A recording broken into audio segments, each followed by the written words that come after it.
working together is success. A very good morning. It is with immense pleasure that I welcome you all to MILANA 2024 Construction Law Meetup, an initiative aimed at engaging minds and enlarging perspectives in the field of construction law. I am Koil, pursuing my LLM in construction law and arbitration here at Manipal Law School, and I have the honor of being your master of ceremony for today. Today we have with us the chief guest for the program, Dr. Sarsu S. Thomas, Director of Manipal Law School, a trailblazer and a guiding force in academia, Mr. Gaurav Yadav, Deputy Director, Admissions Department, MAHE Bengaluru, and Professor R. Venkat, our Chief Organizer, Program Chair of Construction Law, and Coordinator of the Construction Law Research Center at Manipal Law School. I request Maria Teresa to escort the dignitaries to the dais.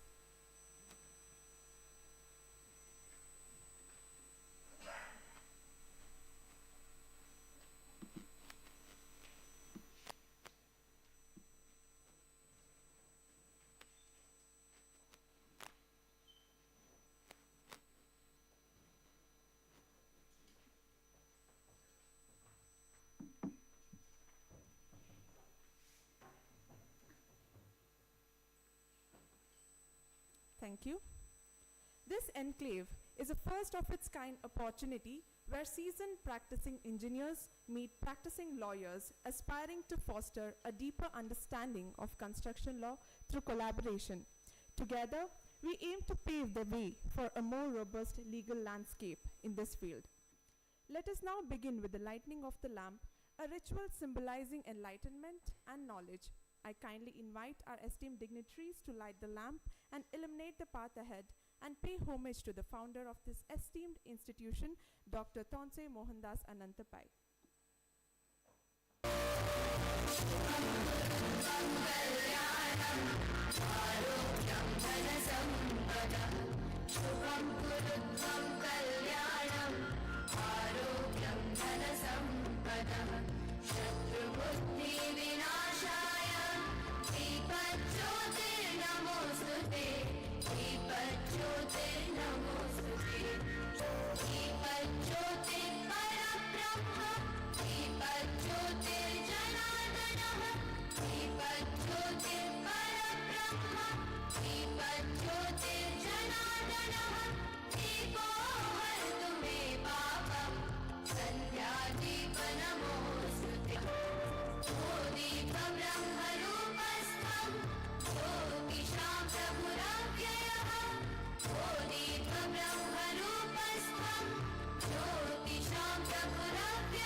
Thank you, sirs, and thank you, madam.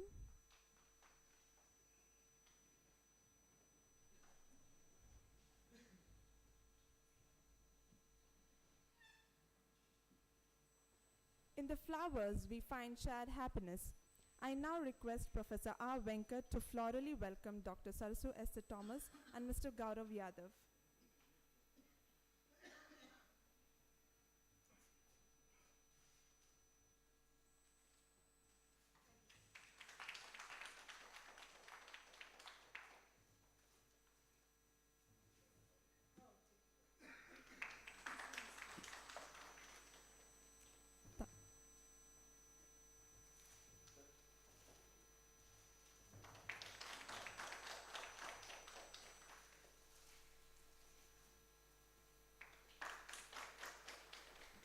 Thank you, sir.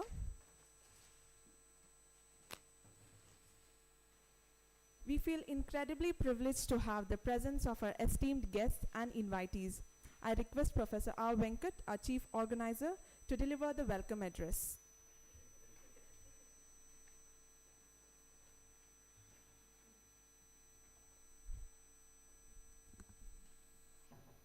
Good morning, all of you. When we think about construction, we have to always remember delay. Yeah, we start always late. Yeah, but today we can't extend because time is of essence. 4 o'clock, people have to leave, right? So I'll make it very short. Our director, Professor Saraswat Thomas, Mr. Gaurav, Deputy Director Admissions, my colleagues.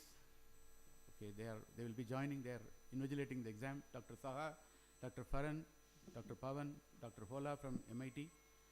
Then the external faculties who joined through the teams, Dr. Badrinath, Dr. Sridhar, Mr. Girish, Mr. Ajit Kumar Mishra, and Mr. Janakiram. So these are all the tutors who have done the tutoring for the LLM as well as the evening program. Good morning, and of course not to forget cohorts of both morning and the evening batch of construction law. Good morning and warm welcome all of you. It's indeed a busy time at our university with the examinations, evaluations, and of course ongoing interviews. Plus we have Christmas celebrations today. So it's a very busy time. So amidst the busy schedule, I would like to thank our director who was kind enough to spare time with us. And thank you, ma'am, for being with us. Gaurav sir, thank you for your presence. Special welcome to my colleagues and external faculties for consenting to join online and offline LLM cohorts. They have worked tirelessly in the last week after the exam to make sure that this event is happening. And finally, our evening batch students, so they are reliving their nostalgic college life after a long time. I could see the comments, so I think they are enjoying, and without any pressure of exam, probably they can have one day relaxing being here. So I welcome all of you. Very briefly, I will just give you the background of this program at MLS. It's all started a couple of years ago around Christmas time. I was invited at IIM Trichy. I was lecturing. So one of my friend, actually a maritime lawyer, Dr. Bala, he said, you looks to be having a lot of interest in academic. Why don't you take a full-time position in that? So then I said, how can I be? Like, I don't have a doctorate. I've been only a guest faculty here and there. I never been academician. He said, no, there is a professor of practice. There is a new education policy has come. There are a lot of universities recruiting professor of practice. Why don't you try? That's all started like that. Then we have been having a lot of discussion. Then I said the construction law. I did my master's from Robert Gordon, Aberdeen, Scotland. And since then it's been my dream that why India cannot have this kind of a program. Only in UK and Australia, this construction law has been grown into a complete profession. So we had a lot of discussions, deliberations. Then on 1st April 2023, the date was correct. On 1st April, I joined here. So then we did some short-term programs on construction law and dispute resolution and all. We did around 5 rounds in the first year. We had around 100 cohorts. Then we had a question that expression of interest. There was overwhelmingly more than 600 entries saying that yes, they would support the program in a construction law, both engineers and the practicing lawyers. So with all that, we've started this program and we are at the midway. Semester 1 is done. We are still to deliver the semester 2. A lot of challenges internally, externally. It was not easy to get faculties, timing. You are all working people. So I think we have done reasonably okay, and we will definitely improve going forward with more support and do that. So I would like to thank my professor who taught at Robert Gordon, Bill McLaughlin. He's actually an engineer turned a lawyer. He has done more than 500 arbitrations by himself. A teacher, tutor and trainer on mediation and arbitration, who was actually the brainchild helping this entire program, curating the curriculum, helping me all through that. Also my ex-colleague Phil Simons, who's from Manchester, who's also actually an adjunct faculty at Manchester University teaching quantity surveying. So these two people were the first pioneers trying to make this program happening. And of course, Datuk Sundar Raju, Ratan Singh, Ganesh Kabi, the list is endless. So we must be having around 1,000 people in the industry in India talking about construction law. Now it's, at least it's good that with the construction law, Society of Construction Law, this discipline is seen outside and people are understanding. But again, it wasn't easy for us to convince the lawyers at least that there is a profession there, construction law, and it's for you to good to come and get the additional skills. But with all that, we have 38 engineers and 11 lawyers, ma'am. That's the current thing. So I welcome all of you, and we are going to have interesting discussions throughout the day. So that's all from me. Thank you very much for being here.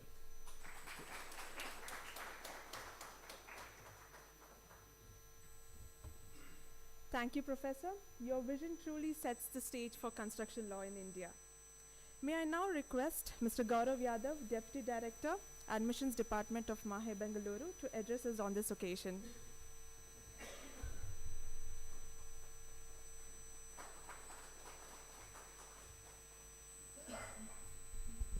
Good morning. How does it feel to come back to a university after decades of interval, I may say? Because I believe all of you are well accomplished in your domain. I have gone through the profiles, Pawan and Yamuna and Sriya, who have been in touch with you over the admission process. They have been telling me about your profiles, how accomplished, people have come to this particular batch of PG Diploma in Construction Law. But, having made your decision, still please allow me to give you some insights of how, Manipal University has evolved and how this program has evolved. If I have 5 minutes. Okay. So, about Manipal University, you might have done your research, but in a nutshell, if I have to tell you, our founder, Dr.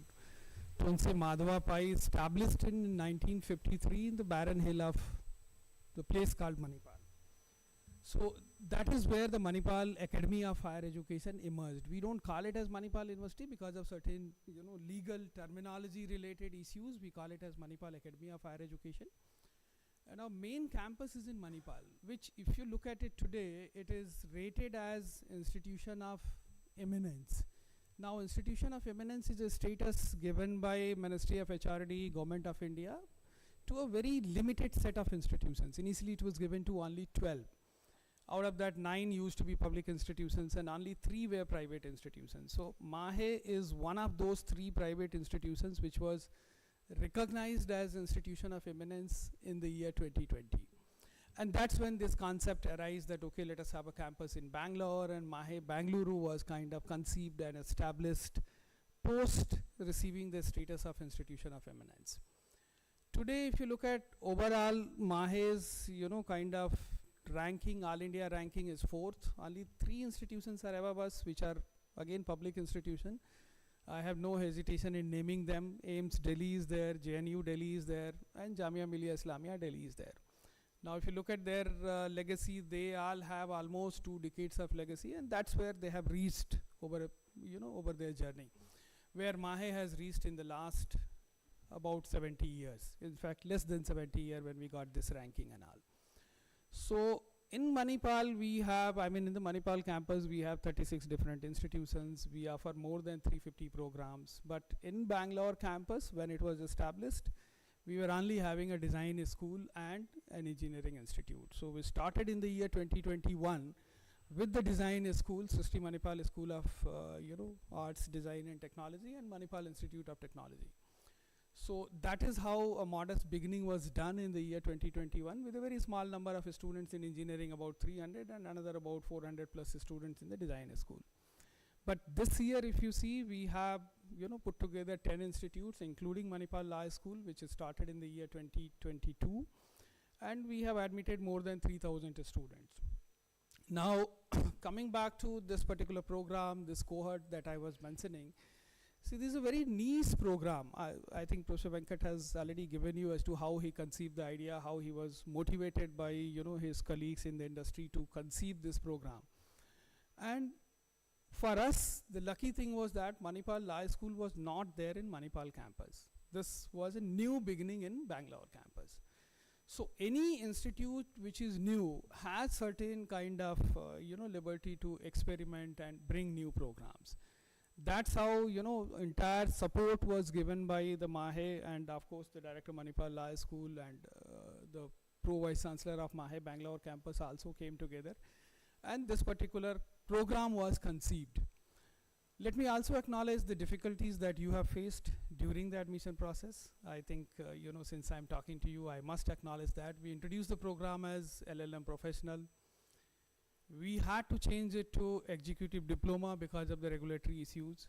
See, MAHE is very clear in its ethos and values, okay? The transparency, the integrity, the honesty, compliance to all kind of regulations that we have. So we were very quick to tell you that because of BCI guideline which came to us in May 2024, we are not in a position to offer LLM professional, so therefore we are changing it to executive diploma.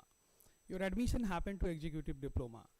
For some reasons, again, you know, regulatory issues which Professor Venkat has already spoken to you, he has already clarified it to you, we had to change it to PG diploma.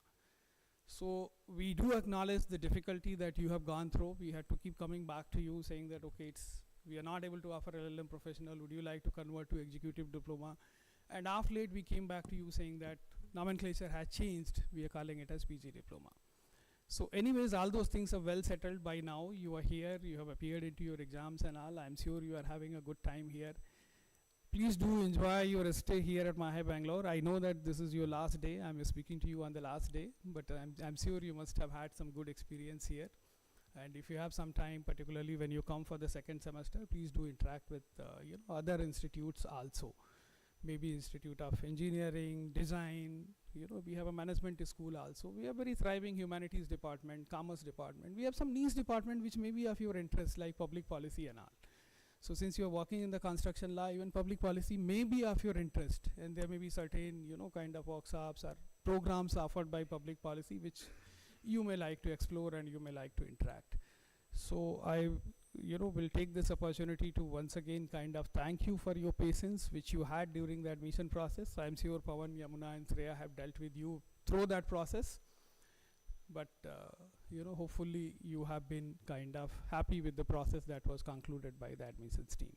So look forward, you know, to this first batch of PG diploma graduating very soon in the next 6 months or so. And thank you so much for reposing your trust. And if there is any feedback, we are always there. Please come back to us with your feedback, which will help us in improving the things further. Thank you so much. Thank you, sir.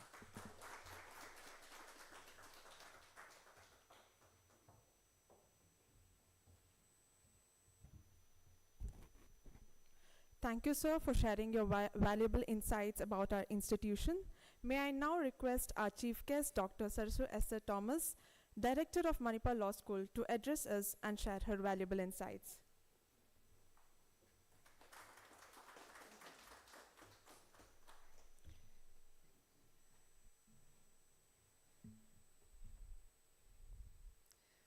Well, good morning to all the members of the MAHE Bengaluru family on the dais and off the dais. So now you're all members of this family, and I hope you've had a good journey to through you know, the course that you had. I remember one of my former teachers, Professor Mallar, who taught for many years at the National Law School. So he's my teacher and my colleague, and he was a registrar for some time. And you know, whenever there was a low budget program or we could not, the chief guest expressed you know, apologies and could not come at the last minute, you know, we used to go and call Professor Mallar because he could, you know, speak on the fly. So he used to keep saying he's not a chief guest, but he's a cheap guest, you know. So I would have come, you know, I know, but I would have come without bouquet and gift and everything, because this program is part of the Manipal Law School programs, and you know, I know it's off to a great beginning, you know, despite Gaurav's many apologies. And I hope this will be something that will continue, because it's a very niche program, very much needed in this country, where we don't have any programs in this area. Gaurav has already described to you Manipal, the MAHE Bengaluru, MAHE family. And the Manipal Law School, we know, has 3 kinds of outreach programs. One is, of course, to groups which are traditionally vulnerable and marginalized. And these are typically what we call, you know, legal literacy programs. Then we have, of course, courses that are and programs that are targeted for the legal fraternity in terms of master's level courses and so on. But we know that, we live in a very multidisciplinary world.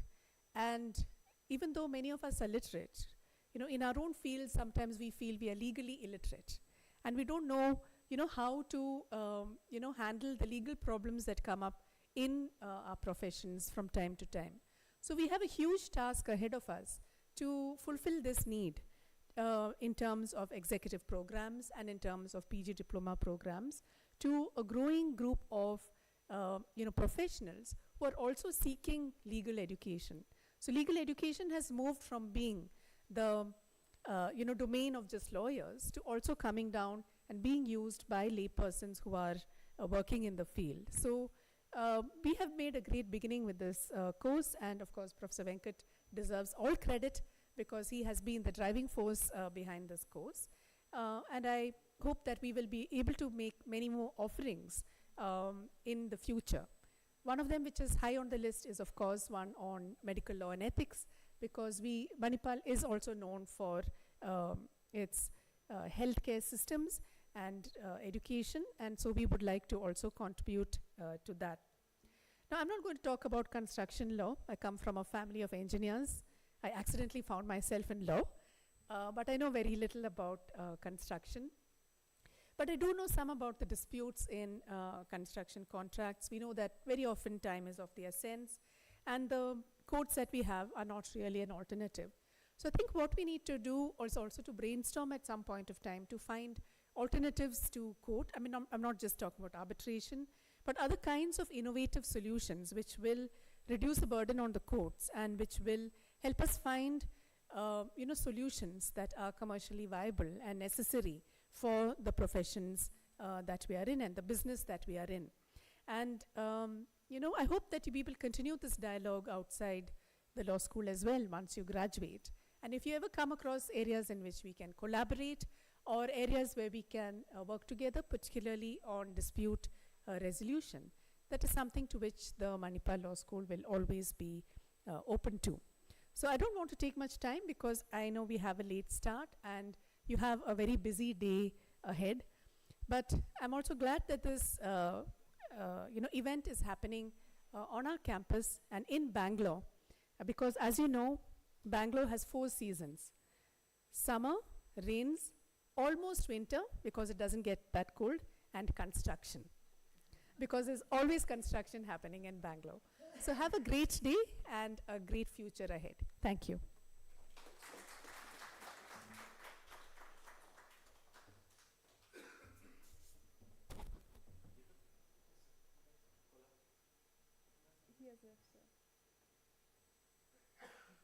Thank you, ma'am.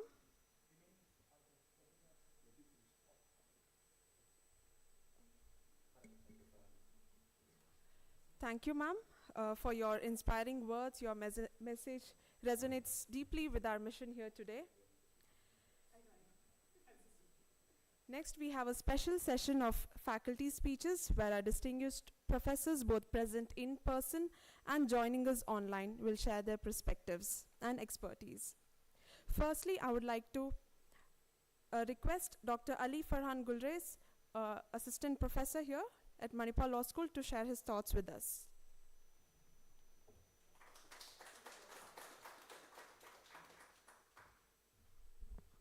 A very good morning to all of you. Director ma'am, Professor Sarasu Thomas, Gaurav sir, Director Admissions, Venkat sir, our mentor guide for this program. So it's indeed a very big pleasure for me to be standing here.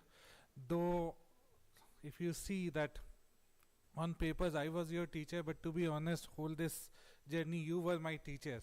So yeah, so honestly speaking, I learnt a lot with classes from you, and the best thing which I gained is that honestly, after serving so many years in industry and after working for so many years, you have a desire to learn.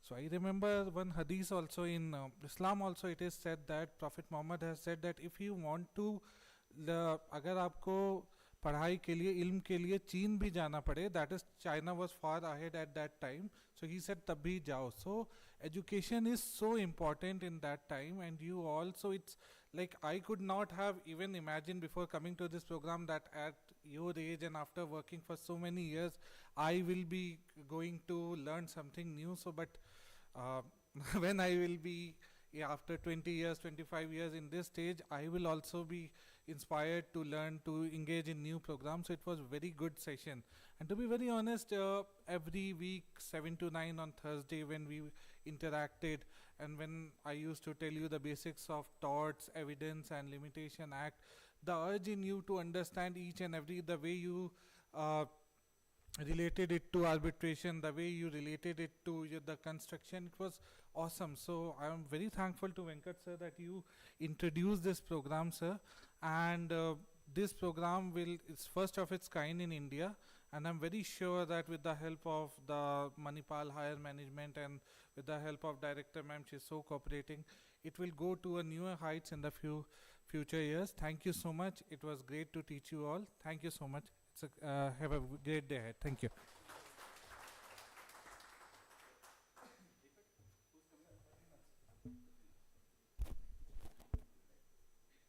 Thank you, sir.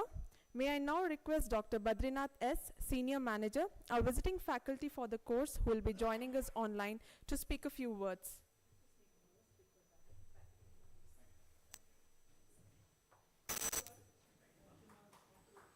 Thank you, ma'am.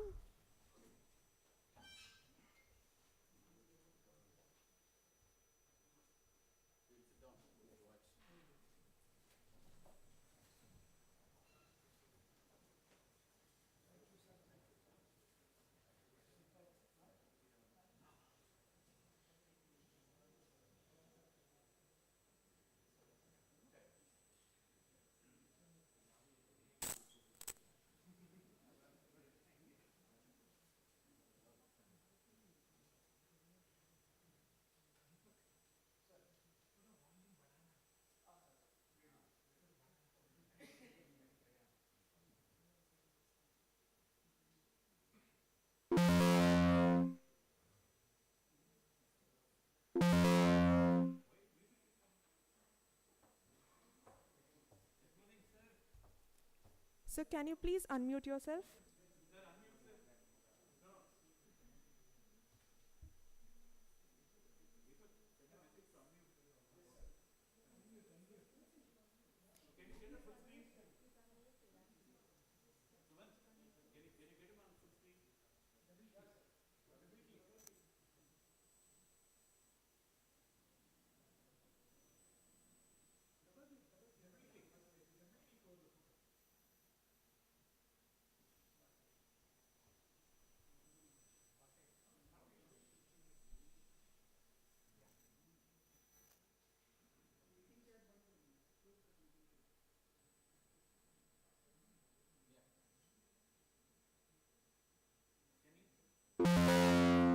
So you may please.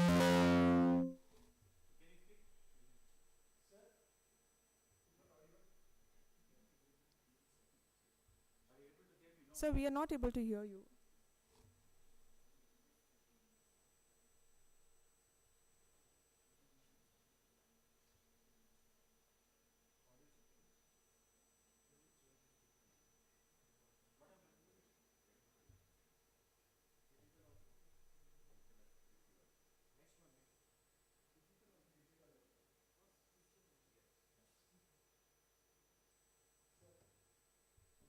So can you please speak?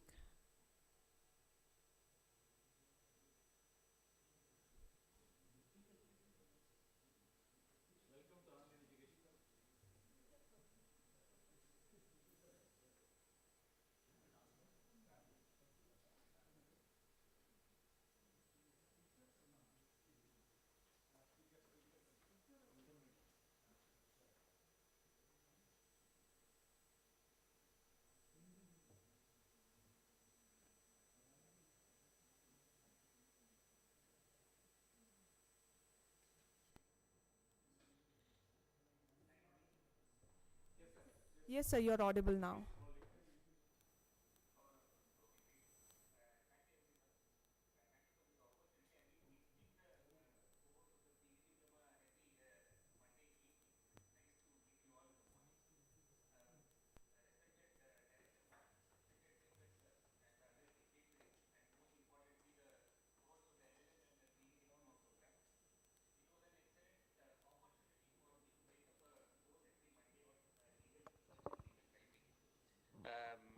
was a great experience interacting with both seniors and other cohorts. It was a very interesting experience, and I hope they were able to get enough guidance on how to write research papers, how to do research, how to do legal research, how to write their thesis, etc. It was a great experience. Thank you everyone for the wonderful learning experience, not only for you all but also for me. Thank you. Thank you so much.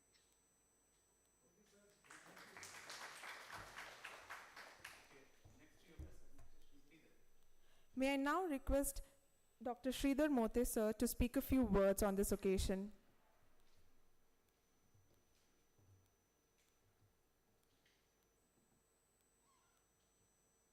Yeah, good morning, everyone.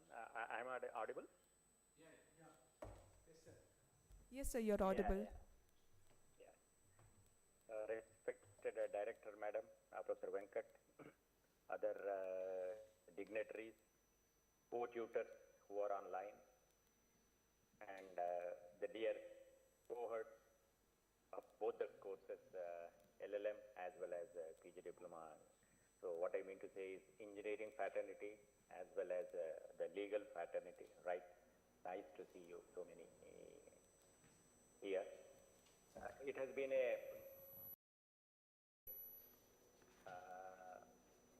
right, nice to see so many faces attending. Even especially, I'm just seeing this offline, online batch joining the campus together. I think you are having a great event, attending the course in campus. Because being in campus, one feels he's a learner and a student and doing a lot of good things. It has been a great journey, teaching both these batches, this contract administration, and also I'm very much thrilled to note that this is the first such a program in India itself on construction law and statutory construction law. Because this construction law is now very relevant and a very budding field, specifically suited for the construction industry, infrastructure industry, which is on growth of leaps and bounds. For economic growth and overall growth, infrastructure growth is very much essential. For this LLM course is very relevant. I think that, I hope sincerely that this program will be a great program from Manipal Law School, getting laurels from industry as well as from academicians. I congratulate you all for joining the course and wish you all the best. I thank Professor Venkat for taking such an innovative program and taking all the pains for running the program and make it a grand success. Thank you, Manipal Law School and all your cohorts, my co-tutors, and specifically Professor Venkat. Madam, thank you. Thank you all. Thank you, sir. May I now request Mr. Janakiram, Managing Director, Hill International, our visiting faculty for the course, to speak a few words. Good morning, all. Respected Madam and other dignitaries and Professor Venkat. It has been a privilege to me to be part of this unique program in very prestigious institutions, MAHE. Honestly, it is for me, I have done lectures in different institutions, but taking a course, covering the topics as being given by professor, and also what I understand is the team that I was interacting with are lawyers basically. So what we need to talk about is about construction, commercial aspects of construction, which is a bit technical in nature. So that was a bit challenging to me. How do I relate to them this topic? But over a period of time, I was able to see that the team was quite participating. There were a lot of questions that were coming. They were interactive, and I could see that they were working together on this workshop that we planned in the last session. So I hope I was able to give some insight, and it's been an inspiring journey for me as well. So getting into this kind of a curriculum and try to impart whatever I've been learned over a period of time. So thank you for the opportunity, and I hope this will be some learning to me as well and the team. and I wish them all the best. Thank you for the opportunity. Thank you, sir. Especially on behalf of our class, I would like to acknowledge all our faculty because the journey so far has been truly enriching, and we are truly grateful to have such a wonderful faculty for this course. We'll now take a short break. Please feel free to... Sorry. May I now request Mr. Ajit Mishra, our external faculty, to speak a few words on this occasion. Hello, very good morning to all of you. I hope I am audible. Yes, sir. Okay, thank you very much. So, very good morning once again, Madam Director, Professor Venkat, other faculty members, and my dear cohorts. It really gives me an immense pleasure to address you all today on this occasion. And first of all, I must compliment Professor Venkat and Manipal Academy of Higher Education for conceiving this first ever kind of course in India. And this course related to construction law is very important for people like us who have been all along their professional career being in construction industry. And I understand how important this course is because throughout my career, we had been facing this challenge is that either we were having engineers or we were having lawyers.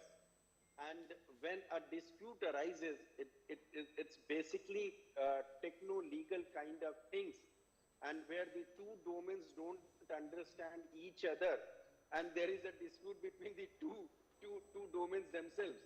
Like when a lawyer is speaking to engineer to understand about the case, they are talking in a different language, and when engineer is explaining his case to the lawyer, he is again speaking in a different language. But this kind of course, I'm sure there's a kind of marriage between the two domains, and it will help professional in understanding the entire construction industry. And making this a reality, I once again compliment Professor Venkat and Manipal University. This is important also because if you are having this kind of course, and what I note is mostly the participants or the cohorts are industry people. So if they are trained into this kind of knowledge and expertise, they will take all their efforts to dispute avoidance itself rather than training to a lawyer or to other professionals who work later on in the dispute resolution timeline for the dispute resolution and dispute management.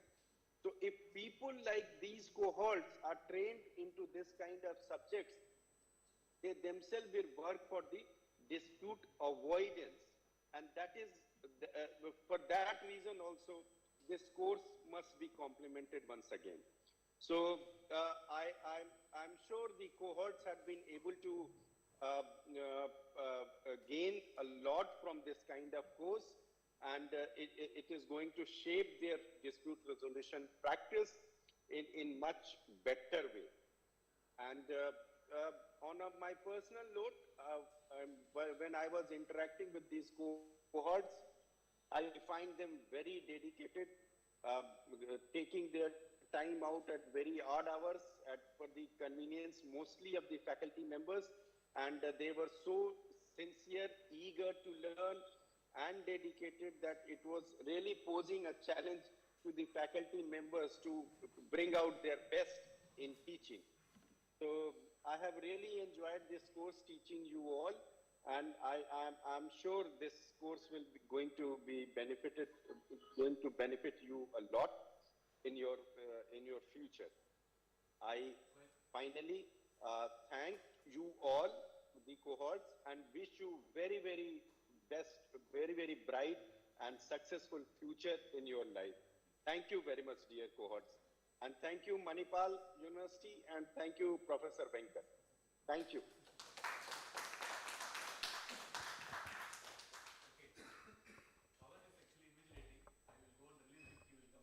Thank you, sir.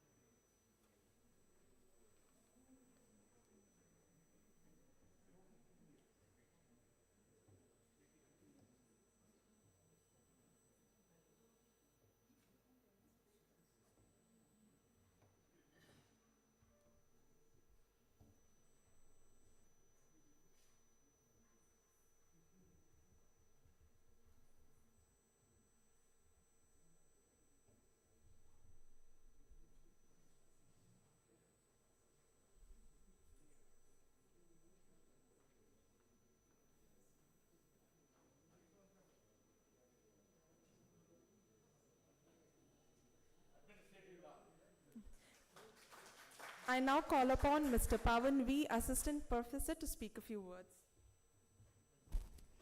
I think I don't require a mic, so. Loud and clear.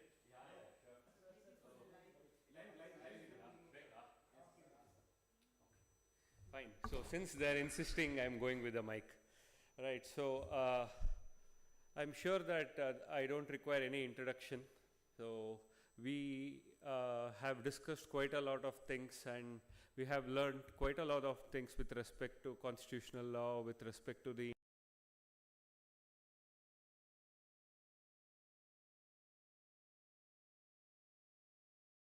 this batch was.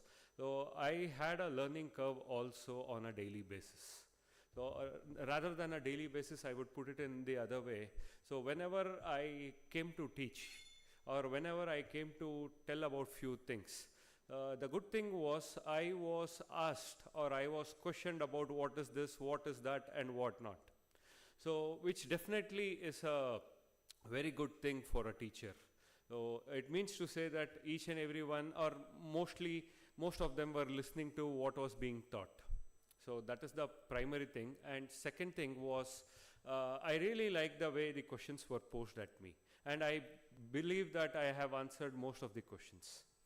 And I was very happy and fortunate to teach such a batch. I'm very happy. Thank you very much.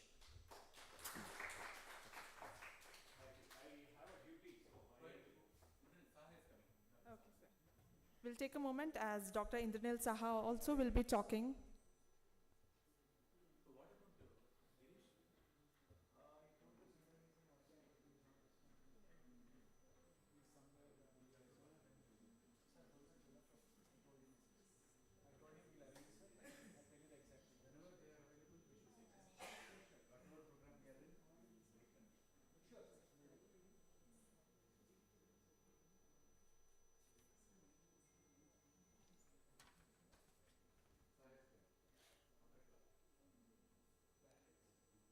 By the time Dr. Indranil Saha comes, any of the cohorts would want to speak, they are welcome to come and speak.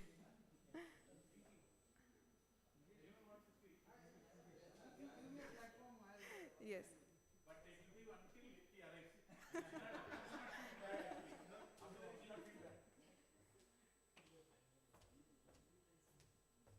Good morning, all of you.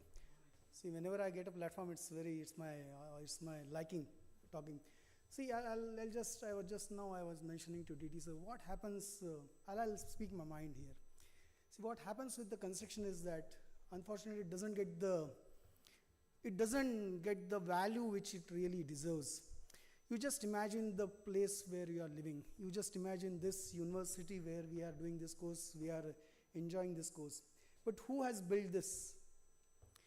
Forget about engineers, the organizations. Which workman, those workmen you see there, who has built this? Other day I was sharing with the team, I went walking from here to my hotel. And there were some workmen or contractors coming and they said, Sir, namaste. And I said, being from construction, I thought they worked with me somewhere. तो ना आपने कभी मेरे साथ काम किया है, आप कैसे मुझे जानते हो?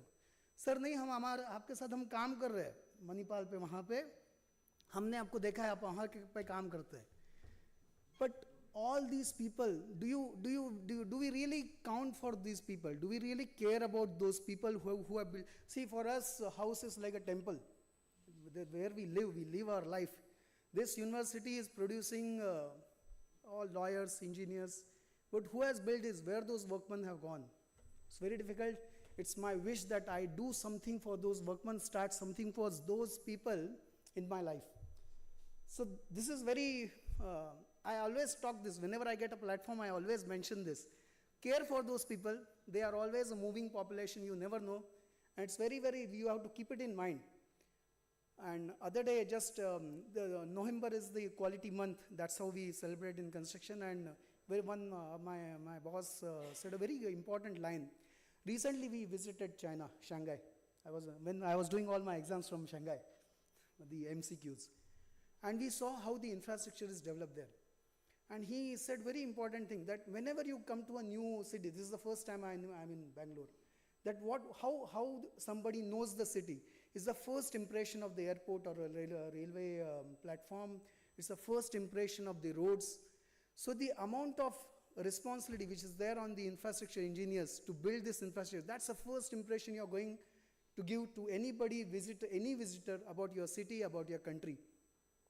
And now you're making all those infrastructure engineers into lawyers.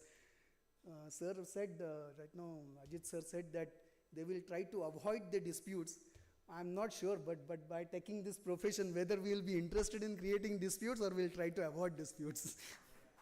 Thank you, sir. Sir,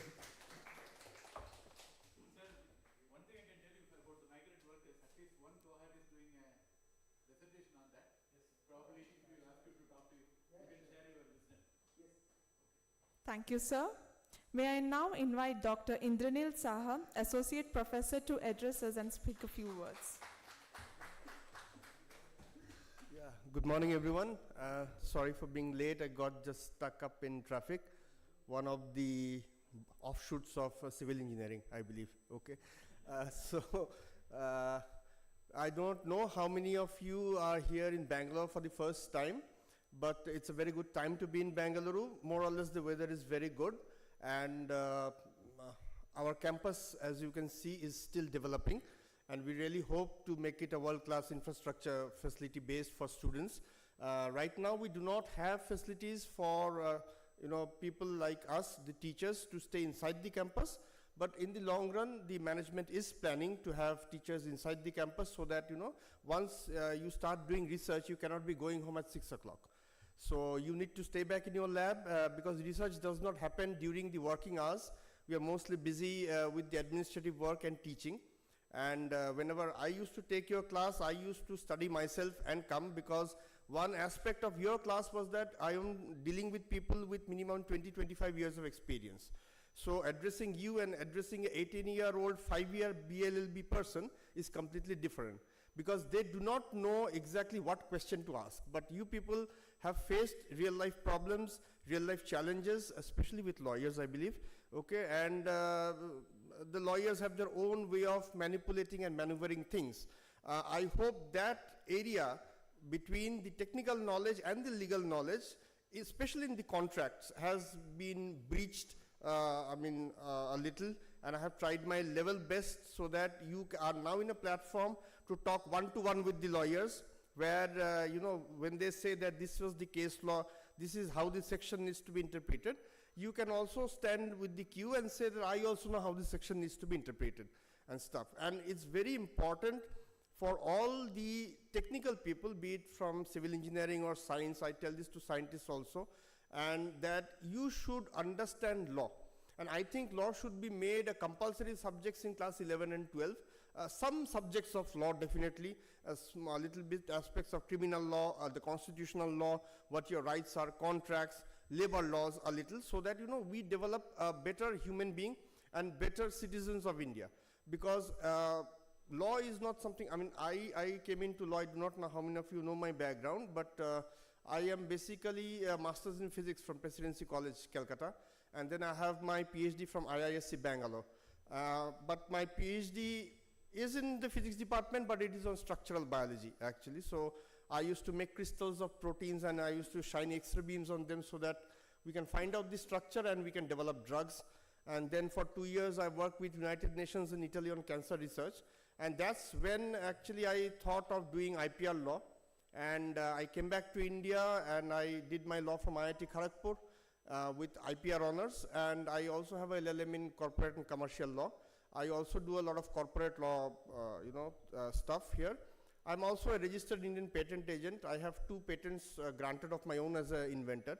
And so, I have floated between various kinds of subjects. And when in India, when I thought of doing law, 99% people thought that I've gone mad. Nobody does law after being PhD from IISc and doing cancer research. But I was not being able to explain people that the law that I'm going to do is not the typical law that you see in courts where I'm doing criminal practice or pure civil practice, even though I've done that. But, my scientific knowledge could be of great use in the field of IPR, patents. And one aspect which I have understood, especially in India, this is a problem specifically with India, which I've not seen abroad as much, is that the Indian universities do not, recently with this startup run and everything, the IPR centers have come up in India in many universities, but those IPR centers are run by engineers and scientists who do not know IPR. That is not the way the IPR cell needs to run. The IPR cell should have an IPR lawyer who knows science as well as the patenting part.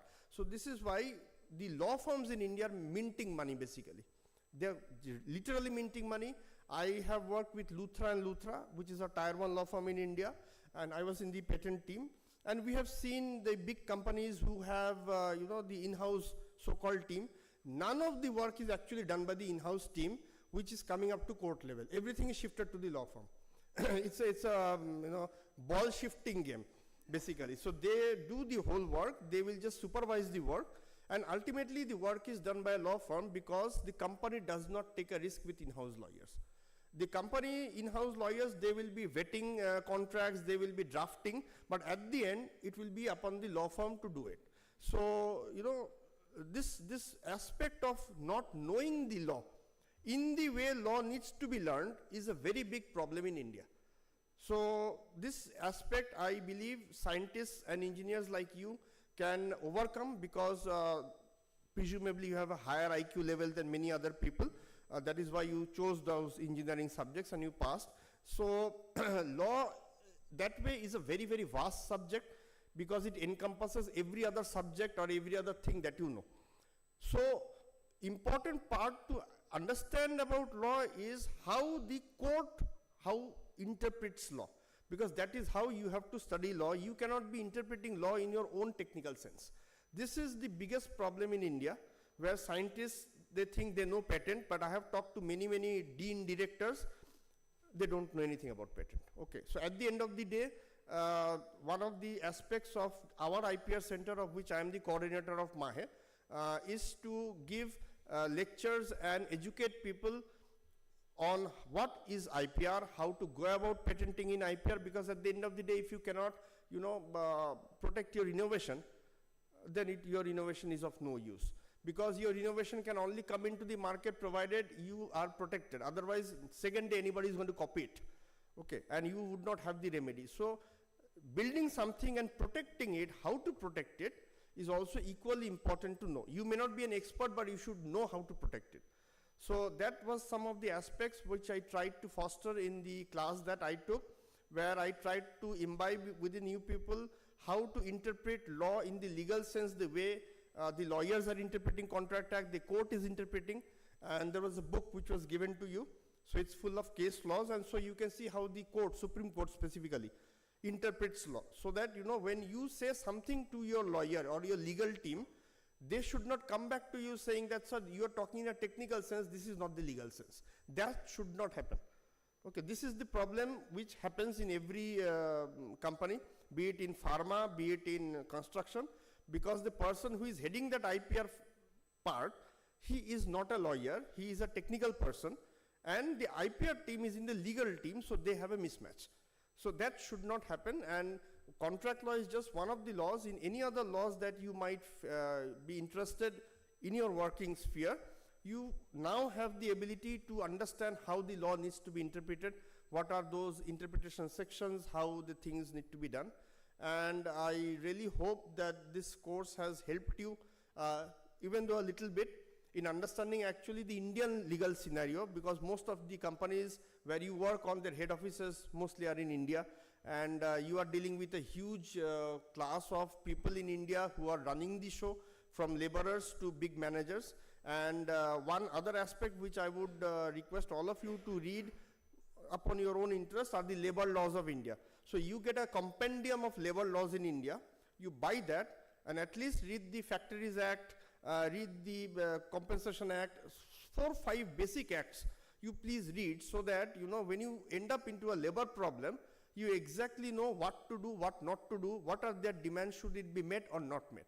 At least preliminary idea you should have, because all your companies are filled with working people, and labor problems are imminent. You cannot avoid labor problems actually anywhere in the world, because either laborers will have a complaint with the wages or the working hours or the way they are being treated. Something or the other will come up, because you cannot please everybody and work. Okay, so you should know how to mitigate the risk. This is a part of risk mitigation. I'm not asking you to read anything in finance, because you won't be dealing with any financial laws. But labor laws, yes, definitely, I would request all of you. So buy that compendium. It comes from that same publisher. So there is a small compendium, there is a bigger compendium also. You can buy the small compendium. It will be very good for you to actually talk to the management when you deal with these labor issues, and it will also help you to get into the eyes of the management that you have this risk mitigation capacity in the labor area. So that will actually give you an upliftment in your position. If not position, definitely pay. Okay, so that's all I wanted to say, and it was a fantastic class. The kinds of questions that I have received was phenomenal, and it was very interactive, and because of the experience that you people have, even I have learned a lot of things in construction law which I was not aware of, and I tried my level best to answer all your questions to the best of my capacity, and it was really fantastic teaching all of you. So wish all of you all the very best in life. Thank you.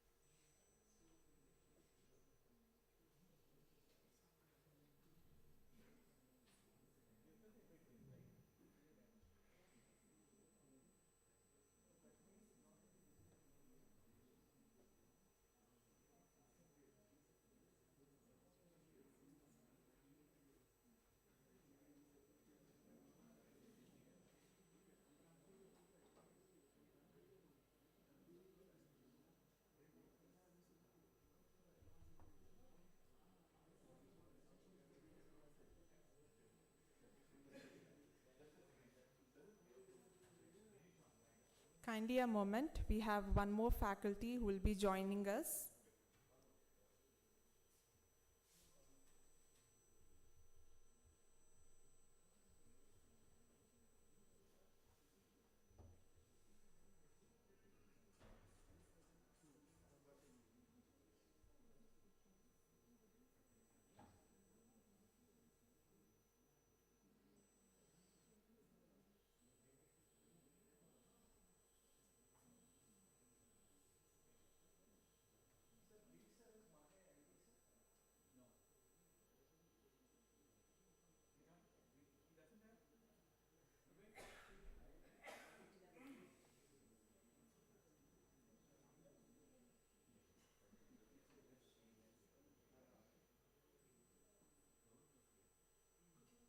Is there any other cohort who would like to speak until we have Girish sir joining us?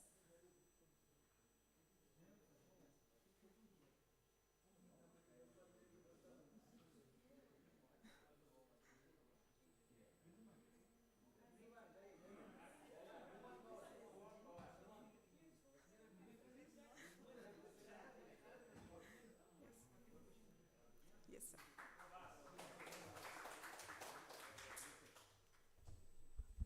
Good morning. First of all, thank you, Venkat sir, for this program. Being working as contracts manager, day to day we are facing many challenges in relation to dispute, in relation to many contractual aspects. So this program will definitely help to elaborate more and to act like we are discussing with lawyers.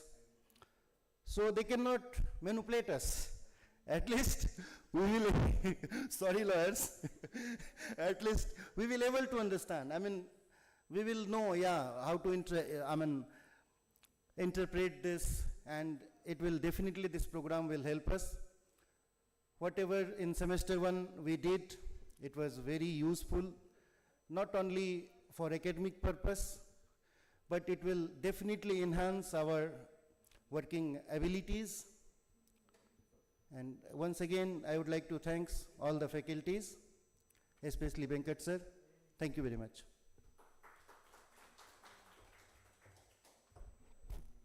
Thank you, sir. PG diploma cohorts have spoken. Anyone from LLM construction batch would like to speak?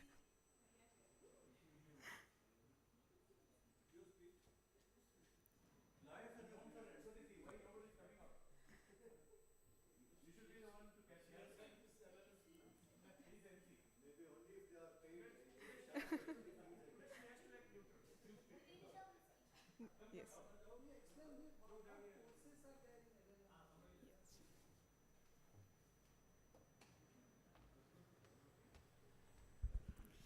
Good morning. So, I would not definitely like to start in a very traditional manner. This is Nivedita. I'm a practicing advocate at High Court of Karnataka, Bengaluru, and also across various law courts, across various districts. So, coming to the course, I would definitely not introduce it in a traditional way because this is the need of the hour for advocates. And definitely thanking Professor Venkat sir for having introduced it in a very, very specified manner, which helps the practicing advocates to excel in construction field and its practice. Because it is already known that the arbitration proceedings are very well going on to some extent everywhere. And almost the rarer matters.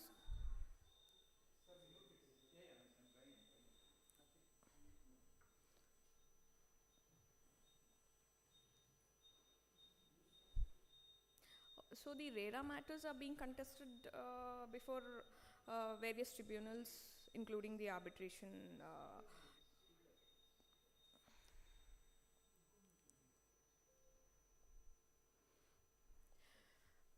So I personally felt when I started with the course and we were given the introduction of the dissertation as well. Similarly, like the way we search for a gap in any kind of research, there is definitely a gap between the lawyers who practice litigation and the lawyers who face the disputes with respect to the construction. There is a gap of specialization there. So it is very impressing, and it's obviously my pleasure for having been the student of this pioneer batch. And coming to the advocacy, it is never-ending learning and never-ending field in law. It could be any kind of practice in the field of law, but litigation practice is the best as far as I have known.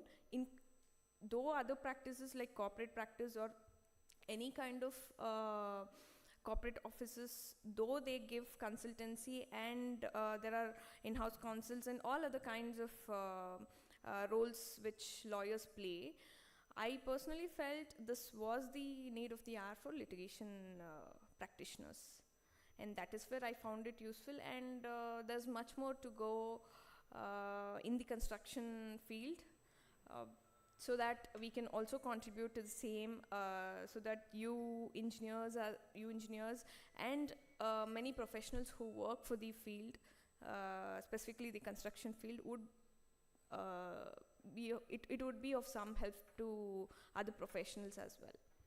Thank you.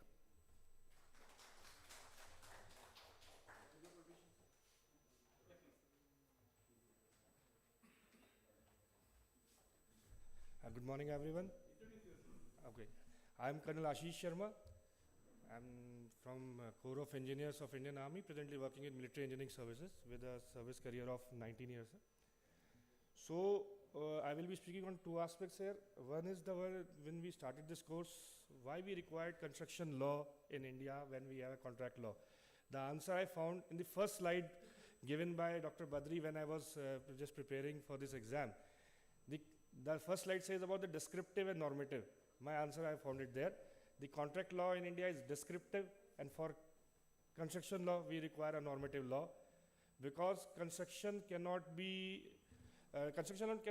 fixed into four corners of a law and of a codified law, which is there like a contract law. For instance, like time is of essence in the contract law, where he speaks about those kind of contracts where just the time happens in yes or no.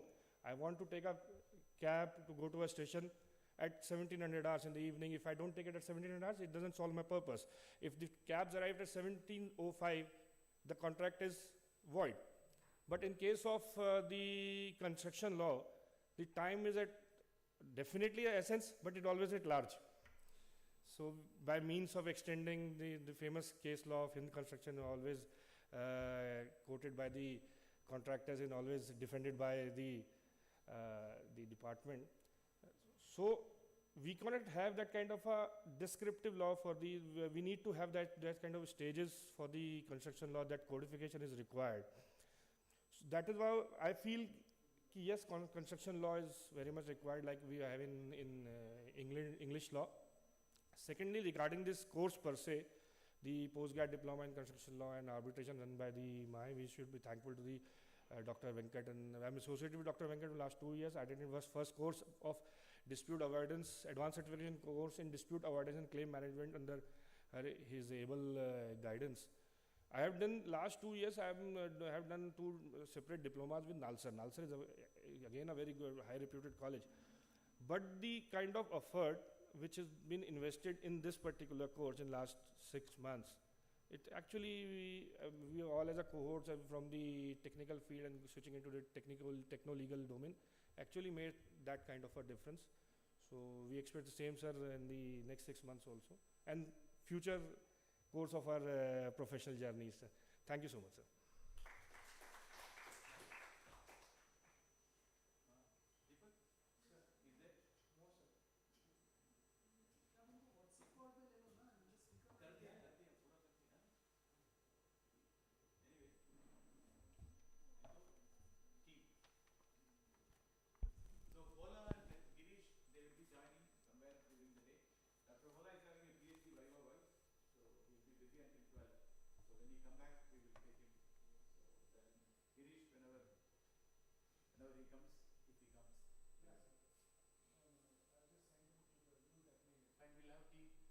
We'll take a short break now, and we'll reconvene at 10:50, 10:55. 11, okay. We'll take a long break then.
4 or 5, sir?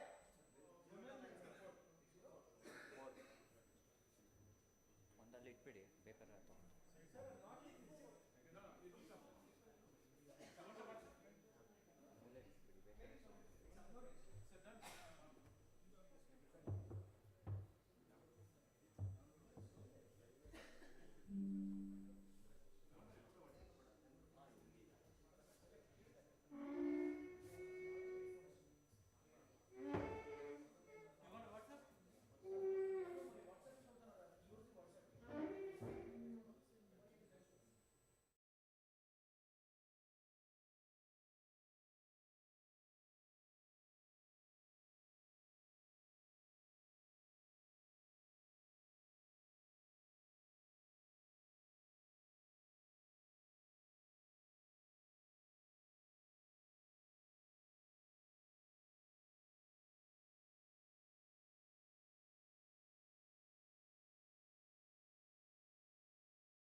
Welcome back. We have one more faculty who is joining us online today, Mr. H.R. Girish, industry expert. May I now request to speak a few words on this occasion.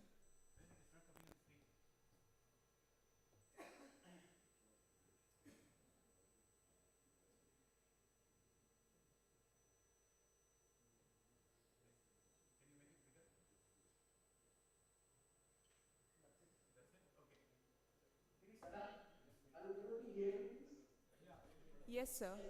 You may start, sir. Sir, you may start. Yes, sir.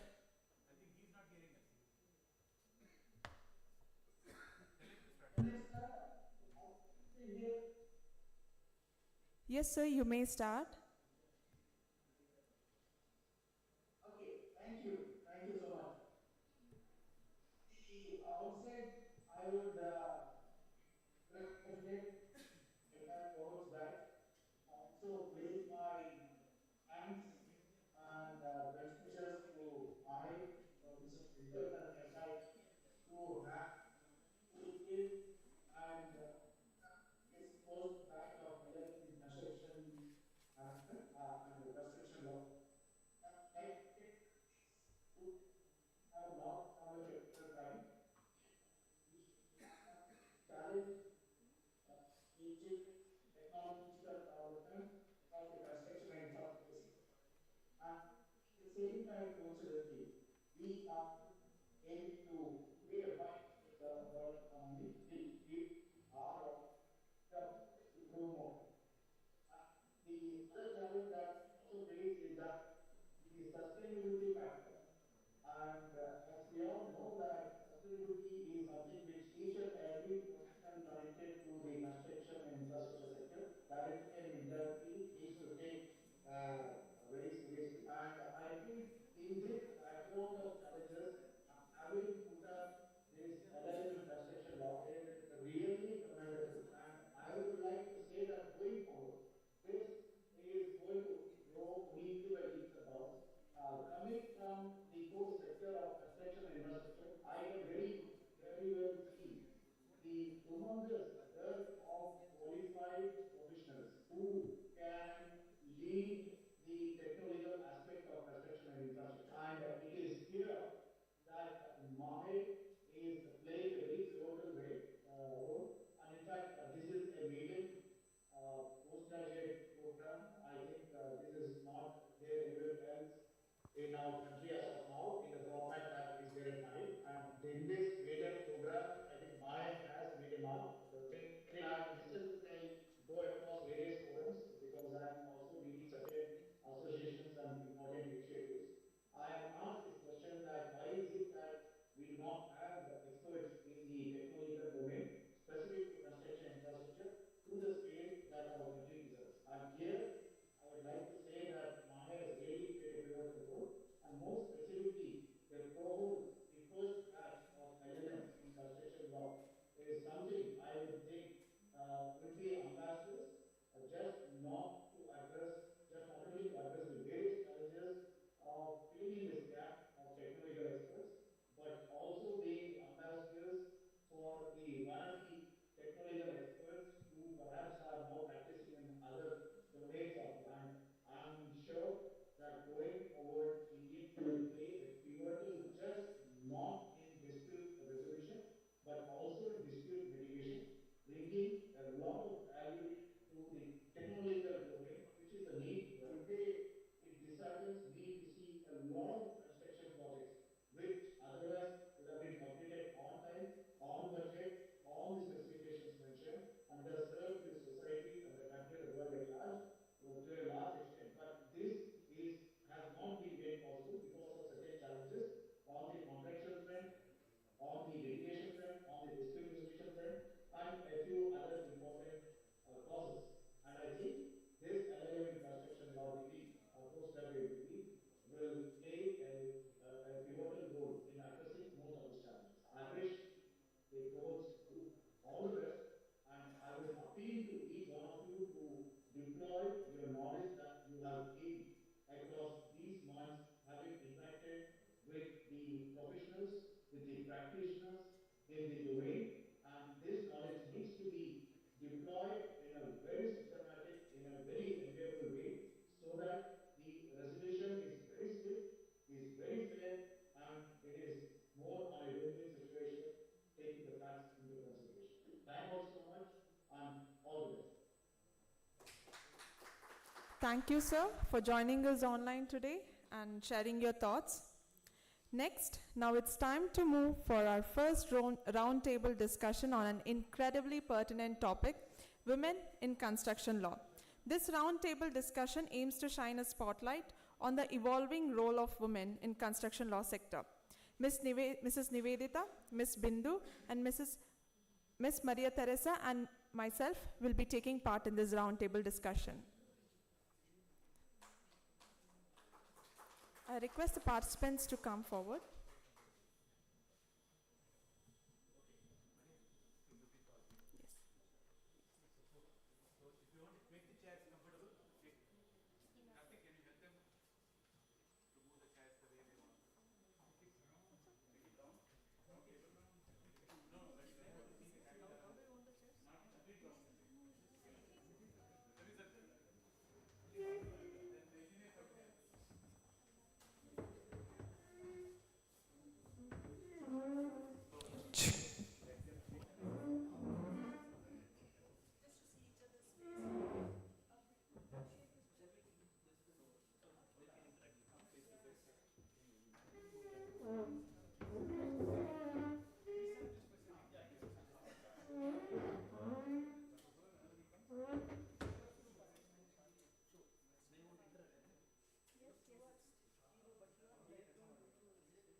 Hello.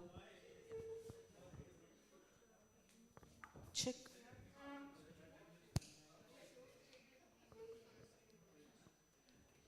Check.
Good morning, everyone.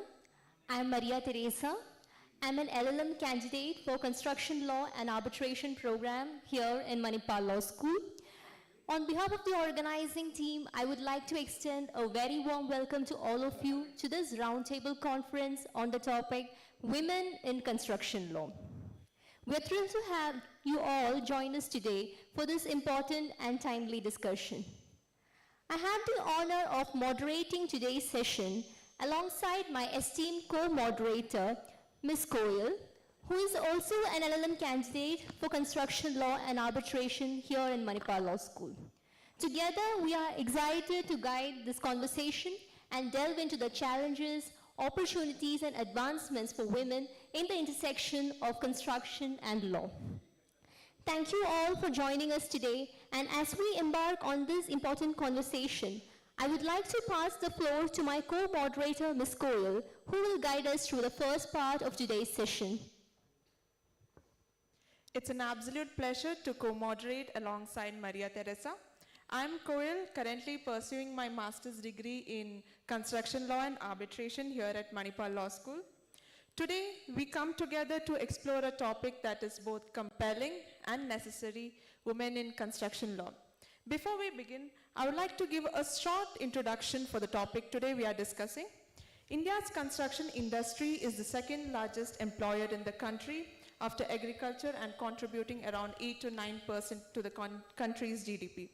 Traditionally, a male-dominated sector has seen women steadily breaking barriers and making remarkable contributions. Change is underway. Women are increasingly taking on pivotal roles, not only influencing legal and contractual frameworks, but also handling complex construction projects. Today's discussion is all about exploring opportunities, sharing insights, and envisioning a future where construction law thrives on diversity, collaboration, and innovation.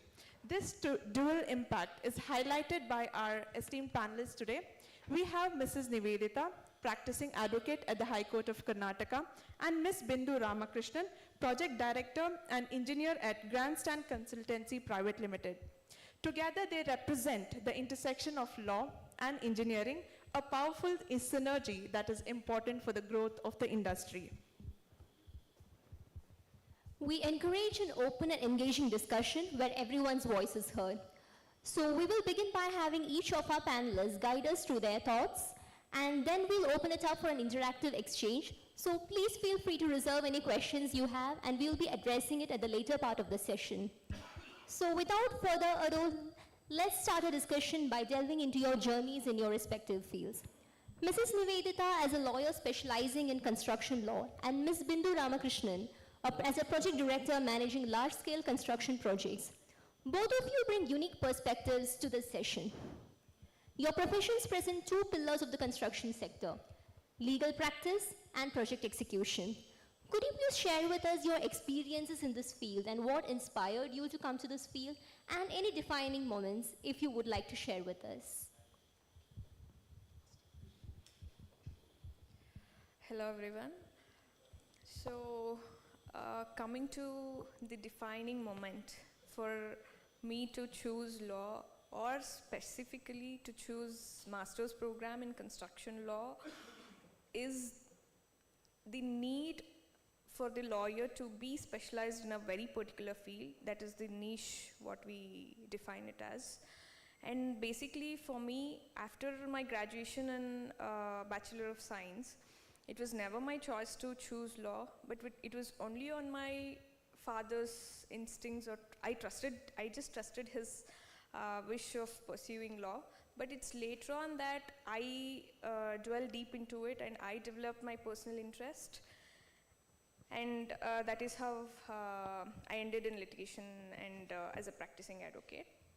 And experiences and the defining moments are, I could see some of the departmental inquiries and disciplinary committees posing inquiries on official staff in government departments.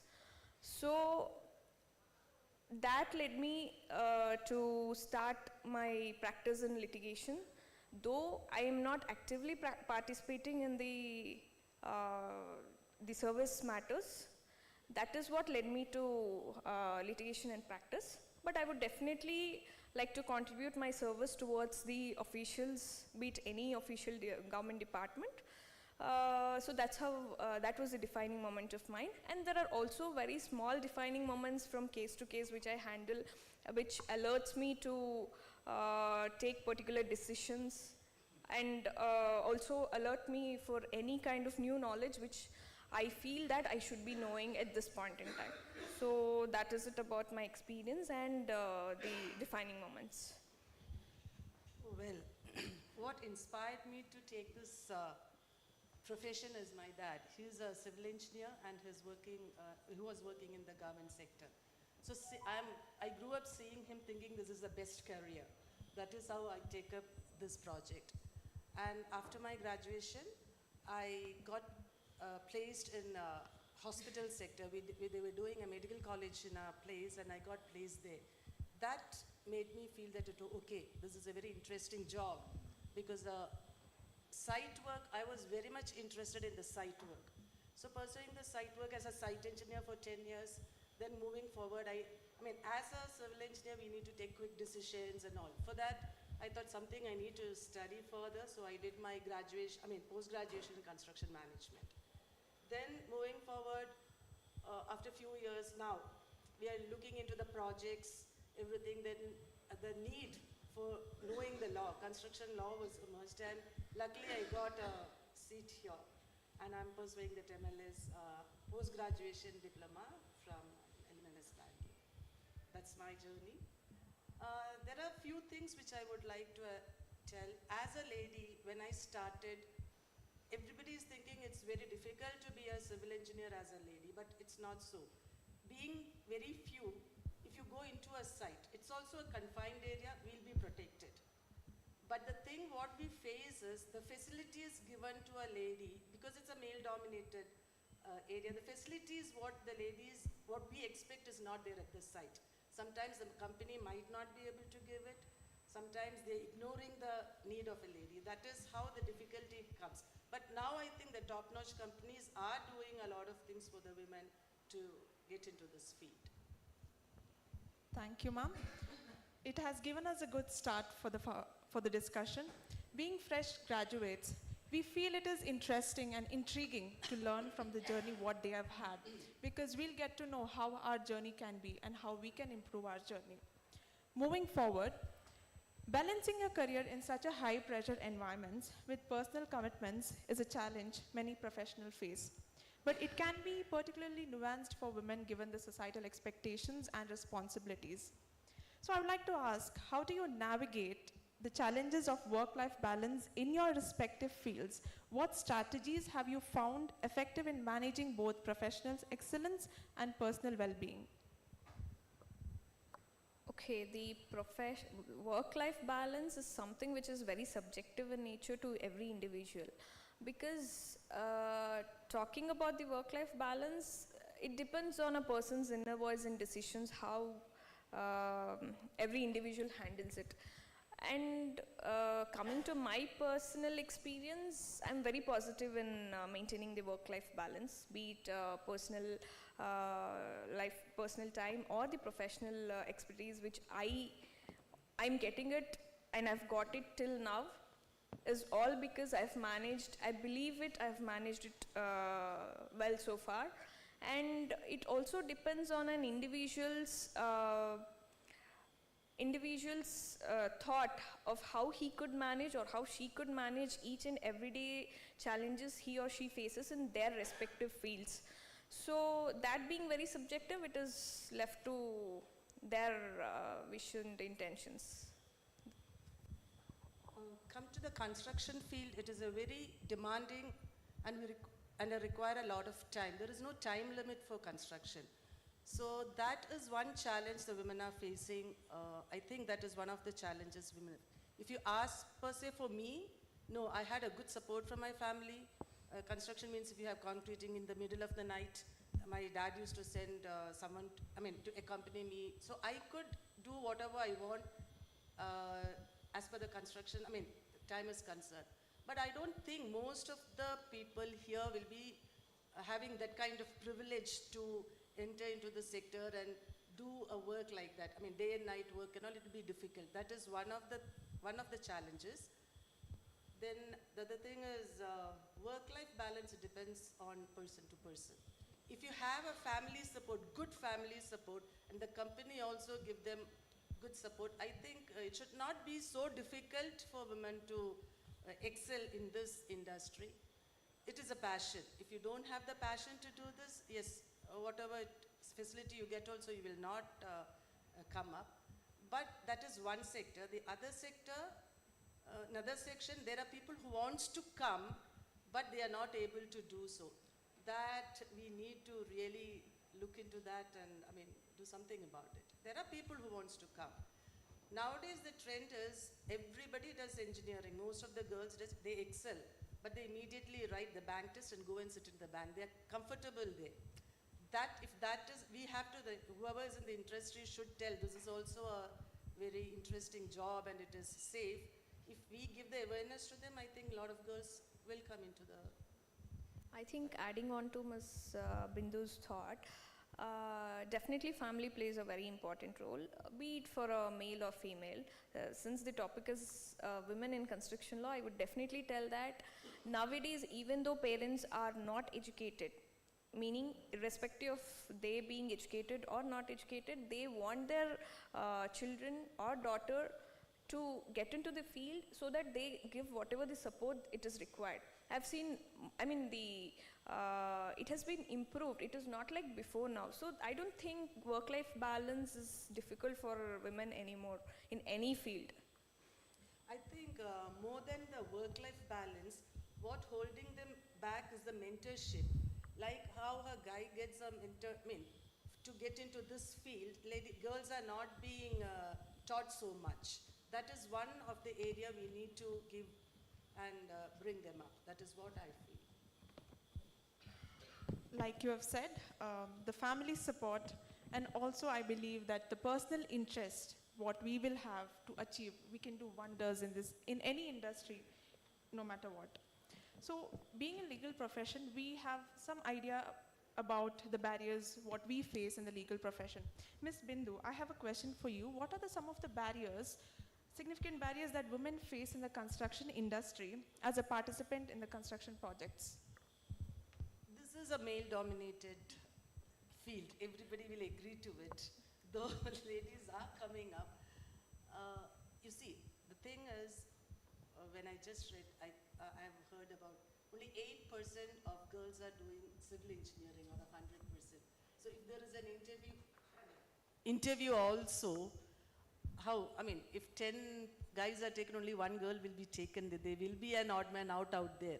You have to face, yes, you have the challenge, you need to know, yes, I want to do this, and then you have to move forward. You cannot expect a lot of girls in this sector, and majority, we can never think like that, because education-wise itself, not many girls are taking up civil engineering nowadays. So that is one thing. Otherwise, other than that, the environment should be comfortable for everybody, not only employee, girl or a boy who's joining a company, the employers should give a good environment for them to come up. Ma'am, you talked about the ratio of women who are doing civil engineering. So if we take that 8% as the total number of women in that field, do you think that there is a disparity in the number of women who come to the field, enter the sector from that 8% and the people who graduate? Yes, definitely. All people who are graduating as a civil engineer is not practicing as a civil engineer because lack of awareness, they are scared to come to the site. What happens?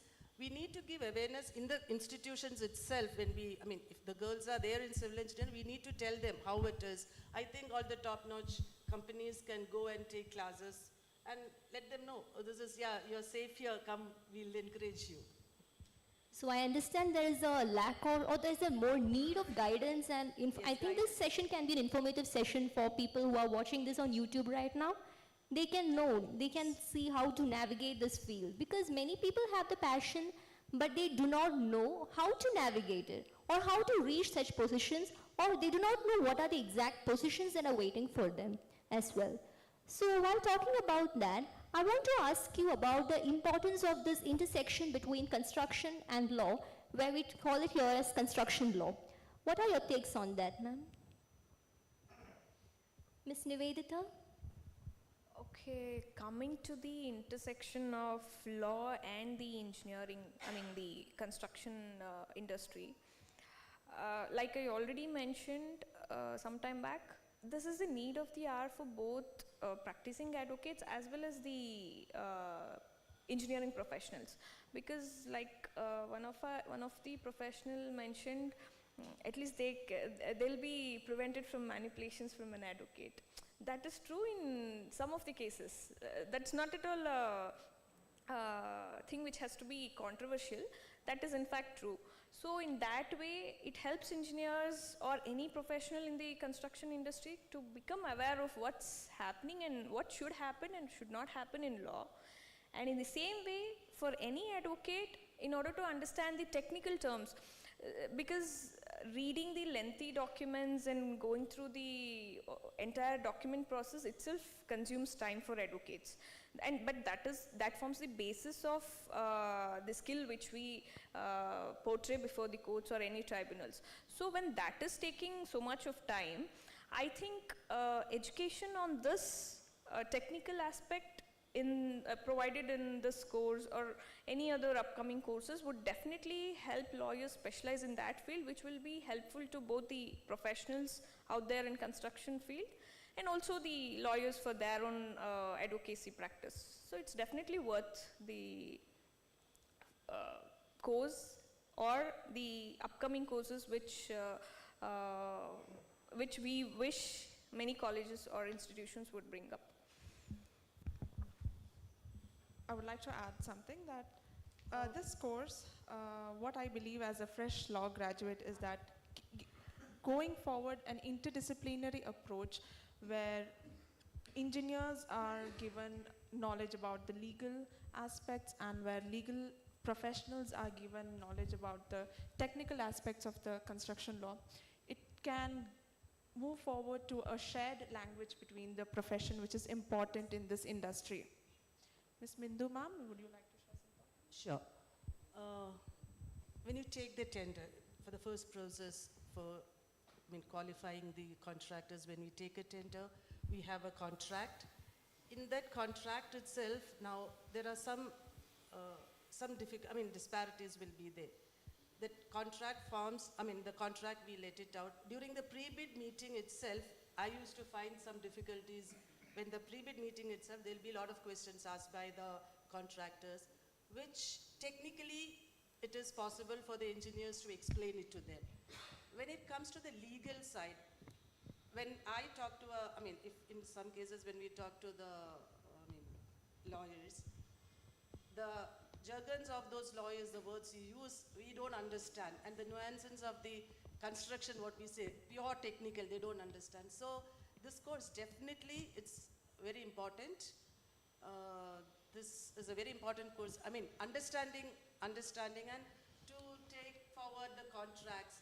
Before the disputes arises, we can actually, reduce the disputes if we understand the contracts properly sitting with the lawyer.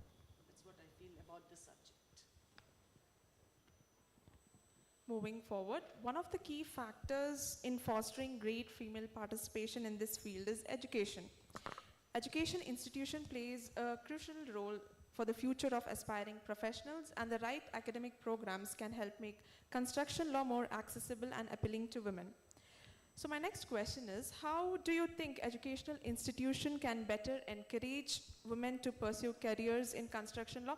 And I also would like both of you to shed some light on what are the career opportunities young professionals can have in this industry, because we both are young professionals. We definitely have thoughts that what are the opportunities will come to us in both the fields or in the combination of both the fields. Okay, coming to the educational institutions,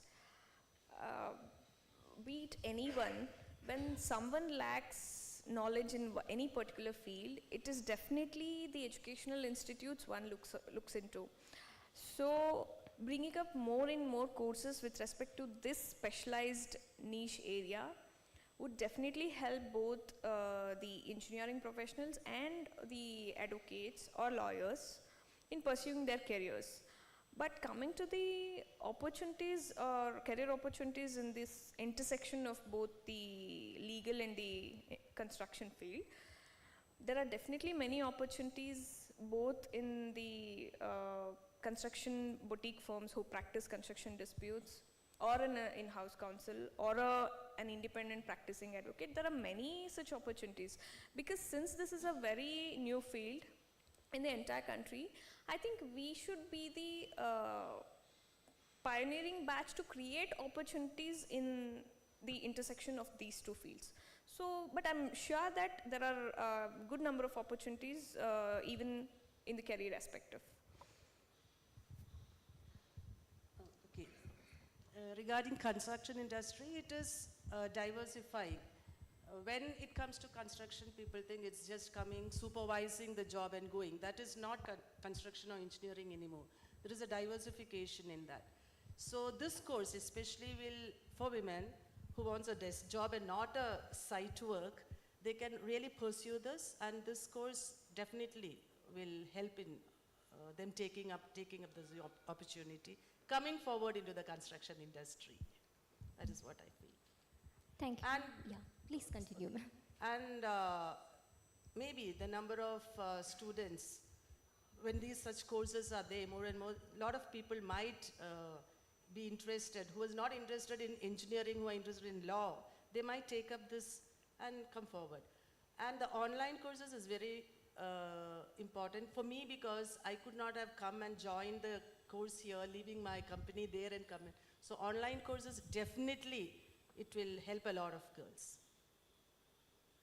And Ms. Nimedita, I would like to ask you a question. Construction industry is one of the oldest industries in the world, and we have been having construction disputes from a long time. Though not as a specialized field, still the advocates used to take up construction cases, and these were argued.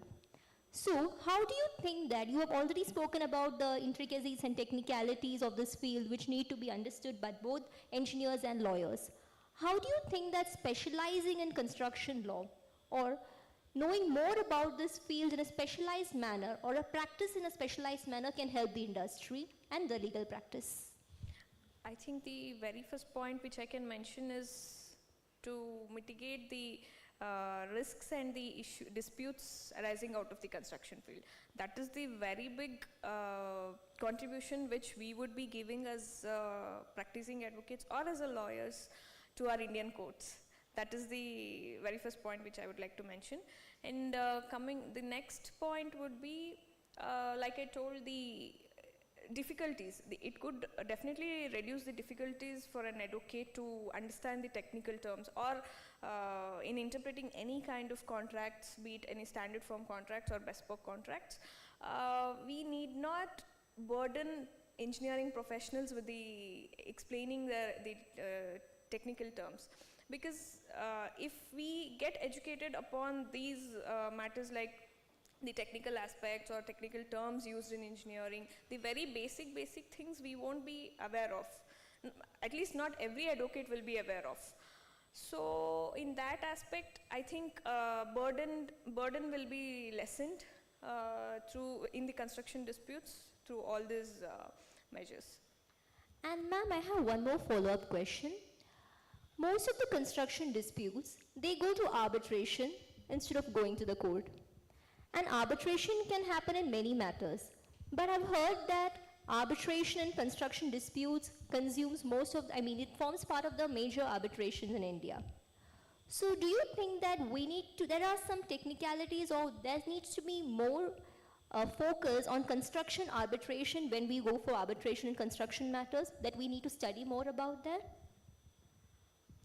I think when it comes to the construction arbitration or the arbitral tribunals, particularly handling the construction disputes, the same issues are being faced there also, because the person who is sitting there may not be aware of the technical aspects.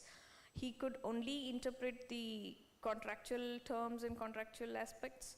So, in my opinion, I think even construction disputes, when it goes to the arbitrations, even there, when we start here, automatically the chain continues and the series of links, it gets connected, and there we could see some result in the arbitration with respect to this construction disputes, is what I personally feel.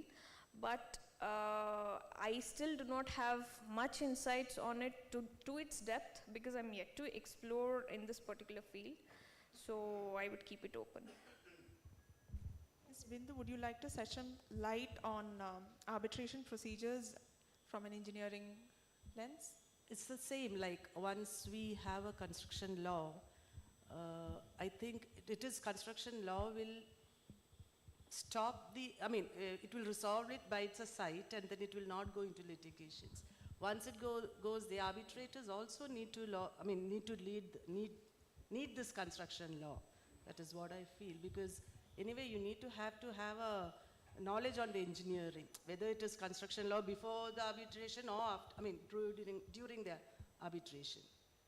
So we need to have this course that we imply. Thank you, ma'am.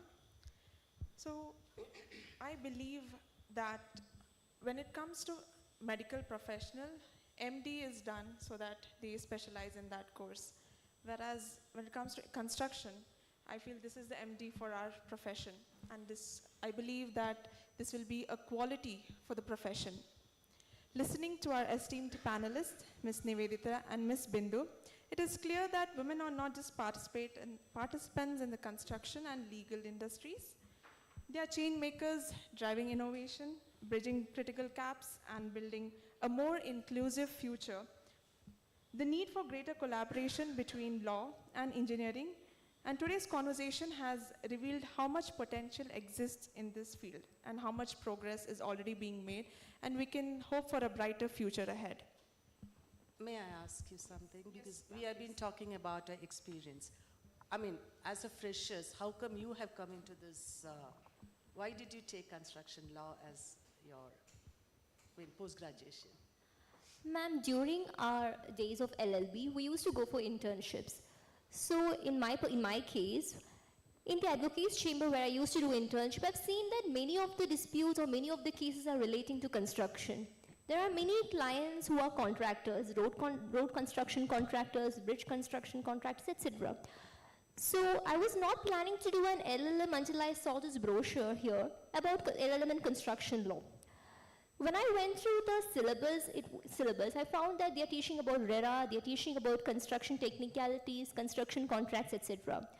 So what I felt is when most of the disputes are relating to construction, learning about these disputes might give me an edge in the practice, in the legal practice. So that is my personal reason for coming here. And moreover, when I decided to come here, before making my decision, I had consulted many of my friends and relatives about their opinion or whether they have heard about something about this. So a person who told me said the same thing about this, that construction disputes are many and construction disputes are the major disputes which happen in India.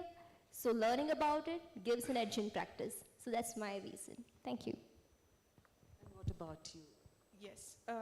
Before joining to the course, there were 3 courses in this college that was regarding data privacy and international commercial investment and construction law. So before joining, I did a little bit of research as to which course has a wider scope and wider opportunity.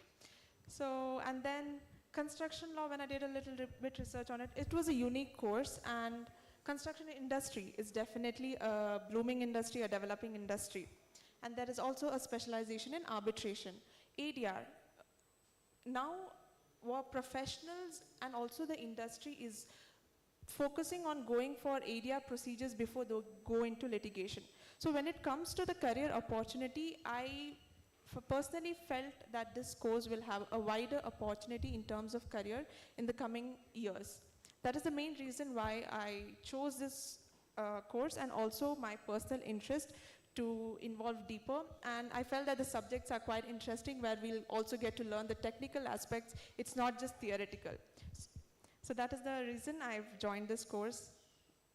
And one more thing I would like to highlight here is prima facie we could see to a very high extent that not only there are any legislations specifically directing or governing the construction disputes, but also the participation of women in this particular field is definitely not up to the mark, even in 2024. So that is also one of the reasons which most of us, I mean most of our teammates are also connected to each other's thoughts, and that is how it has led us to here is what I personally feel. So this is an area which requires women's attentions, and there's no barrier for women as of now in any field or any specific field which people feel even till today. So that is what I would like to highlight. Thank you, ma'am. So I would like to thank Ms. Bindu Ramakrishnan, as Ms. Nivedita, because we had a very informative session here. And I would also like to thank my co-moderator, Ms. Goyal. And now we move on to the interactive session. Yes, sir.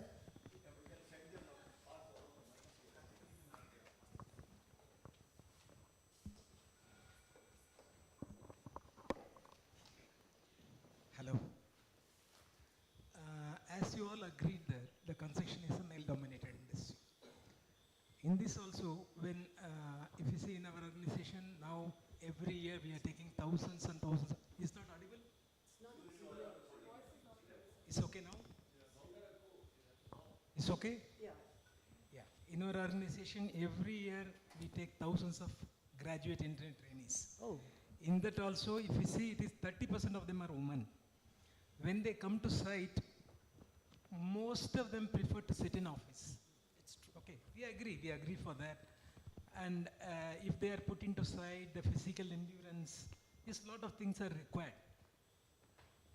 I come in our home phase, if you see, in an argument between husband and wife, brother and sister, or anybody like this, you know who wins the argument.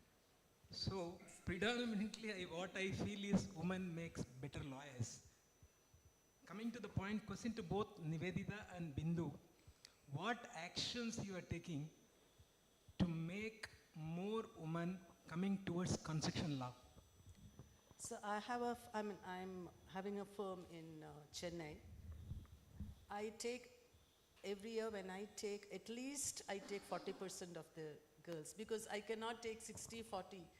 The girls going to the sites are very less. So I make sure that at least 40% of my candidates are girls.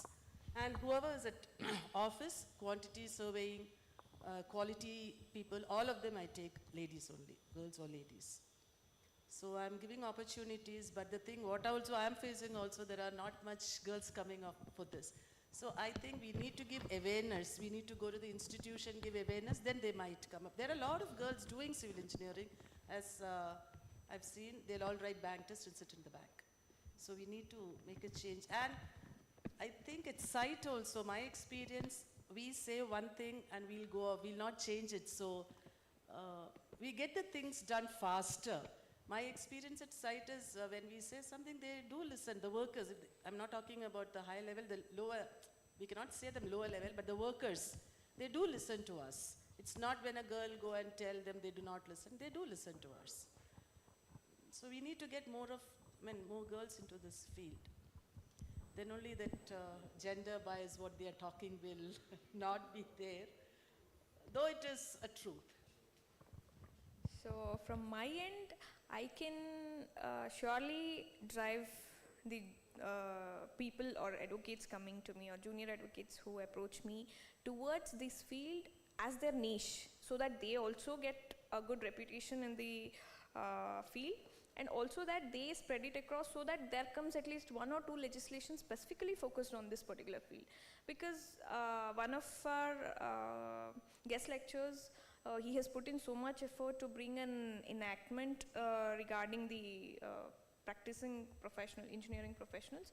So those are the very much required enactments. So in that way, it helps in their reputation as well, and I can definitely drive them into the field, not as a bias, but it is a new upcoming field, and it also helps in their career. Yeah, the question is for both, anybody can answer. Like, for a better work-life balance, do you advise a 5-day week in construction? Why not? 5-day work in construction, I think it's not possible. No, why? Why is, if a hospital which works 24/7, if hospital work 24/7, they can work in shifts, they can work in rotation. Why not construction? At least for people who work in the office. I'm not talking about side job. Side job also it should be possible. Office, yes. I'm giving 5, accepting one Saturday, otherwise they are having all Saturdays off. So my office is 5 days a week. You see, that is one that is putting off the youngsters from coming into civil engineering. because they see their But- friends who have done computer science and other things. But it's not like They, computer they sit science. in the AC room, they work for 5 days a week. So that's So the why only- should a construction engineer work for 6.5 days in a week? Even on Sundays, they go for half a day. Site we work. cannot, that companies should. Instead make it of as a having role. 2 people, you have 3 people, no, there. Yeah, companies should have it as a, Yeah, three-shift or company will four-shift. not have it because it costs them. So which client is, which client is willing to pay so much? That's a big question. You all will compete, so many contractors are here. How do they compete and get the job? So So with you- that costing, how can they? So put which through means, shift? which means you squeeze the professionals. Yeah, I think. Do some value engineering wherein you save on materials, methodologies, design and other things. If you do all those things also, when the competition comes, the crux is the money, the contract value. We have to work well within the contract value, no, sir. No, if you want to attract more people into, quality people into the construction. There are quality peoples in the construction. It is that But the a timing. lot of people who start off in the civil engineering, you yourself told after 4th year, after engineering, they just divert themselves into software or other fields, right? That's true. Yeah, that's true. The people are, but how can civil engineering, yeah. No, probably they can, Lawyers. So, but this is a very good course for the girls. This is an that is proper right. job. Just It's a like, very good course just for like the- a QS and planning job, this is should be a anyway, good, this our one. civil engineering department, it is diversifying, so the law, we can have every company, where they're having a law, department, they can include ladies for the construction law purpose. So we can improve So them you like can that. attract more Yeah, women. yes. Okay, thank you. I have a couple of more questions, but I want to give a chance to others. Yeah, I just wanted to share with what you said just now. In my company, I have taken 4 girls and then I am training them in construction contracts, particularly in contracts in the department. So they are getting trained and I think they are doing good there. So it is a good field for them, definitely. No, sir, my engineer, yesterday we had a concreting starting at 5:30 in the morning. She's there at 5:30. There are girls who does that also. Yeah. So I have seen them like how you said quality and other departments. This is one field where definitely girls can do better and then I think it is a field for them. So, Sir, only one question. Hello. I just want to add one thing. Just Bindu said, I want to add something to what Bindu said, work-life balance has to maintain. Okay. This actually this requires some awareness. So awareness starts from the parents. If parents encourage their children to go to this field, I think they can better understand. Yes, very true. I made my own daughter in construction field. She's architect and she's handling the design as well as the site in the US. Yeah, it should start from home. And I'm proud of her. He's very well maintaining it. Thank you. Yeah, my question is to the panel. Actually, for the past 10 years, we have been doing a lot to recruit girls or ladies in the construction field. But the main challenge that we have been facing is the retention, especially after the marriage. Personally, in my department also, we have recruited many ladies, but as you know that all ladies cannot be placed in the head office and construction doesn't work remotely. So what is your take, because this is going online? So what should we do more to retain them, especially after marriage? Definitely, the family is a basic of the generation.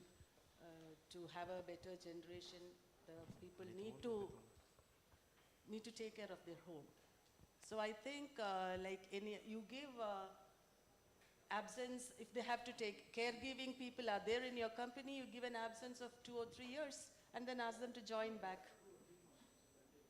If really want to, give jobs to the ladies, that's one of the things. If they caretaking people are there, you give them off for 2, 3 years. ask them to come back. When they come back, accept them.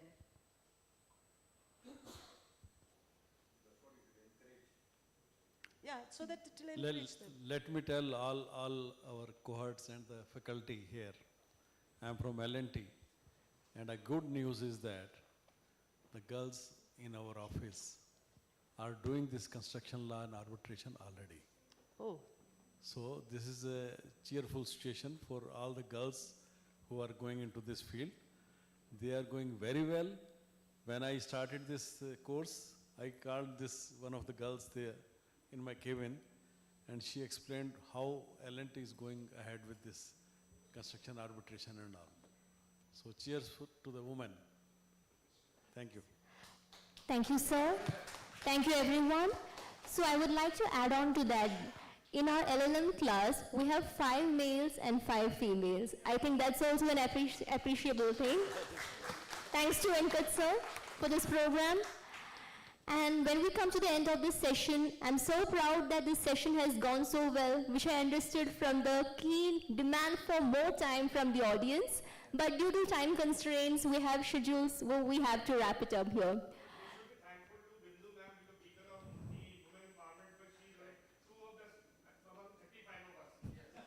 Yes.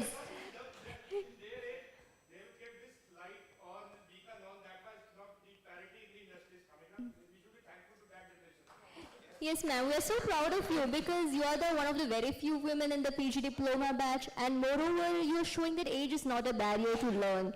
So we have a lot to learn, and I think this session was informative. We are not. I think the motto of the session was not to bring more women into construction law, but it was aimed at those women who had a passion, who wanted to come here, but those who do not know how to. So those are the women who must hear this. So thank you, Bindu ma'am, thank you, Nivedita ma'am, thank you, Koyal, thank you, sir, and thank you everyone for this platform. Thank you so much.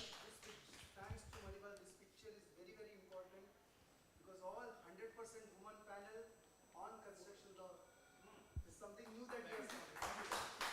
So this is Women in Construction Law talking about construction law signing off. Thank you.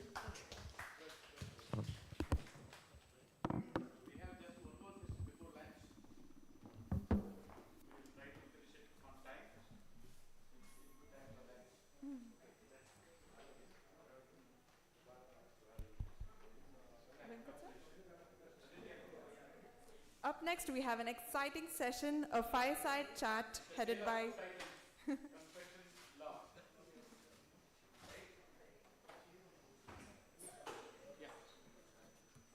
Over to you, sirs.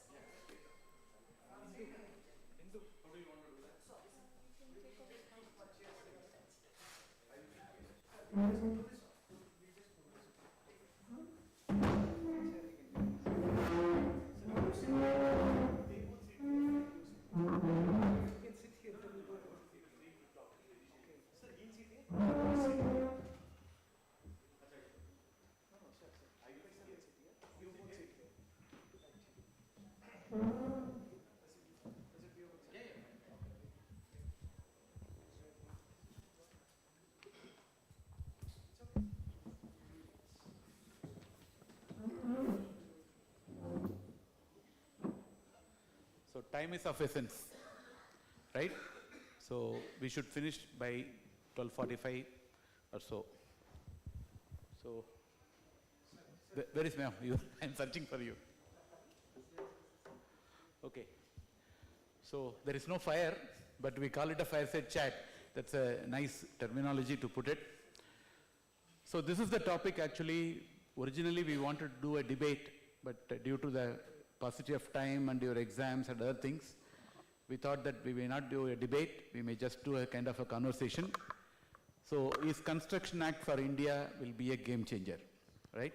So I have been working on this for some time, but I think my participants, they understood this topic only yesterday evening. But I think they have done some stellar research and they have come up, they can write half of a PhD at least by this time. So now I will put the context, what we are talking about.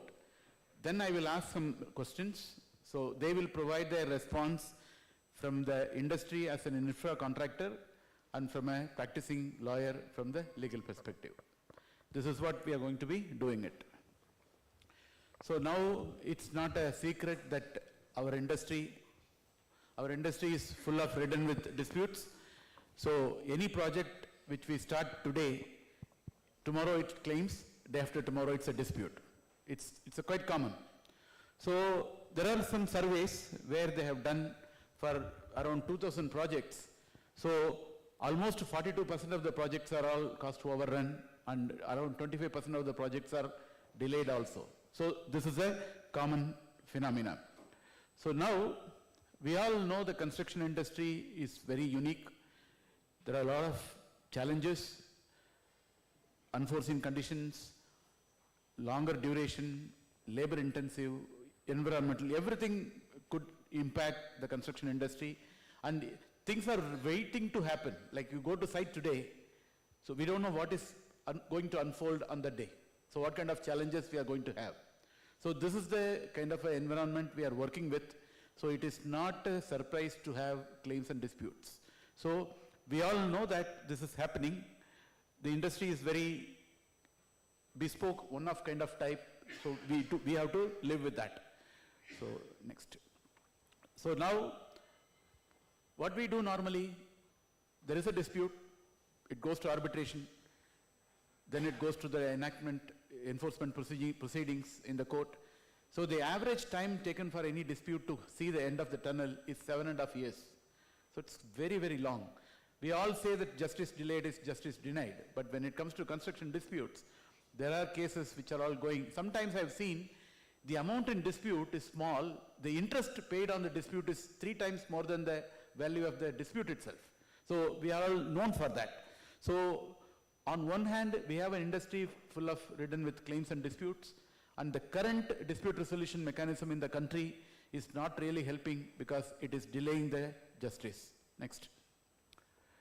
So the main problem in the industry is the supply chain payment problems. Our industry have multi-tier subcontracting.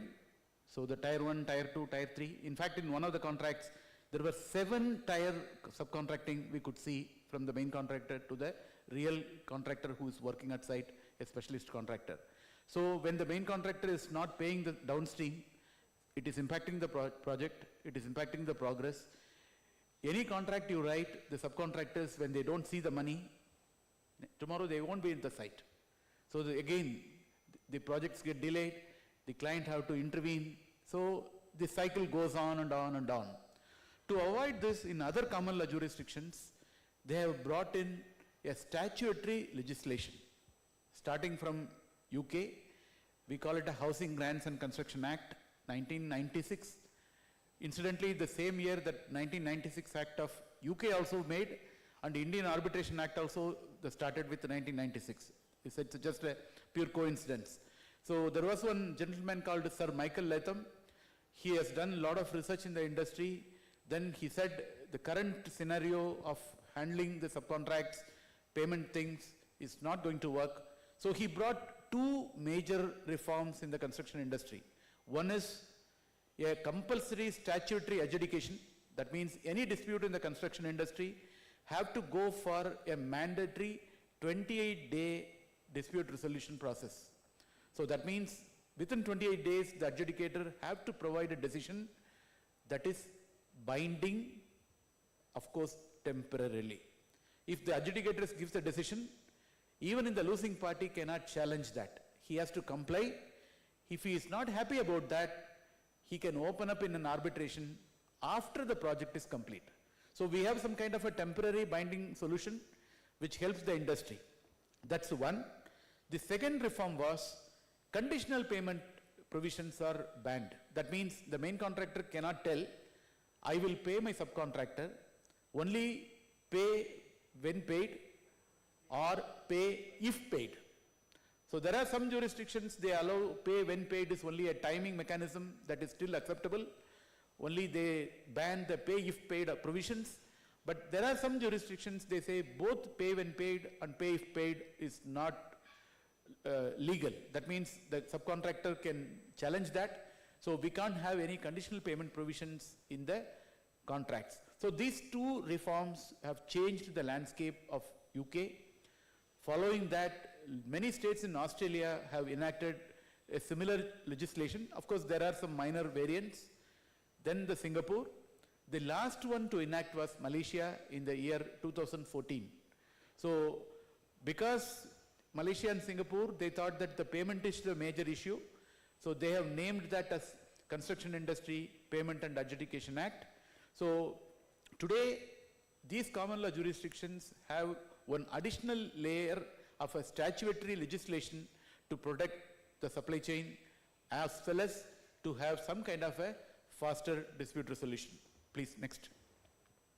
Now, we being another bigger common law industry, common law jurisdiction, unfortunately, until this time, we have not even thought about it. I was told, which is very encouraging, there is a lot of discussion happening in the Supreme Court, in the various lobbies.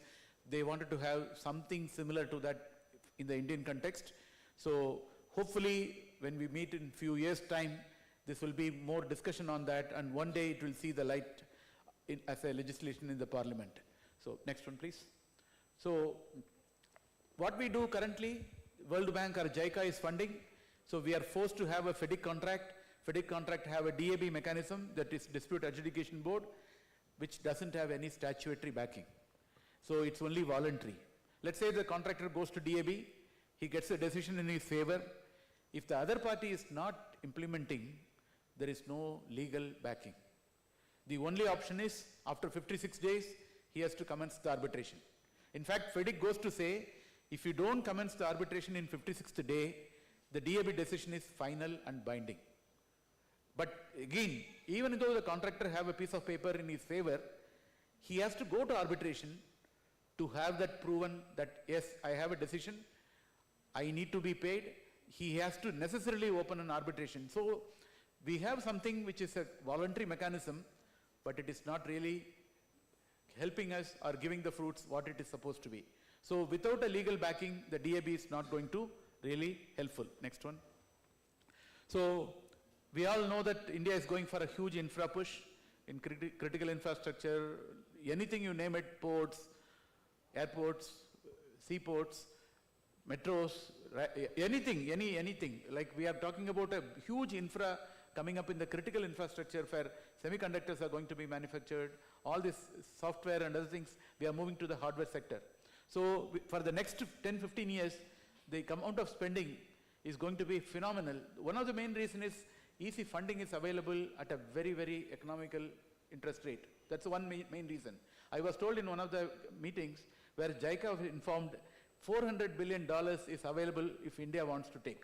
That's a huge, huge money, right? So we are going to have this, with all the current problems, we are going to have more and more disputes and more delays, and this is going to eat away the own mechanism, whatever we are having. Next one, please. So this is another thing. So we are aiming to become 1.4 billion by 2025, third largest construction market in the world. This is what we are currently aiming. So definitely we need to do something on the dispute resolution, otherwise this is going to be a major problem. Next one, please. So as I told you, we need an improved dispute resolution mechanism in the likes of UK, Malaysia and Singapore, so that we may have disputes, but we have some mechanism to have them resolved in a quicker manner. Next one. Yeah. So now that's the background. I will ask some questions. They will be answering. Then we will take the questions from the floor. If you want to contribute further thing, definitely we would be willing to consider that. So now, maybe the first few questions I wanted to see. After that, it will be, we will move on based on how we are going. So I will start with the person who creates the disputes, right? The contractor. So we will come to you in a minute. Okay, I know the answer. Are there payment disputes in your contracts? So this mainly depends on how the employer wants the project, sir. I have come across 4 kinds of employers. In early 2000, we were building a studio for one of the famous Bollywood in Mumbai. We are building. Morning we used to submit the bill. By evening 7 o'clock we used to get the payment, 100% payment. The second case, we were building a stadium for World Cup Barbados in 2007 for the World Cup. There we did the project under JCT. So there was a contract administrator. We used to get payment on exactly on 56th day of our application. Third, we have built a villa project in Dubai when the recession was going on. It was in the year sometime around 2007, 2008. There we faced huge delays in payment, huge. The employer was not ready to pay, even though we had done the job. So we tried all the ways. And current project, what we are doing, it is funded by one of the external funding agency. Here also we are getting the payment dot on the day on which we have to get paid. So getting paid for the work done is mainly depending on how the client wants the project, sir. Okay. So what do you do if there are payment delays? Do you commence DAB, or what is the first course of action normally you do when there is a payment dispute? We give a notice of delay, sir. Notice of delay implies. That is fine. It is continuing. The payment is not coming through. Do you impose a DAB at that point of time? We impose DAB, sir. In that also what we do, instead of DAB, what we go for some amicable settlement with third party or someone. We used to give a notice of slowing down. We first slow down the project where we were not getting paid. We slowed down the project for some time. Again, we are given a notice of stoppage. Hola. Okay. Yeah. We are given a notice of stoppage of the project and we stopped the project in between, sir. Okay. Stopped the project in between. Later we went for amicable settlement and finally we got it paid. Okay.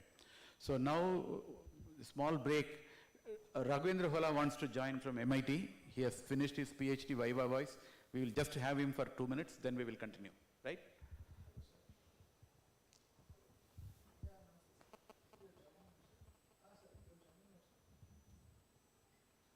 So we will not miss out any professor.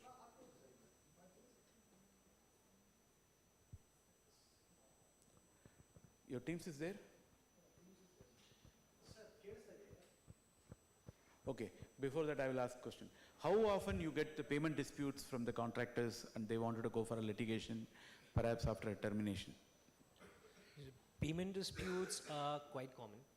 Now, whether or not payment disputes are going to result in termination, now that is a question which depends on a lot of factors. First factor is jurisdiction, nature of the project, market conditions, so on and so forth. Typically, contractors would avoid terminating the contract because that is a remedy which is, you would not escalate a dispute to that extent unless it is proportionately so for the non-payment. So contractors would avoid terminating contracts.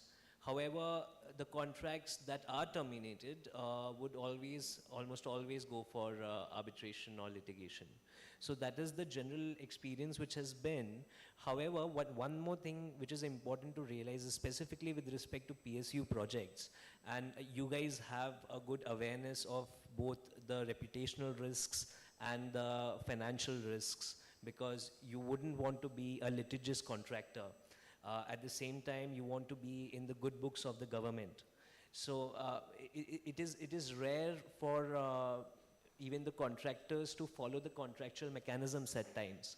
And when you're not following the contractual mechanisms and tomorrow the payment related disputes or any disputes arise and either the mechanism is not properly exercised or the correct correspondence is not in place, it is very difficult for you to tomorrow then terminate and do a dispute. So for those reasons, it's uncommon, but when it is terminated, it's almost always that they go for arbitration. Okay. So Suresh, I want to ask you, there will be a lot of disputes during the currency of the project.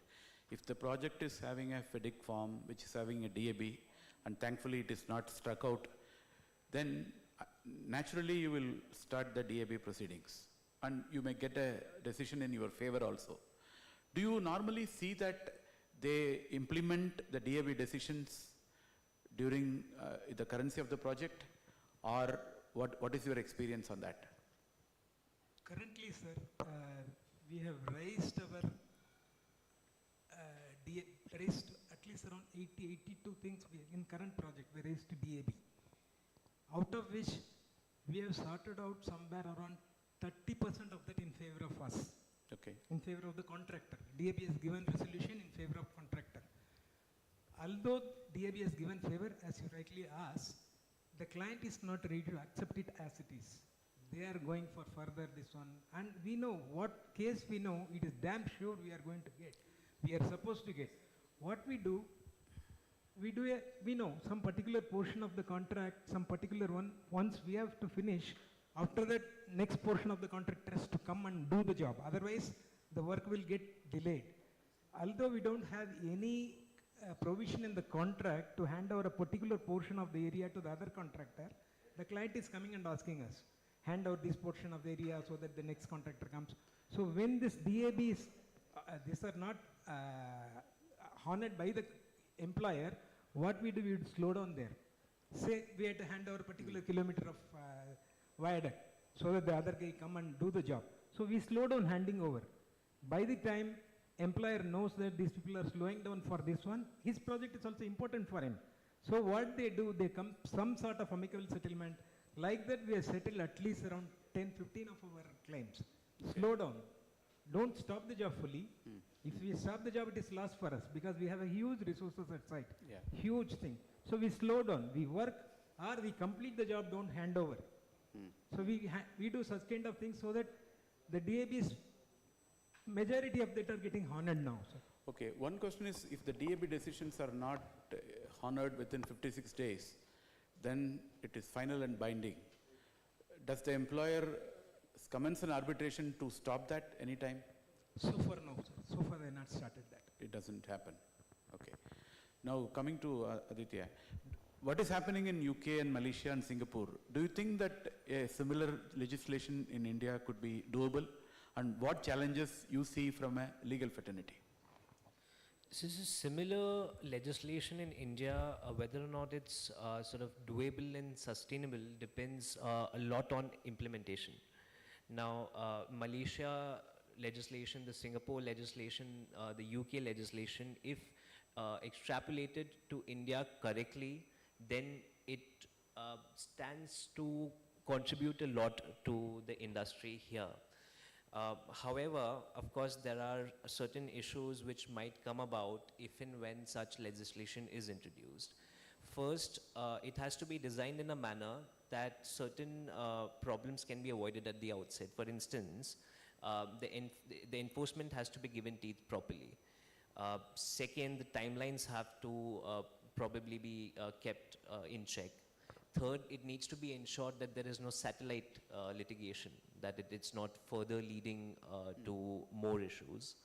Fourth, we need to ensure that there are sufficient adjudicators who are qualified enough to determine on such claims available to ensure that the process is smooth. Apart from that, a trend which is particularly seen and recently so in the Indian legal industry are these quality control bodies. For example, for arbitration, there's the Arbitration Council of India. For mediation, there is the Mediation Council of India, all of which will be set up. And these quality control bodies, it is possible that they pose a risk of over-regulation. So these are some of the challenges pertaining to the Indian legal industry. And also another aspect of it is how does the judiciary treat it? Because it should not be used to then give rise to more dilatory tactics. The enforcement mechanism should be absolutely swift, and everyone needs to understand that this is an interim yet binding decision. That is to say that it is enforceable, but it is not final, and the final adjudication will at the end lie before the arbitral tribunal.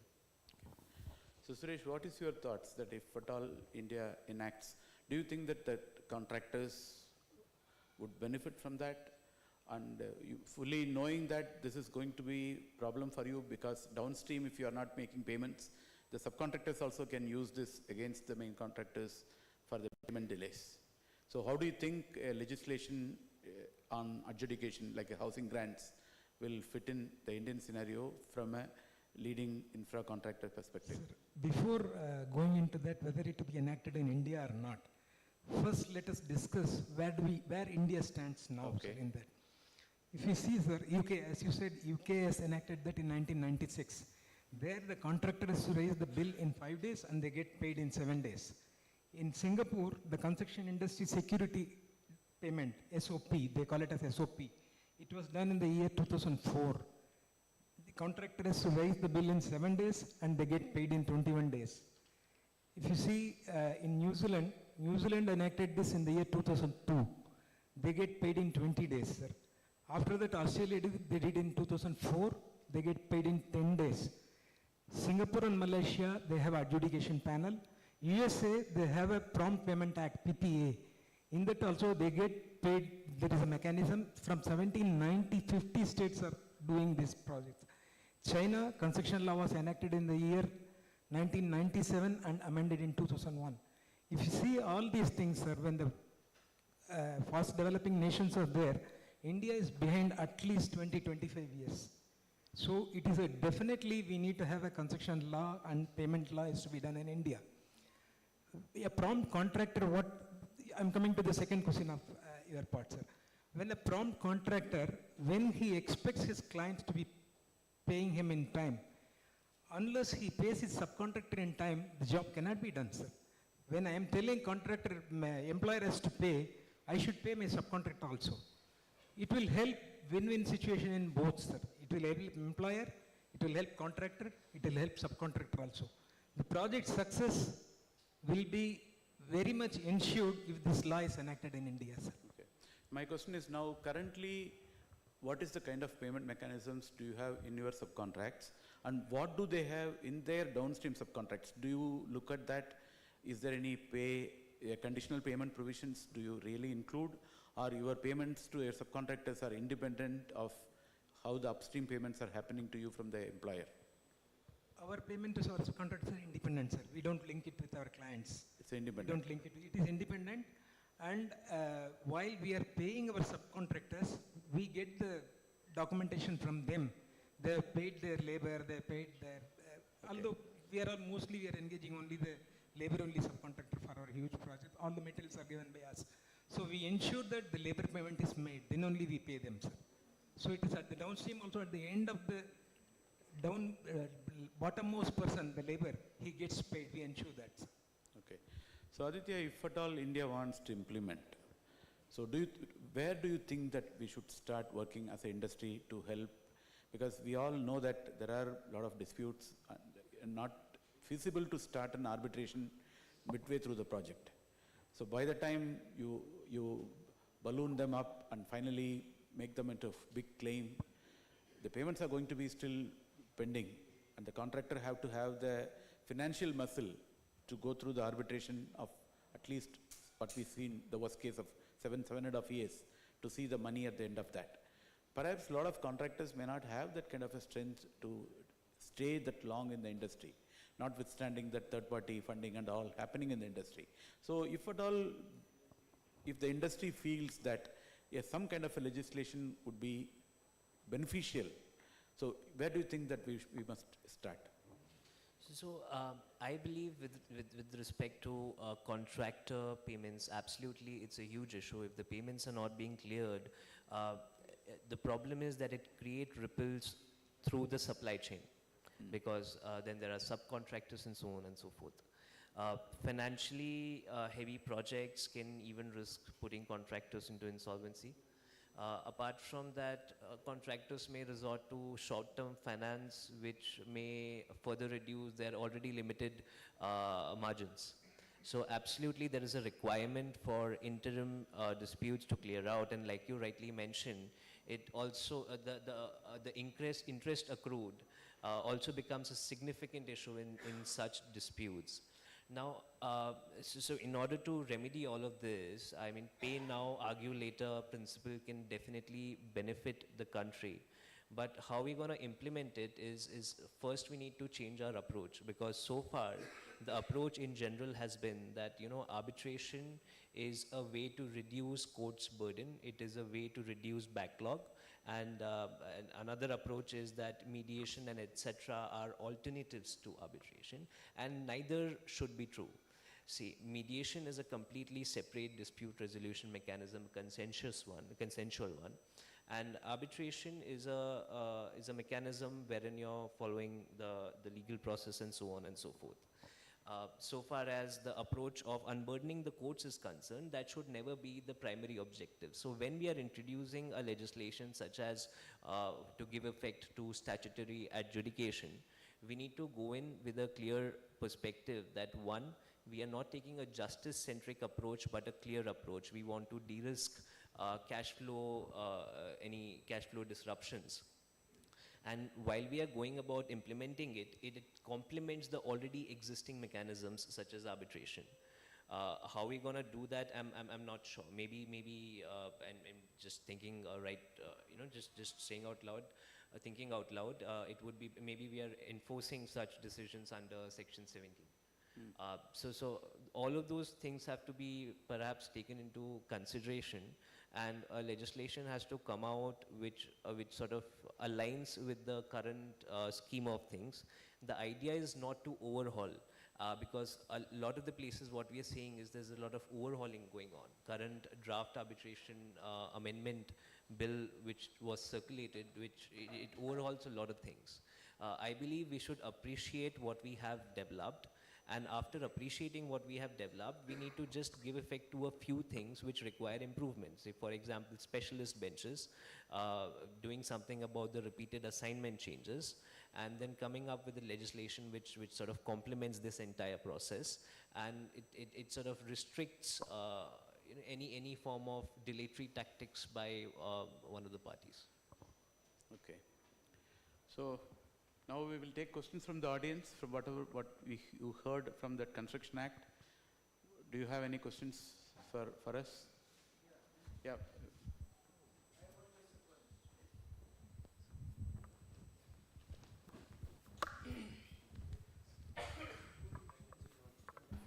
Yeah. So I have one question for Mr. Suresh. Mr. Suresh, you highlighted that when there is a payment issue, you are slowing down the progress, slowing down the work. Yeah.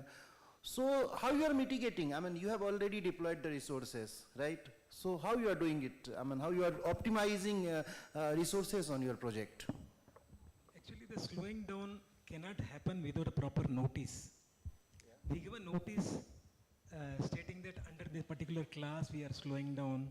Later on, when we go for the EOT, that slowing down, that comes in the disturbance in the No, in that. but what is the contractual mechanism? Because if you are slowing down and if there, delay is attributable by company, employer I mean, so when you are doing the disruption, will you not face, there will be your event also? No, you are giving a notice of employee's default. You can stop the job after a particular day, but instead of stopping the job because our resources will be idle, we are slowing it down. Or what we are doing is we are completing the job and not handing over. Your job is done. The delay is not there in the particular area. Only the final handing over has happened. That is not happening. We do in that way also. Okay. Yeah, sir, I have a question for the panel. As we everyone know that the biggest litigator or the biggest creator of dispute is the government. Government of, state or the central government. Still, sir, we are having various provisions in the contract. We have the Contract Act also, and government officials, they are not adhering to those provisions and those acts. So what we should do going forward if Construction Act is implemented to make them to adhere to these acts? There is some positive movement from the government side also. On 29th May 2023, government has introduced a scheme called Vivad Se Vishwas 2. In that, once they start, after that, what happened is, till last year, December, they have settled 2,300 crores of rupees. So there is some positive movement from the government side also. It is not that all the government is not acting or they are not dilly-dallying with the contractors' payment and all. There is a positive movement from the government side also. So we can try some sort of those things just like this Vivad se Vishwas, something like that we can try. Yes, sir, I agree to what you have said, but you might have seen the recent circular also, which said that the disputes which are more than 10 crores cannot be taken to the arbitration.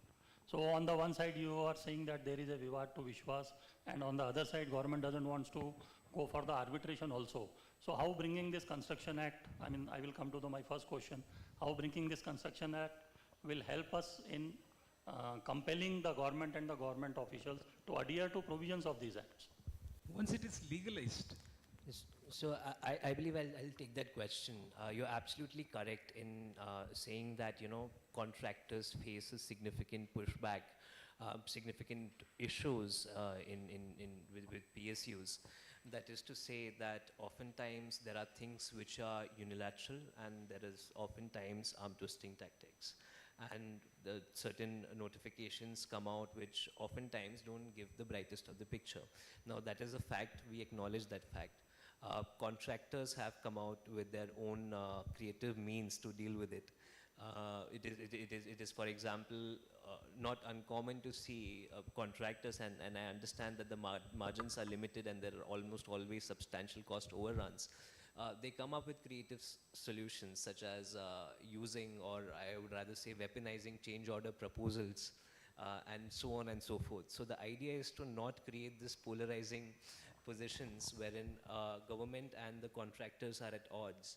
So I think the right way is to come to terms somewhere through these discussions, deliberations, and putting it to the government that these are the issues we face. And I believe the accurate way to remedy them is through the already existing mechanisms, so that when a newer mechanism of, say, for example, adjudication comes in, then that mechanism can complement these mechanisms. I would give an example, arbitrator appointments. Now, one of the issues which occurs, for example, is delayed appointments under Section 11, despite Supreme Court orders and so on and so forth. If the delays increase, so do costs. Now, having that adjudication act, argue later principle, that will maybe help. Now, in the already existing mechanisms, when we are going for, say, for example, arbitration, in India, the loser pay principle is not strictly applied. I mean, I would give reference to 31A subclause 2 of the Arbitration Act. It's not that the arbitrator cannot apply it.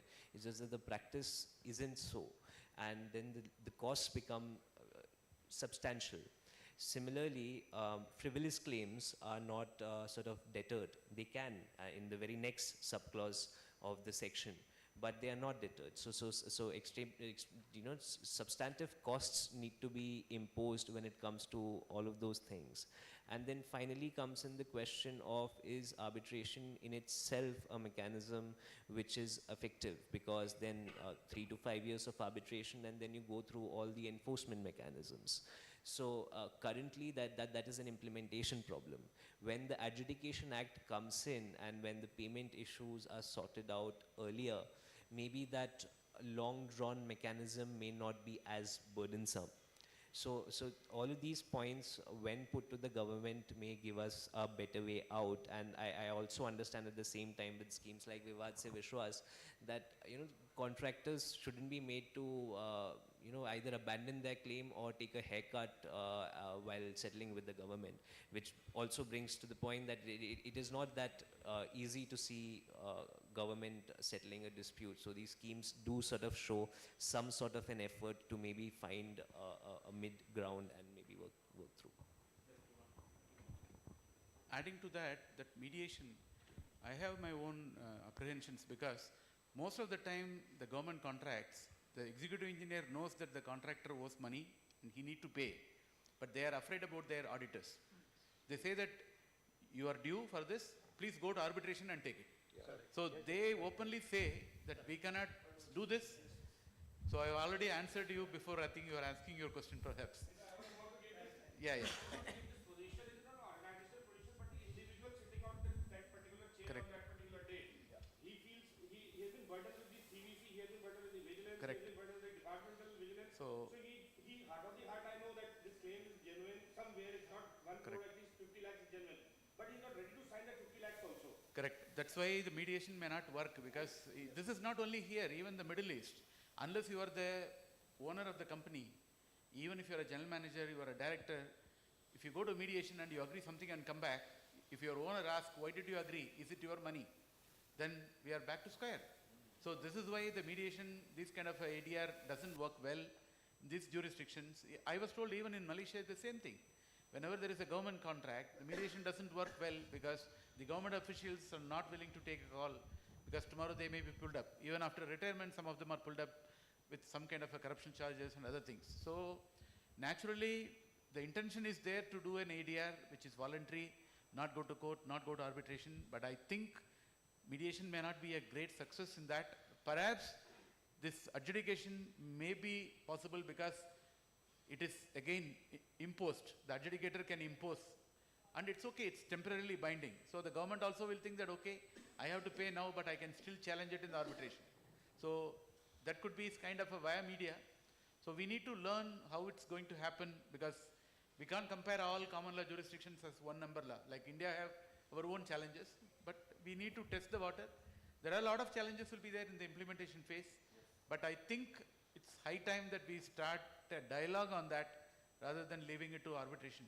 Sir, in one point which I'd like to add, sir, because Aditya told that ADR was supposed to reduce the court cases, but court cases are still not getting reduced. The reason is that when we come at a stage of implementation of award, the person sitting out there who was supposed to implement the award in a government organization, he also says, let's go, we take it back to the court. Instead of going to the high court, because it was a departmentally appointed arbitrator, I will go take it to the district court first. Then high court and then come to the Supreme Court. Because if tomorrow I implement the award, again I can be pulled up. Why you have not exhausted your last legal remedy? So that is why these issues are there. One, if the Construction Act comes up in the future, that individual position or through departmental instruction, that individual position should be protected up to this level. One can implement the award, like financial limits can be seized, like up to chief and level, this can amount of awards can be implemented without going into the legal. So this is how some things can be there, but still individual position supersede the organization interest in these cases. No, absolutely, Trent. So far as the vigilance is concerned, yes, that is an issue, but Adjudication Act, if it does come into play, might help with a lot of these issues, because there'll be early crystallization of facts, issues, claims. Tomorrow when you're going to arbitration, the chances are that the claims are not going to be, inflated. Maybe even beforehand, even before going to adjudication, or certainly before going to arbitration, you've taken a feasibility opinion on your claims. And, when you're proceeding finally before an arbitration, and that there is, sufficient backing to get to that stage, it would perhaps solve the issue of the polarization between the government and contractors, and especially with respect to arbitration issues and disputes. My question to Professor Venkat sir. See, we are talking about DAB as well as arbitration. In the latest development, government has told arbitration also not required more than 10 crores. In some of the contract, we witnessed that was already incorporated and already they have published for the tender. And even the Karnataka government already notified, saying that arbitration is not part of the contract. They should go to the court and get that issue to be adjudicated. Even though we have DAB arbitration and going court and getting 7.5 years, and this phenomena will come, where this contract claims will be settled, sir? See, we have too many agencies and too many ideas. This is where the problem is. Like if you say that if it's not mediation, straight away to the court, that may not be the ideal thing. It has to be mediation, then at least arbitration, then the courts. Because we all know that the litigation is not the best forum for taking the construction disputes, and because our judges are not trained in the construction disputes. Like unlike a TCC, Technology Construction Court of UK, where they understand and they take the decisions based on their legal knowledge, we have not reached that stage. I was told that in Delhi High Court now we have a separate bench for intellectual property cases. So that is a recent development. I believe all the IP related disputes are going to that particular bench, and it's getting resolved faster, and they are seeing the light end of that. Along with the Statutory Act, the one more thing in the common law jurisdictions is the Technology Construction Code. I think there are some discussions going on, there are some lobbying already happening. We need to have at least a bench which is like similar to that. If you go to Dubai, in DAFC we have a separate bench. If you go to Malaysia, we have a separate bench. So there are other jurisdictions may not have a separate court, at least they have enacted a bench. In absence of that, you have a mediation, then you go to litigation directly. I think it's a one step forward and two step backwards. That's what I feel. It's not going to really help the industry. Hello. My question to Aditya, Advocate Aditya, sorry.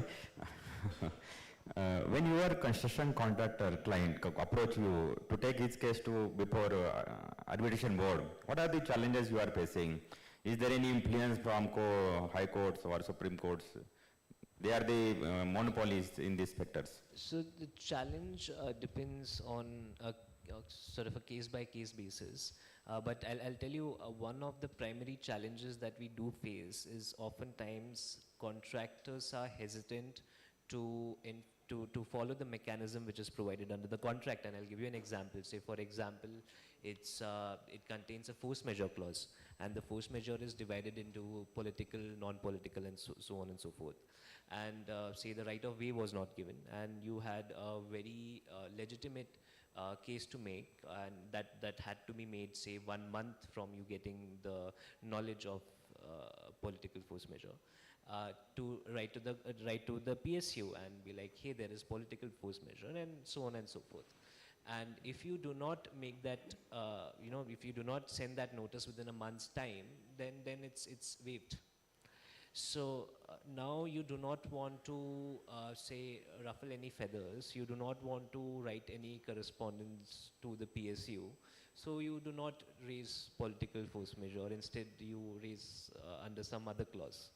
Now tomorrow, when the issue comes before me, when I have to make your case before an arbitrator, it is very difficult for me to justify why things were not done in a certain way.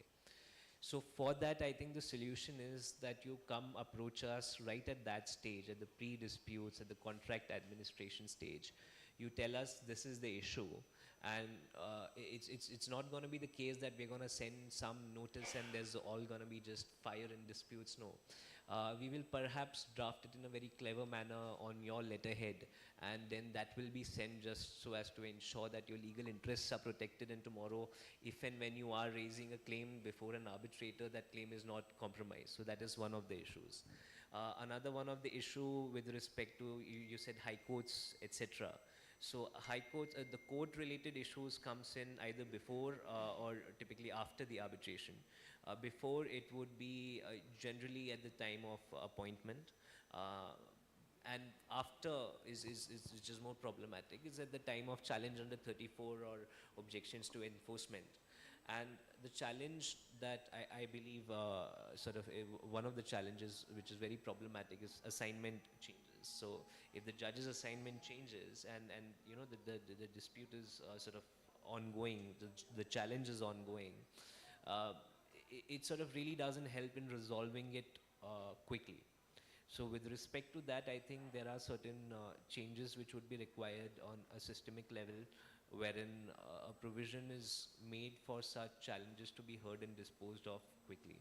So yeah, I believe I've covered the challenges before an arbitrator, before the court. There are several more, all depends on a case-by-case basis, but these are the few which just came at the top of my head.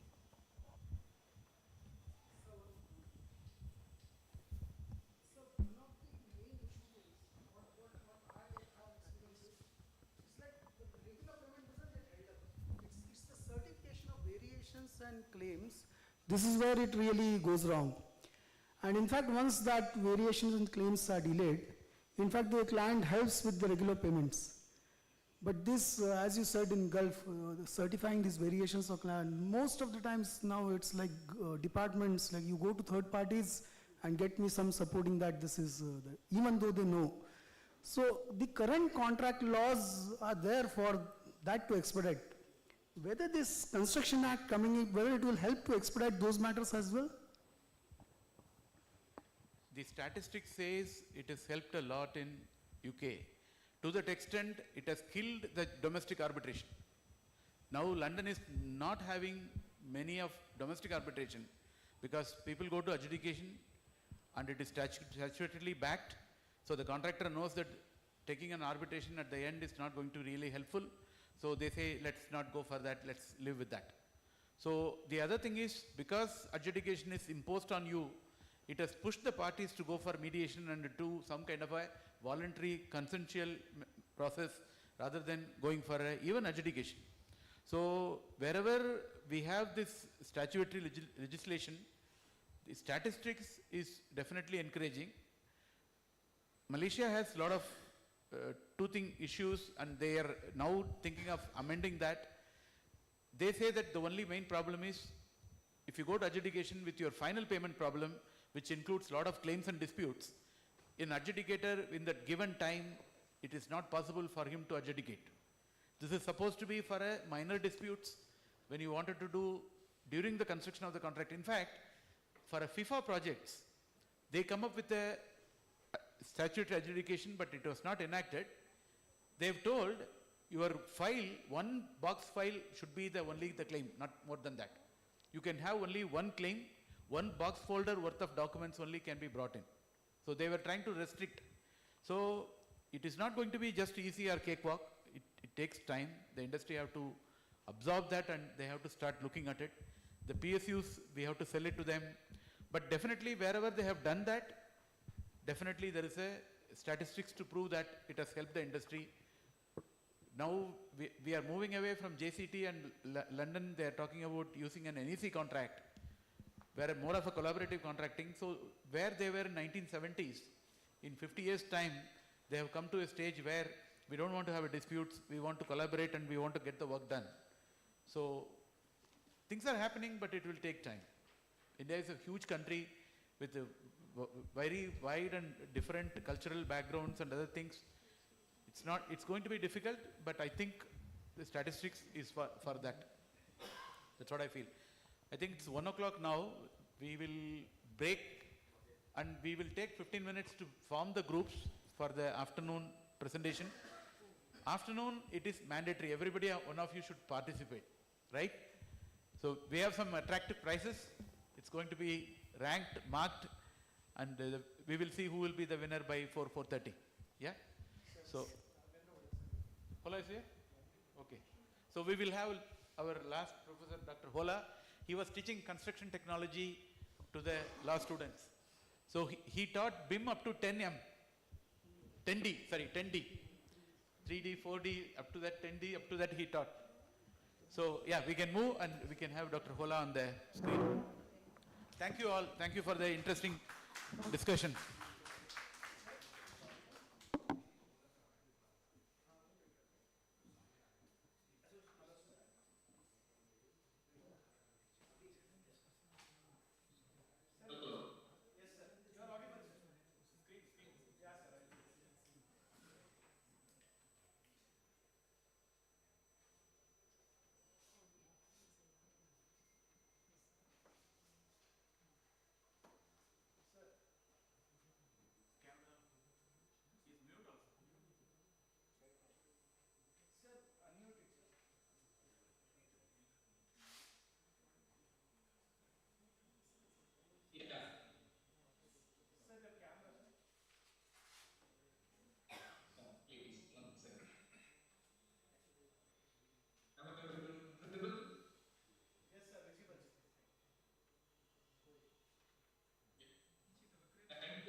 Thank you, sir, for joining us today and sharing your insights.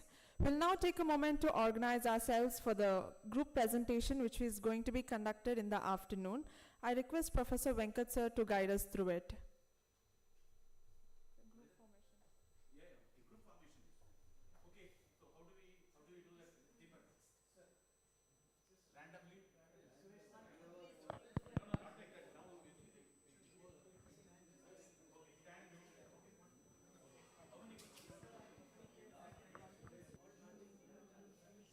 First, so there are 25, so 6 groups or 5 groups?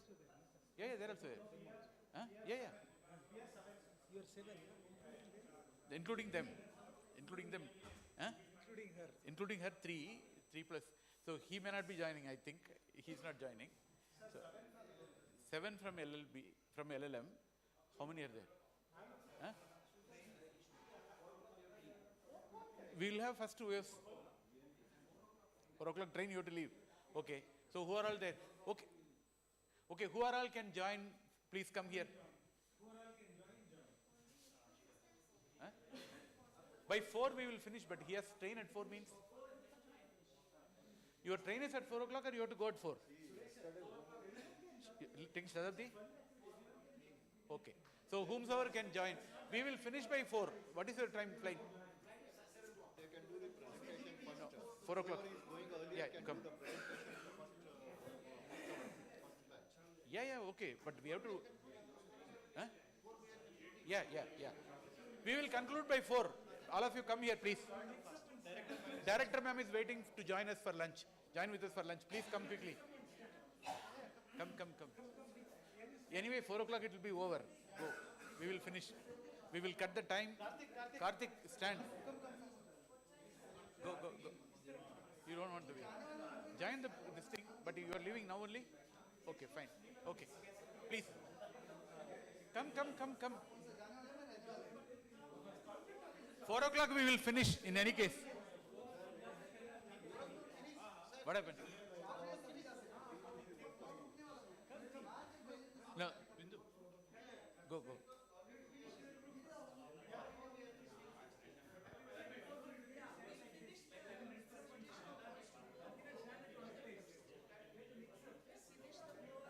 Presentation we can't know because we have to finish all. That's okay. Let him finish and go. Then if they win, okay. Mix up and stand. Mix up and stand. Yeah. So how many groups we want to do? 5?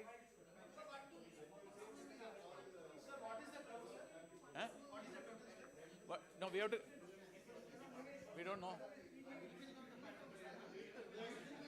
Huh?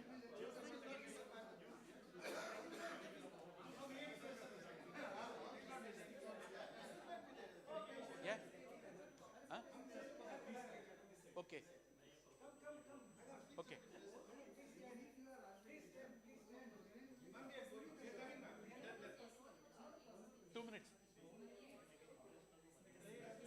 Okay. 5 groups. Say, tell 1, 2, 3, 4, 5. Mix. Go, go, go, go.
Make sure that your teammates are all with you. Anybody pending? 1, 2, 3, 4, 5. All the teams are here, right? Okay. So this will be marked on 5 different criteria. One of the criteria is how they are answering the questions from the audience. If you want to make tough for them, ask tough questions. Right? So you can try to tip them off. But we are the first group. We will be other side after No, that's okay, that's okay. No, that's for everybody. I'll say only one thing. कांच के घर में रहने वाले. So that's your present in front of you. I wish you all the best. One is already gone for early bird, sir. Early bird we will give. That's separate, not counted here. So, you please listen what's going on. Preparation is enough. Be attentive, ask questions. We will be looking 5 different criteria we will be marking. One of that is a Q&A. So then finally, we will announce the thing. The time limit is 15 minutes for the team, not more than that. So 15 minutes, they will finish, 5 minutes maximum for the Q&A, if at all any questions are there. So 20 minutes we should wrap each team. That itself we don't have time. We are starting at 2:30, we have to wrap by 4:30 by any cost. So 15 minutes we'll keep and we will go with that. Okay, let's start now. Good afternoon, everyone. We are team 3. And our topic is effectiveness of FIDIC dispute adjudication board on the Indian contracts. Our team is led by Koel Madam, Sharma ji, myself, Ashish ji and Sachin ji. So FIDIC has a provision for this dispute adjudication board or dispute resolution board. And mainly the golden principle 5 of this FIDIC that mentions that it is applicable only when the matter is not in conflict with the governing law. So if the situation comes that the matter which has been discussed or which the parties intend to refer it to the dispute adjudication board happens to be in conflict with the governing law, then that matter cannot go. So that we can say probably that's one of the negative points but it's fair as well because if some matter is there which is in conflicting with the law itself, then obviously the executive or the project team or the other members cannot discuss it. It has to be referred to the court. Okay, now let's take a case, if the matter happens to be not of that case, then the matter can be referred to the DAB. Now what are the advantages or what's the motive for parties to go to DAB? Now one of the main reasons is that it avoids route to the arbitration or going to court, which are the lengthy processes. So in case there is any dispute, then both the employer and contractor, they can come together. They can appoint the DAB, and DAB is either 1 member or 3 members or more than that. And generally it's 3 members, 1 member from the employer, the another from contractor, and both put together they take 1 more member. That's how the structure of the DAB is. Now, the another advantage is that DAB is required to give its decision within 84 days. So this is also compared to going to arbitration or a legal course, it's a very early resolution that comes. 3 months is a time which is a very good time for the matter to be resolved. On the other side, what happens is the contract also provides for the unsatisfied party to go for the further course, like whether in the contract if the arbitration is mentioned for arbitration or for the legal route. So that is it's sort of a disadvantage because definitely the party who doesn't get a decision will not leave it at that. And if the party is confident of gaining something of going further, definitely they will further refer it. So it's like a 3 months process comes in between, which anyway parties would have gone to arbitration or to legal course. The another point is, Sharma ji, you mentioned about it's not being binding. You can take on that, please. The ADB is kind of a pre-legalized alternate dispute resolution method mandated by the Indian law. It is arbitration, conciliation and mediation. So before going to this, the ADB comes in where the ADB within the parameters of the general condition of contract, ADB is organized for the grieved party. It is true that there is no legal binding to that, and it's not easy to implement the decision vis-a-vis when we see the award of a arbitration exercise, in which the arbitration is as such a award is a decree in itself and can be executed. But there is a way for the ADB also which we can make parties legally binding by noting down the complete DAB procedure, make it a kind of an agreement and get it registered, plus through a amendment to contract, we make that decision, the change which has happened, if something of that sort, through an amendment to contract, we can make it some kind of a binding. If the parties are in agreement and DAB has been resolved completely, then some kind of a binding we can achieve, sir. So you're thinking of a solution where the parties at the start itself, maybe if it's not in the FEDEC, at least in the special conditions, they can bring the point of making it binding, so that the further delay process gets avoided. Sir. The another advantage of, I may say, of dispute adjudication board is the members are all like from the industry, and the paper, obviously employer and the contractor, they are going to choose people who know the subject. So that is another advantage. So you are not, we are studying construction law now, we can't say that, but at least you are not required to explain it to lawyers. You are bringing the matter in front of the people who already know the technical aspects, maybe and they can get the details of the project in advance. So you're talking to people, you're bringing a case to people who are technically qualified. They are from the industry, so they have a good background of what happens in the industry, how the matters are handled. So in that sense also, there are chances that the fair decision always comes out, and which could be, as the members have been selected both by employer and contractor, again what would happen is they would accept that decision. So that is another advantage. Why DAB are not successful in maximum time? So that is the question which need to be discussed, sir. No, we are talking about the effectiveness. So unfortunately the part is that they are not binding, and see, one of the reasons could be that as they are not binding, and if the decision goes against me, and if I am confident of achieving a better decision going forward in arbitration or taking some other legal course, then why would I not? So basically what happens, as an experience in DAB, sir, the employer thinks either my way or highway. Either my way or highway. If the contractor doesn't agree to the terms of the employer, sir. Yeah, in DAB, before the parties, after the award of the DAB, before they go for arbitration, there is also one provision that the party who is not satisfied with this arbitration award, DAB award, he must give a dissatisfaction notice.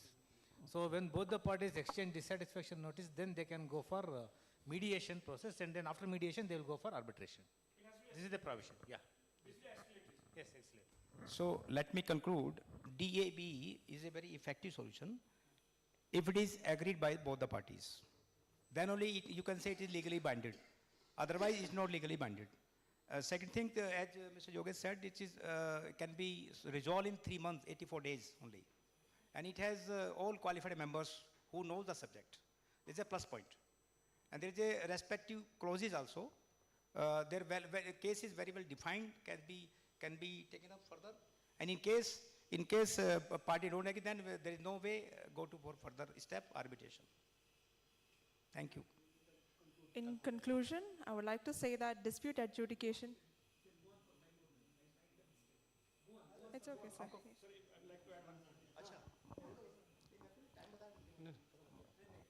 Just to add into that, the effectiveness of DAB comes out. Thank you so much, sir. The one good part of DAB is that, which is when we can take away from DAB is that before going into the formal arbitration, if the contractor is agreed for say example 10 claims or 8 claims, at least he can get redressal of 4 to 5 claims. So that kind of still the DAB provides, and we can always give that kind of credit to DAB, that it is not a complete failed exercise. It has its own partial benefits, sometimes complete partial. And whatever we can get, at least some dispute is resolved. That's the best thing one DAB can provide. If matters are than commercial, then the effectiveness of DAB is very high because those solutions and the members being industry experts, those solutions would be acceptable to the both the parties. That is the major plus point of view.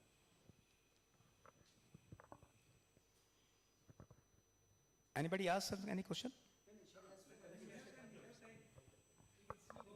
In conclusion, I would like to say that dispute adjudication boards is definitely an effective mechanism because when it comes to construction disputes, it's important that there is expert determination on these matters, and DAB is a platform which provides such. So, any questions?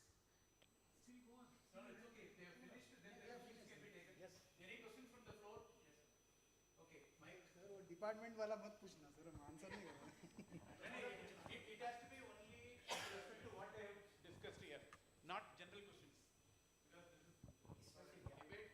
Yeah, so the topic is applicability of FIDIC for DAB.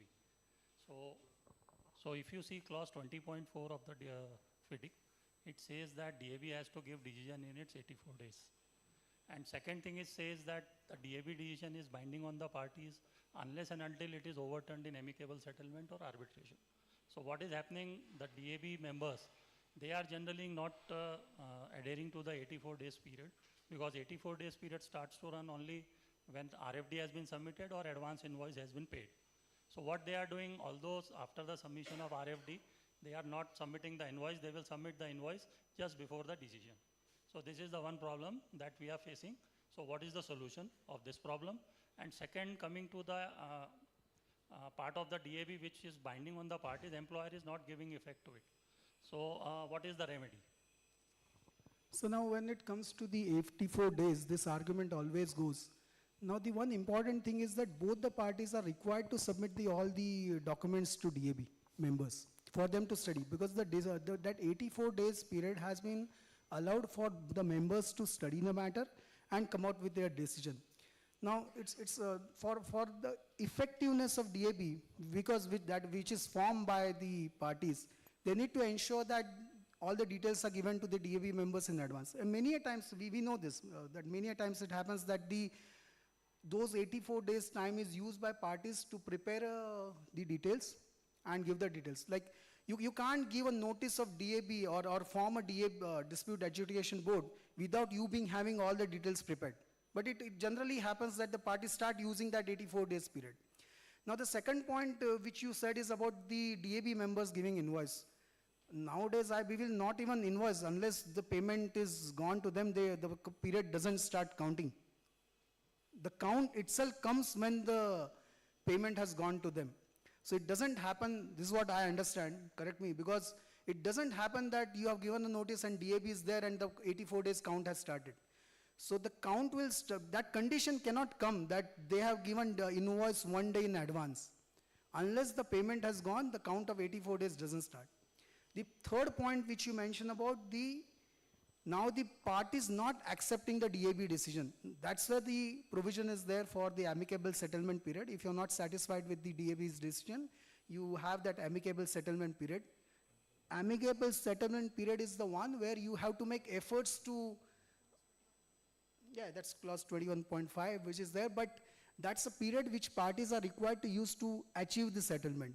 Now if one of the parties has already at a position that I'm not going to have any amicable settlement and I need to go to the further process, generally it provides for the arbitration to go ahead, then why would that party do that? Because they have already decided.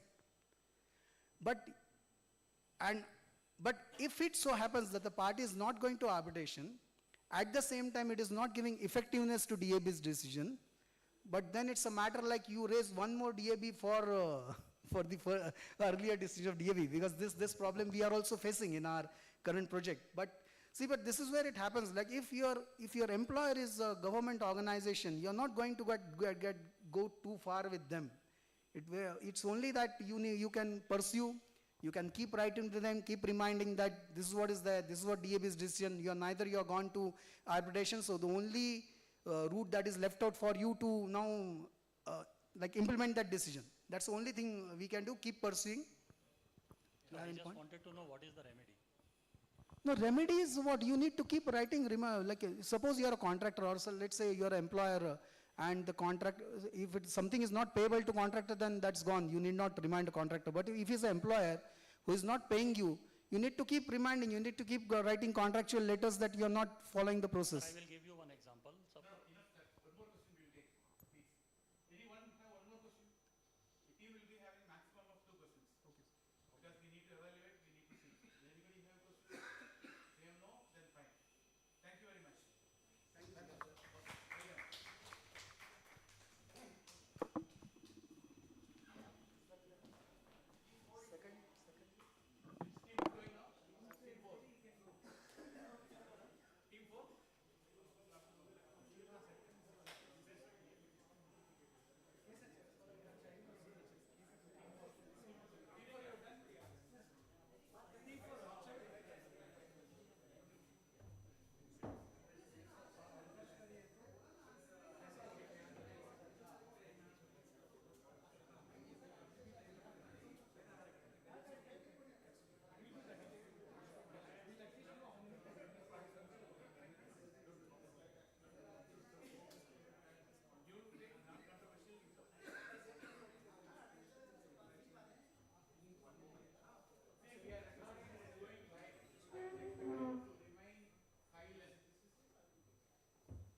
Hello. Okay, time management, please take care properly. Yes, sir. So we will allow maximum of 2 questions per team.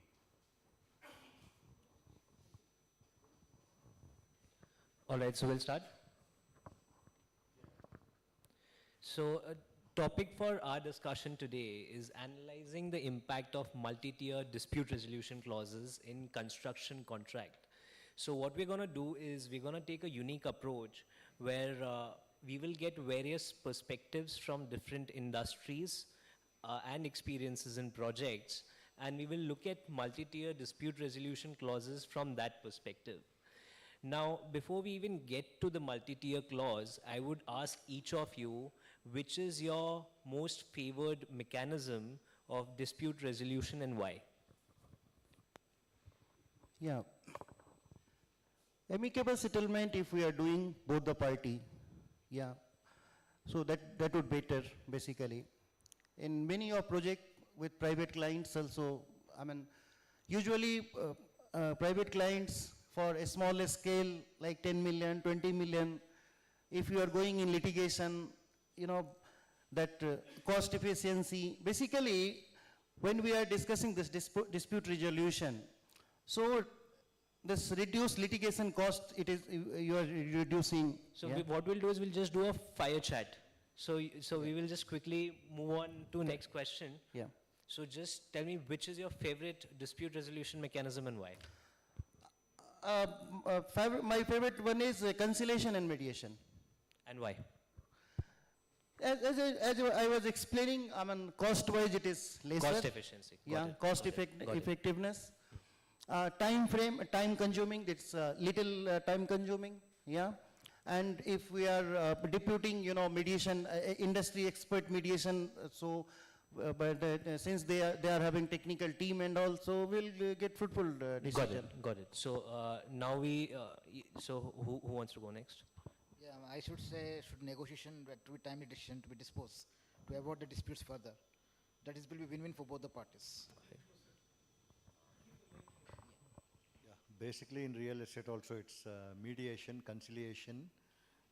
As it is very fast, there's no loss of time, as well as it's very inexpensive, I should say, compared to any other method.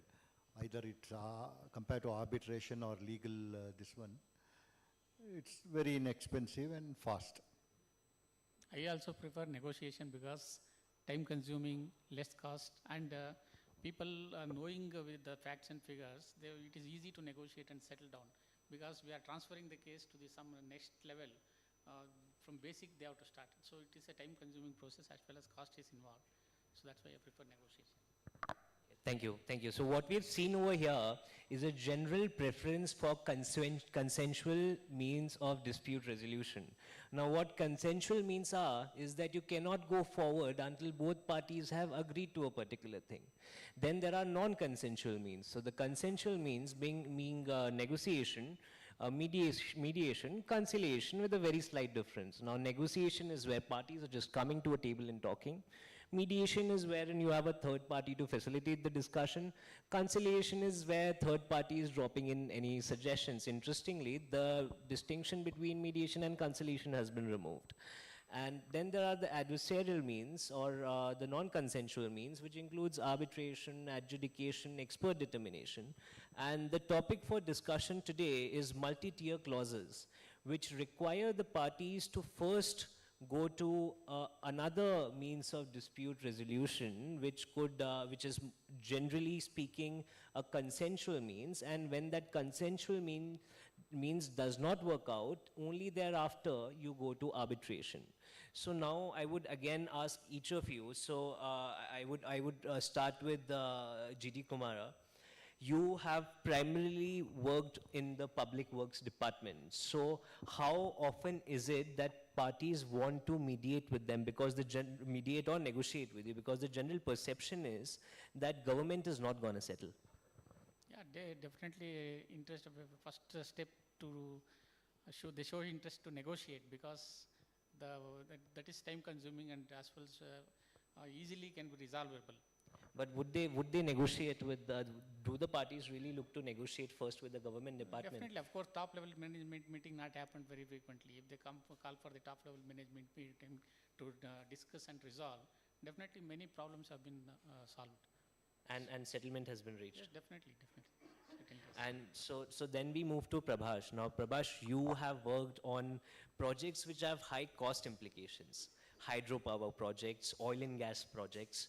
Now one of the issues is, of course, when you're going for a dispute and there are accrued payments, more frequently, especially in these kinds of projects, there is limited margin. There are almost always cost overruns. Yeah. So if I were to first go in and negotiate with you and mediate with you without specific timelines in mind, how big of an impact can that have on the overall claim? Yeah, well, see, like oil and gas project, if I am picking up, this is complex nature of project, yeah. In its nature, it's dynamic.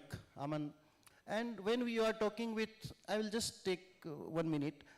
If we are working with ministry contracts and all, like big companies, oil operators, so their dispute resolution is okay. They don't want to go in arbitration, and we also don't want, because due to business perspective and all. So there we are having amicable settlement.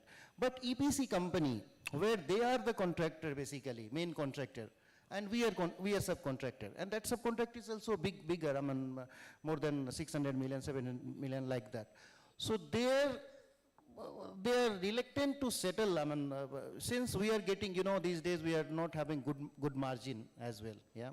And in that also, if some dispute comes, and some of clauses are back to back, and the difficulty is their type of contract is different, yeah, that is EPC, and our contract is item rate. So nature is not same, but there is conflict. And that clause itself, they are saying if that will be settled from them, they will settle. So this type of things we have faced typically in EPC contracts, in oil and gas contracts, and we are in arbitration. So I will conclude that government contracts, if I'll speak about Middle East and all, so their government contracts, they are settling in this dispute resolution mechanism, all this mediation and this conciliation. But private contracts, it is little bit difficult. So now coming to private contracts, Sriram, you have done universities, townships, you have done industrial projects, factories, plants.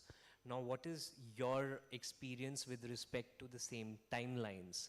If today I have a claim and I want to bring that claim, but if there is a mechanism prescribed in my contract, in my clause saying that no, you first have to mediate or negotiate, and it's a private contract, probably the implications we'll have to see, but the parties are at odds with each other. I do not want to negotiate with you, I do not want to mediate with you, but the clause is forcing you to mediate or go to negotiation. Do you think it's going to be something which is beneficial, or do you think it's something which is going to be forced onto you? It's going to be beneficial, which to say, first of all, I want to say it's not a private ones, all are public projects I've handled. So, whenever you go for arbitration or consider, the first step is for issuing notice. What is the cause you are having a dispute? That is to be addressed to the other party. Both the parties should come to a conclusion, yes, now there is a dispute. The notice is to both parties to understand. Then the first step is to negotiate, because it is cost effective, there is no expenditure or you want to third party, time bound it is. So you want time bound resolution in order to continue the project. The first step is to discuss among both parties properly, thoroughly, to come to a conclusion that is a dispute which is beyond hand. But if there is a proper discussion between them, taking the technical aspects and the legal aspects and the financial aspects, they should resolve, it will be resolved also. So first step is that dispute to be addressed by both the parties. What exactly dispute is, giving through so much notice, it can be addressed in a timeline. Rather going to next steps of the steps, mediation, conciliation, 90% it can be addressed if there is amicable settled at the discussion private law. So, Manjunathji, you have had experience with both private and public sides. So, for example, in water supply, you would have had experience on the public side. When you're doing your apartments, your commercial buildings, and otherwise, you have the experience from the private side. So, from both perspectives, what are your thoughts on the added timelines because of these clauses? Right. Like, even though we are on the same side of the table, like as far as government sector works are concerned, like we have interacted with, executive engineers and chief engineers, and Kumar is from the government side. Kumar is from the government side. So what we have observed is that most of the contractors, since those are all water supply projects are all time-bound projects and it's all public interest projects, like also they're all executed in a very expeditious manner, and any land issues and other things where the pipelines have got to pass through, all that, they are all facilitated. So there are no delays as such in a general project. There may be specific cases where land acquisition issues will be there, but as far as town water supply schemes are concerned, the site handing over and other things are quite clear. So any other issues, like we sit across the table and sort it out as far as, and if it is drawing the water from the river to the treatment plant and all, where it has got to pass through a lot of these agricultural lands, then those issues come up. Thank you. Sorry. So I think what we have seen from this discussion is what happens in multi-tier clauses is there is an added timeline now, right? You first have to negotiate. If there is a mediator, then that mediator has to be appointed. If there's a conciliator, the conciliator has to be appointed. The hearings have to be scheduled. Now, throughout this process, there is an added time span of maybe 3 months, 4 months. But across industry, the construction professionals are saying that maybe conciliation, mediation, etc., they have a potential of preventing the dispute, and therefore such clauses are better. So therefore they would have a heavy impact on the construction industry. Now, since we are short on time, what I'll do is I'll ask specific questions to each one of you, which will be different in each case, and then we will conclude the discussion. So first I will ask the question to you, sir, and my question is this. Do you know that there is disparity in various forms of dispute resolution mechanisms? For example, if today I were to, and once the Mediation Act is fully enforced, if I were to do mediation, I have an enforcement mechanism for mediated settlement agreements. Of course, there are also timeline concerns which are significant. But if I do negotiation, then I don't have a proper enforcement mechanism. So what are your thoughts? Should these disparities in various forms of consensual dispute resolution mechanisms be there? Unless the contract is frustrated to that level, the option is always open for the negotiation. So when nothing can be possible to resolve the issues, then it will go to the next stage.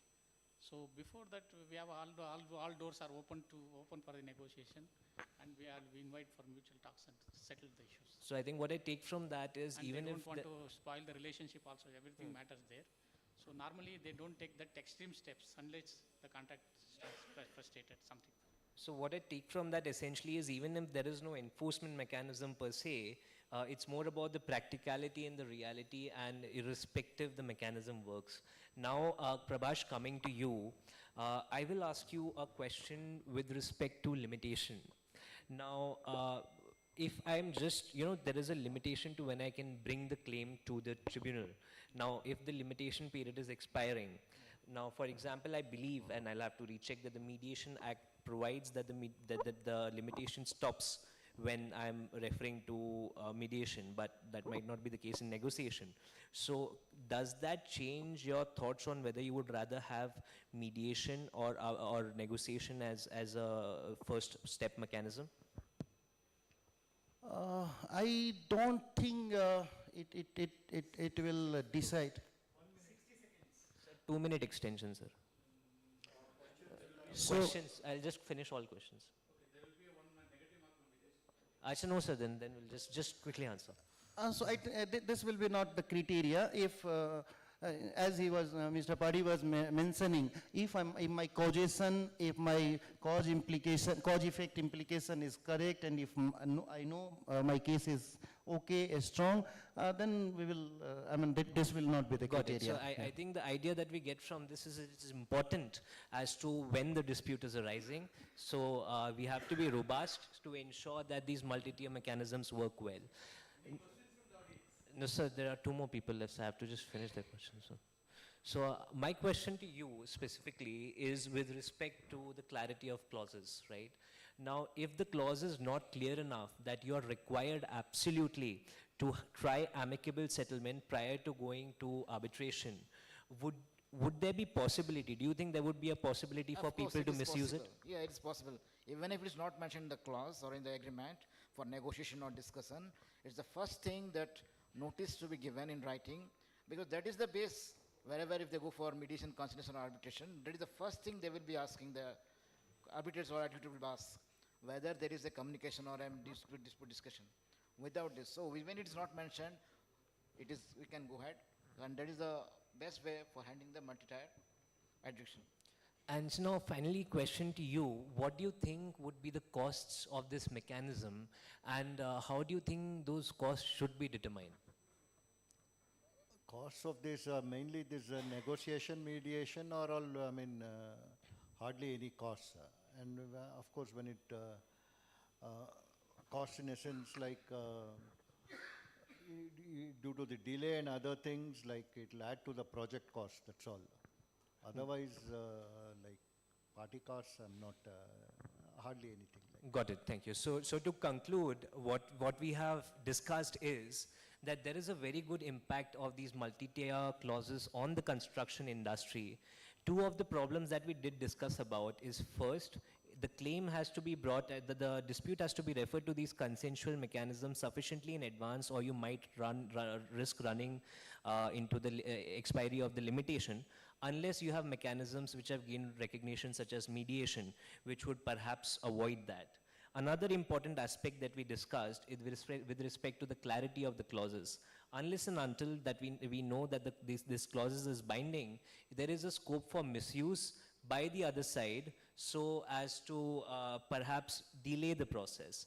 And finally, it is also important to note that oftentimes it just becomes a mere formality if the parties are not willing to come to the negotiating table. And if such cases come, there are case law governing such situations, but irrespective, the arbitrator should take a view that the clauses, it is a mere formality and it is no longer required. So with that, we conclude and open it up for questions.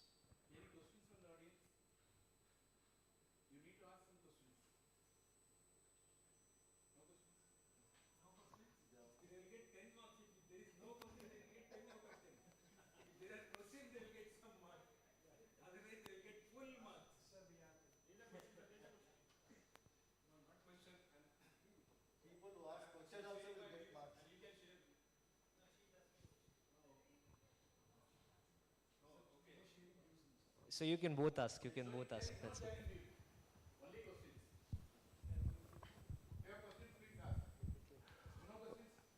Yeah, okay. Hello. Two questions.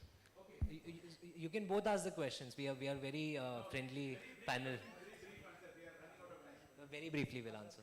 Quick. When it comes to the Indian legal scenario, MTDR clauses, there is no provision wherein it says that MTDR clauses has to be mandatory or mandatory in the sense the parties must adhere to before they go into litigation, or discretionary. So in your view, do you think MTDR clauses should be made mandatory or discretionary clause? If so, why? A very simple answer to that. First, Commercial Courts Act, there is mandatory mediation. So far as the clauses are concerned, which are coming into a contractual mechanism, one needs to distinguish between consensual and non-consensual forms. I do not think it is the right way to force a particular clause onto a party to say that, hey, you have to mediate, negotiate by a statutory mechanism. If the parties have agreed onto a clause and there is a mandatory amicable settlement, sure, that has to be agreed upon. I do not believe there is a separate legal provision that should be required, that should just come out from the Contract Act. And if at all the language is mandatory, and again, although, I mean, Contract Act aside, although there is no separate law on it, and nor there should be, the idea is simple. If the parties have agreed, is a precondition that there shall be an amicable solution, amicable settlement attempt, then you make that attempt. If you cannot make that attempt, there is a sufficiently large body of case law which governs. I think one of the cases was by the Supreme Court, Air India, forgive me, I don't recall the exact name, wherein they said that when such clauses become a mere formality, then such clauses need not be enforced. But then again, that is more of an exception rather than the norm.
Good afternoon, everybody. The topic given to us is Critical Review of Indian Contract Act 1872 for its suitability in the construction contract.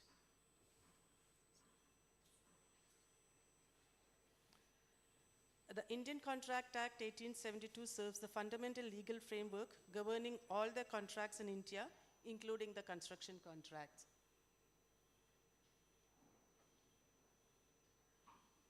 The provision given is from the beginning, that is from the agreement to the end of a project. That is what we feel. After discussion, we have come to a conclusion that Indian Contract Act has got all the provision for a construction contract to be enacted. So from the agreement, starting from the agreement to make it to the contract, the section 2E starts with agreement, that goes into contract. When it is enforced, it goes into contract. Then we have taken only few sections because of the time constraint, we have taken few major sections. The second one, we have taken it as a notice to claim, then extension of time, delay damages, and breach of contract, which we feel the most important part of the Indian Contract Act. Mr. Ashish will explain the notice to claim. Yeah, hello everyone. Actually what we did, we just took 3-4 major problems which are generally happening at the site, and then we have tried to apply Indian Contract Act to it to see whether it is suitable or not. So if we go to the first section, which is section 28, generally what happens in the FIDIC contracts and the other contracts, 28 days notice period is generally given under 20.1 to raise the claim. Further, 20.1 says that if you do not raise the claim within 28 days, your claim is barred. Then there are other notice period also given for discrepancy in employer's requirement, 56 days and so on.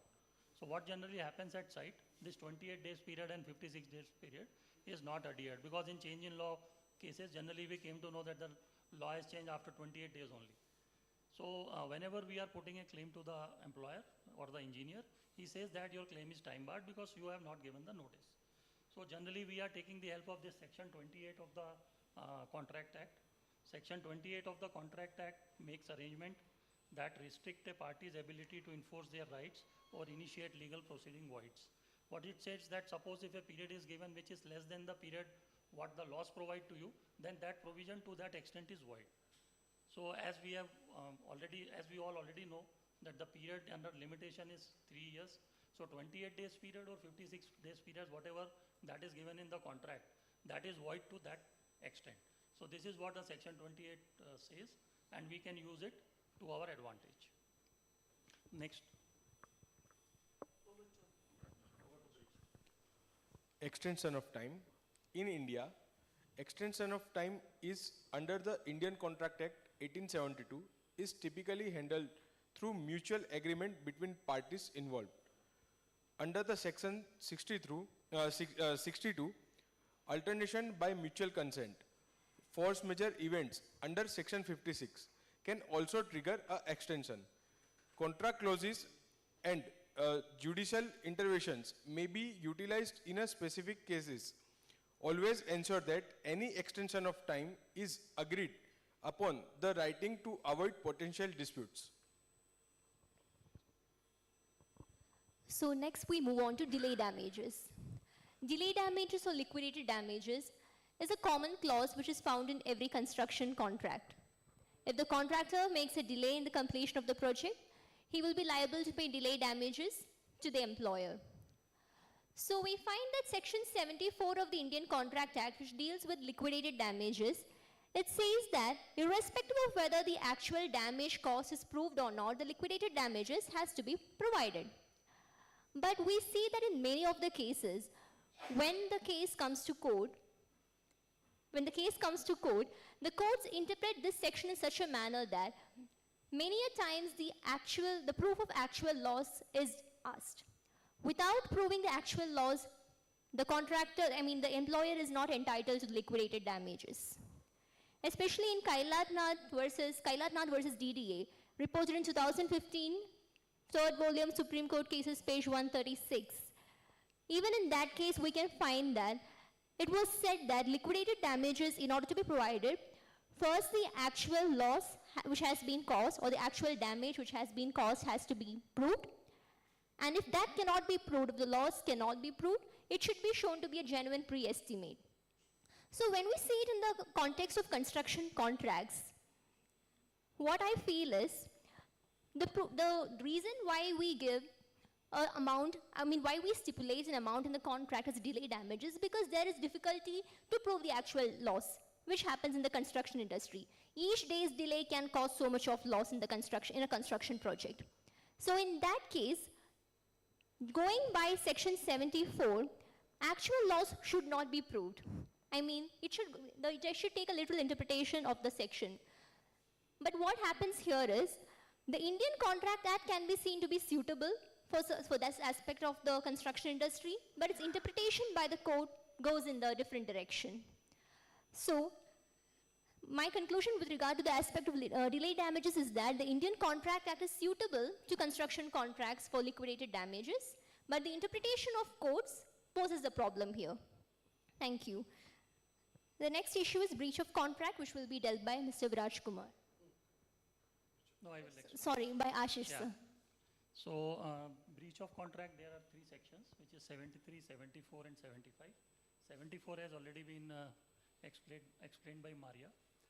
74 is, section 74 says that it is not necessary that you have to prove your loss because parties have already predetermined the losses. But the court has taken a position that whatever damages have occurred, you have to prove that you have incurred those damages or you have to incur those losses. So this clause can be, although this Indian Contract Act is not supporting us, but the case law supports the contractor and contractor can take advantage of that. Suppose if 5% of LD is prescribed and in the court, if we are able to prove that the employer has incurred less than 5%, then if 4% liability if we can prove, then 4% LD will be levied to us. Now coming to section 73, which says compensation for loss or damage caused by breach of contract. It covers compensation for losses or damages that were anticipated by the parties at the time of entering into the contract. Section 74 already explained. Section 75 covers compensation for loss or damages caused by a breach. Now there are 2-3 things which we should keep in mind while dealing with 73, 74 and 75. First one is that the compensation is only payable for loss or damage caused by breach, not by the breach itself. If the breach did not cause any loss or damage, the party cannot claim any compensation. Okay.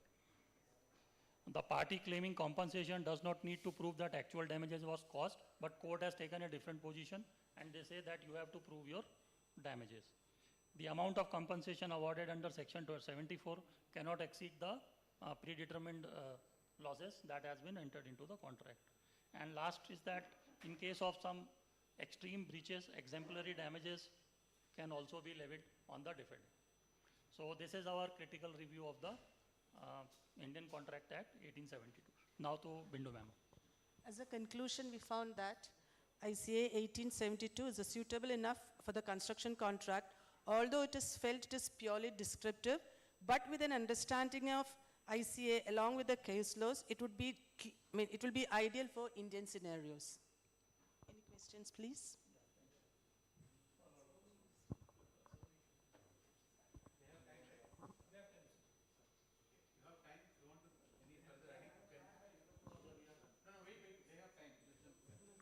We are done. So we have taken only 3-4 clauses. Yeah, whatever we have said.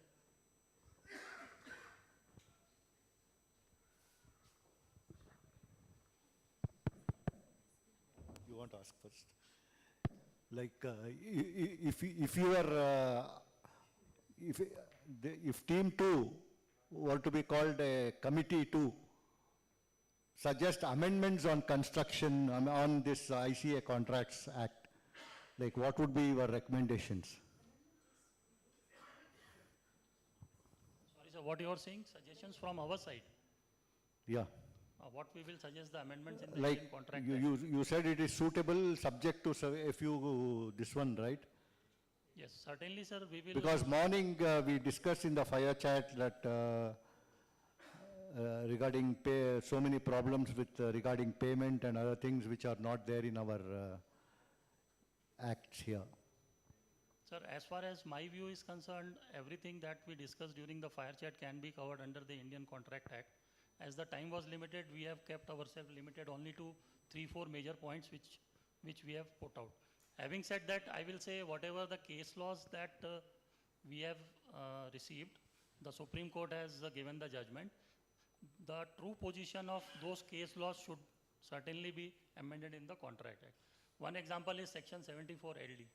Section 74 says that proof is not required, but the court has consistently held that loss of damage or proof of damage is required. Party has to prove its loss or Maximum, maximum is whatever is prescribed in the contract. Maximum, despite maximum, you have to prove your You will have losses. to prove. If it is maximum, if it is exceeding maximum, you will be paid up to maximum. If it is less than maximum, you will be paid less than maximum. So this, That is right. this should be incorporated. This is my view, limited to these 3-4 clauses. Okay, thank you. Yeah, my question is regarding section 73 of the ICA. It is saying about the compensation for the breach of contract. Now, how to compute the compensation under section 73? It's a thing which please make that committee make clear. How to compute the damages under Yeah, section 73 says that at the time of entering into the contract, the parties are aware that this breach can happen. This provides compensation for that particular item. But, So, I mean, if you see the Indian scenario, in most of the time, we know there are 4-5 major delay events which are delaying the project. These are generally the breach of the employer. First is that the site handover is never on time. Second is there are delay in design approvals. Third is there are delays from the interfacing contractors. And fourth, of course, I mean, now it is not there to the large extent, that is delays to the payment. These 3-4 things, right from the day one, we are aware that these are the delays or these are the areas where delays can happen. So what we can do regarding site handover, we can always put a clause that if you don't hand over me a site within this particular time, then you will pay me, say, 2,000 rupees per day, per kilometer or per track kilometer. Generally, that amount, that value is now coming in the contract. Similarly, we can negotiate a reverse LD, I will call it a reverse LD for delay in design also. Suppose engineer is not approving a design in within 28 days or employer is not approving. We can put a cap that 1% of the contract price or 0.01% of the contract price. We can put it in the contract. You will see, if you see the NHI contract and other contracts of railways, delay damages on employer due to late site handover, that is already there. But 2,000 rupees per day, per kilometer, so per the, track kilometer. the concept what you are taking is in private contract, but in government contract we cannot say just arbitrarily the damage will like that. Computation damage should be some of the basis. Computation of damage should be on the basis, but what you said that for not giving the site on time, it is a time delay basis. But this cannot be arbitrated in government contracts. There should be some basis when you put the compensation or the penalty on that. But what we have seen in my Supreme Courts also, most cases, it is they have left, they are unable to take decision how to compute. So that's the reason I was asking how to compute under section 73. I think I didn't get that. But as you told, it was whatever you showed me, it was only timely delay, not giving the site delay in time, design in time. So those are all related to time-related delays. No, but those you can expect at the time of entering into the contract. No? That clause is applicable only to that. If you read 73. Section 73. That's a section pertaining to that. But the section is computing or doesn't come under the section. It is silent. It is silent. Supreme Court and most of the courts have held that. The computation has been held back, which is not clearly mentioned. So they have adopted some formulas, thumb rules. Yeah, that is also under dispute now. Okay. So it depends on case-to-case basis how to compute the damages. Yeah, sir, we take your point. Yeah. Yes, sir.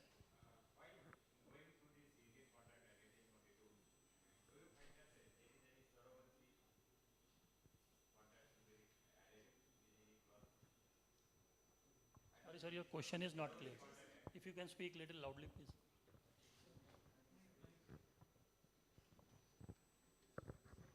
Hello. While going through this Indian Contract Act, I not find any surrogacy contract clause. Surrogacy contract means? Nowadays, this surrogacy mother concept is there. Na? It is one type of a contract. So it is not added. No, sir, I am not aware of. Yeah. Sorry. Thank you. So now in construction contracts, mainly liquidated damages are provided, not unliquidated damages. Liquidated damages, because it is very difficult to assess the actual damage, that's why there is a pre-estimate on what would be damage, which has been agreed by both the parties. Now courts asking to prove whether the extent is to the limit of liquidated damages is okay. But is there a case where the contractor has proved the limit, the actual damages beyond liquid damages, and the court has allowed it? Have you come across, or do you know any? Sir, generally what happens, liquid damage is applicable on the contractor.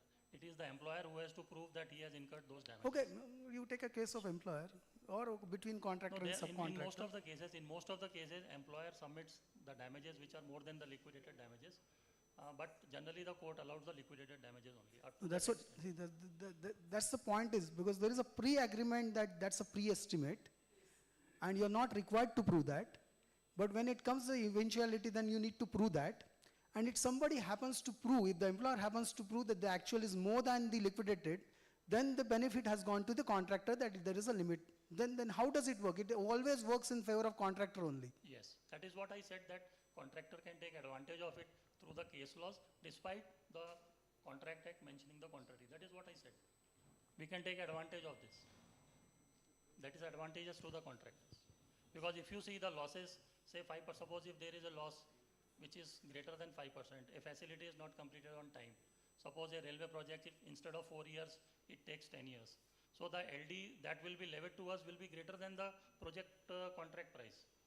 Yeah, and there is a limitation on liability as well. That is why that limit is given there, and that is pre-agreed between the parties. If parties, it depends on the parties. If parties can agree that instead of 5%, it should be 50%. Now, my point is, on one side, there is a term allowed of liquidated damages.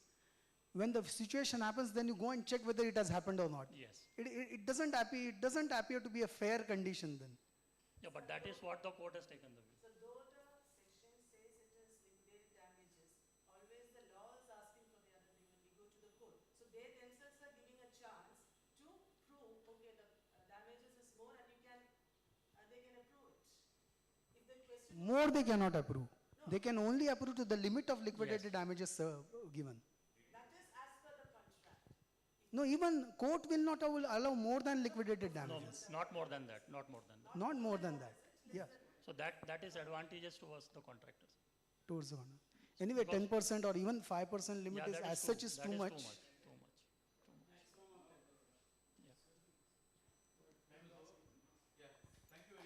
Yeah, thank you, sir.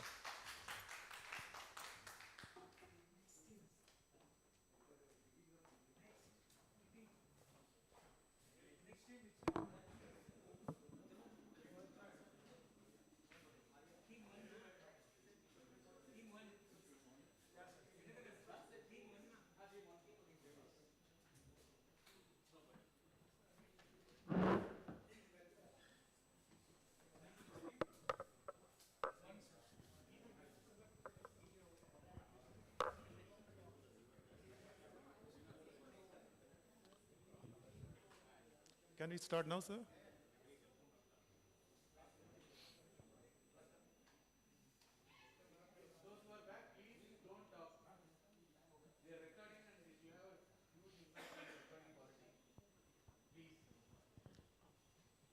Our topic is the legal and the financial implications of delayed disputes resolution in Indian construction industry for Tier 1 subcontractors. First, we know about the Tier 1 subcontractor. The Tier 1 subcontractor is the subcontractor has contract directly with the prime contractor, because he has to be provide the materials, labor, as well as other resources to for the construction project. Once that payment has been delayed or not paid delayed dispute resolution means it affects its he can't able to provide any materials or labor, because everything is been depends upon the finance of the particular projects also. Because once it is delayed means, because he is the Tier 1 subcontractor, he is the backbone for the construction industry. So once he is caused any delay means, His entirely, the whole construction project is getting delayed. The delayed dispute resolution in the construction industry presents numerous legal and financial challenges, particularly for the Tier 1 subcontractors. This issue is compounded by various factors, including the complex interplay of contracts, regulatory frameworks, and underlying financial structures of the construction projects. Indian legal structure for the construction dispute is primarily anchored in the Indian Construction Act 1872, which lays down general principles for contractual relationship. This act also prescribes specific provisions regarding the performance timelines and the breach of contract, making time an essential element in construction agreement.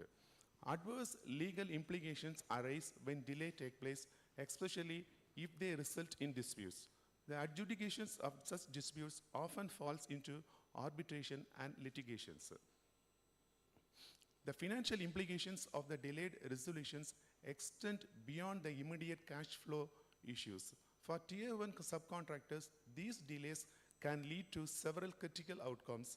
Cost overrun resulting from protracted legal battles can severely affect the financial health of the subcontractor.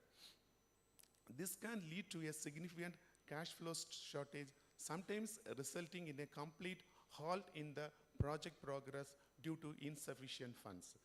The delays in the dispute resolutions commonly lead to lost revenue opportunities. In this case, what we have decided in our group is that suppose here there's 2 persons is from the legal school itself, and similarly another 2 persons from the construction projects. So we can divide these things in the 2 cases, that the legal implications has been dealt by the legal team, and the financial implications which relates to the contract projects has been dealt by Mr. Thanakaran and Mr. Sanjeev Sharma also. Before that also, first we want to ask from the legal implications what we are facing in the case of the delayed dispute resolutions. First from the legal side, that Karthik J. Panikar has to give from the legal implications. Hello. When we talk about subcontractors, 2 types of subcontractors come into mind. One is the subcontractors that are directly employed by the contractors, and there are nominated subcontractors that are employed directly by the employer. So regardless of who appoints them, the risks they face are very similar. So one recommendation, the dispute resolution, when any dispute arises, often there is a kind of transfer of risk. Each stakeholder tries to transfer the risk to the other and disputes the claim and tries to claim compensation. So because of that, improving it itself many months and even years. As per a Niti Aayog survey, it was found that one arbitration went on for 1,420 days. Am I audible? Yes. So there are also other issues. So because of these delays, the subcontractor is always facing issues like cost overruns, as you had already stated, cost overruns and the increasing cost of arbitrations. And furthermore, there are other issues like clauses such as pay if paid or pay when paid clauses. Sometimes subcontractors are also not given compensations. There are clauses in contract that say that compensations will not be offered in case of delays. So in such cases, the subcontractor usually faces issues, financial issues, because of which maybe the entire work may be affected and the project will be delayed more. So there are some preventions, safeguards that can be taken. One such thing is a back-to-back contracts. So back-to-back contract is basically where the similar contract terms of that of the contractor and the employer is adopted. However, it must be kept in mind that it should not be blindly taken down. The terms must not be taken down blindly, because the obligations that a contractor and an employer has are very different from that of the subcontractor and the contractor. Because when the contractor appoints a subcontractor, it is only for the some of the part of the works, not entirety of the works. So the relationship between the contractor and the subcontractors varies humongously than the employer and the contractor, because if any disputes arise, the claim of compensation could be much larger than what the subcontractor might have against the, the contractor might have against the subcontractor. So such things must be kept in mind. And so clear, robust drafting of contracts is recommended for such things, because if the contract terms are not clear, the subcontractors may face more issues in the arbitration disputes itself, and it might not just be cost overruns, but also the claims that they may not be able to pay, and also they were not, and also the claims that they were not entitled to compensate for. So these issues exist, and yeah, would you like what to are the other things that you had from that Karthik Pankar? What are the other things that you had in the case of the legal implications, sir? Yes. Sir, in India, as per 2024 report, there are almost 25 million cases are getting delayed in general. But when it comes to the construction delays, will it be sorted in the time? No. Even the construction dispute will be delayed. Basically, arbitration procedures will not be on time. It will get delayed. But the compensation which is claimed by the parties, will it be sufficient for the delays? So when the parties are not ready to accept the compensation, they'll file a litigation. So the opposite party will not agree with it. The dispute will keep on moving for almost 7 to 8 years. So the compensation, as my friend, he said, the cost overrun. Yeah, the cost will for sure that the cost will overrun, and also the time. In general, what I want to say is the construction contracts, whichever the dispute is, when it goes to the litigation, it will get delayed. So how subcontractor is getting affected is a question by this.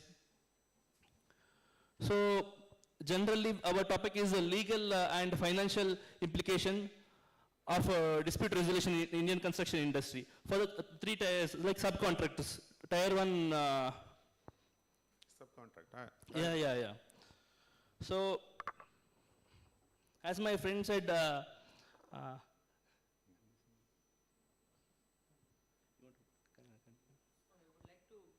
I am allowed, I would like to add one more thing. There was a case comes to my mind in Delhi High Court. The Delhi High Court had ordered in a case that 50-50 apportionment of the delay compensation was ordered. However, that thing is depending upon the case only. Yes, but the issue is, what I am trying to say is, this was done without proper delay analysis. So there are, yes, there was analysis, but it was not based on a proper format, or the court, it was how the court felt, how it was appropriate. However, we believe every construction projects are different from each other. Even similar construction projects have different causes. So the delays the delays for the similar projects also will be different for the similar projects. However, so most of the courts that how they approach is that they don't have proper delay measurement tools that they use.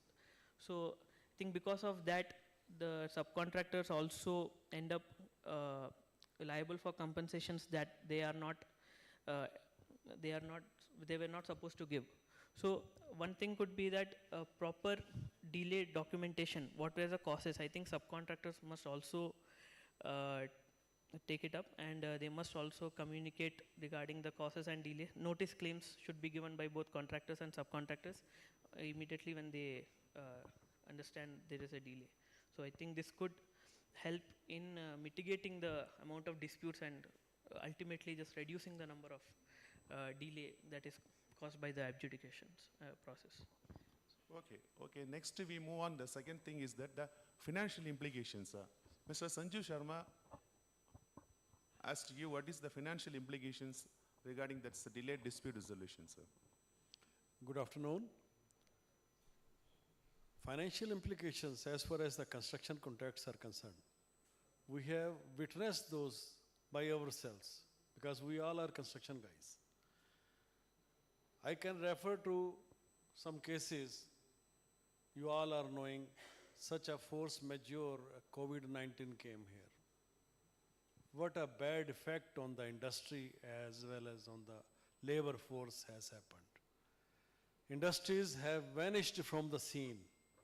Laborers, if you have seen the TV, they have gone walking to their villages, 50 kilometers, 60 kilometers with their children on their shoulders. Ladies, barefoot walking. You can see the implication.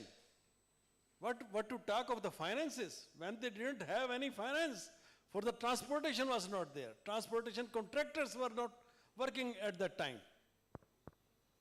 So such implications, what can a subcontractor can do who has almost 100 or 200 people on the roll and they are not getting paid?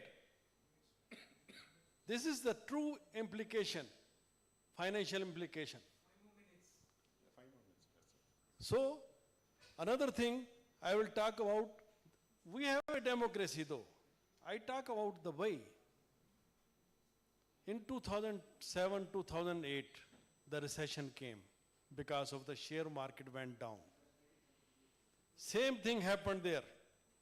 I witnessed it in a company as a consultant. The main contractor, he dispatched all his labor, all his staff, one by one, taking flight every day. So these kind of implications are getting on. Though there was a autocracy, nobody could raise the voice. So anyway, sir, we can come to our topic is that, that you are telling that regarding that So these COVID also, these are the problems that the implication- financial implication has been faced by this thing. First, we want to talk about the tier 1 subcontractors. What is the financial Yes. implications? We want to come again once to our Yes. topic itself. So these implications under Act 1872, contractor can claim. Section 32 for the force majeure is defending him. Section 56 of Companies Act is defending him. So he has to make the claims. He has to, as my friend said, for the legal claims, financial claims also, he has to make the chronology of the correspondence. He has to do the correspondence with the main contractor. That at this point, at this point, at this point, you didn't pay to our company. You didn't pay to the labor. You didn't give us the design drawings in time. You didn't do the equipment and all to us. You didn't give us storage capacity. So all these things he has to pile up and put a case in the law, in the court for his claims. So financial implications mainly on the 4-5 areas. It will delay, it will extend the project duration mainly, and moreover prolongation cost will be increased. Negative impact on the publicity project. These are all the financial implication will have in the delays. Conclusion, sir. What we have discussed that the legal and financial implications. Conclusion, delayed dispute resolutions in the construction industry has significant legal and financial implications. This will cause that delays, that causes the financial repercussions manifest in cash flow, constraints, cost overrun, and potential insolvency for the contractor. These contractors can also get other works because everything depends upon his finance only. Once his finance has been delayed, so you will move on to the next projects. That's all. Thank you. Thank you very much. Any questions?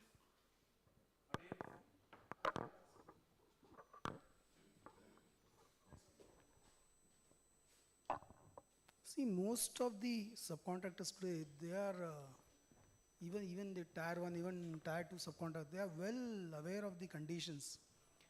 And for them, if they cause delays in their contracts, there is a limitation only to the extent of 5%. Most of the contracts is only 5%, not even 10%. And they are not bothered, because that 5% they have already built up in their prices. And the damage which they cause to the main contractor is huge.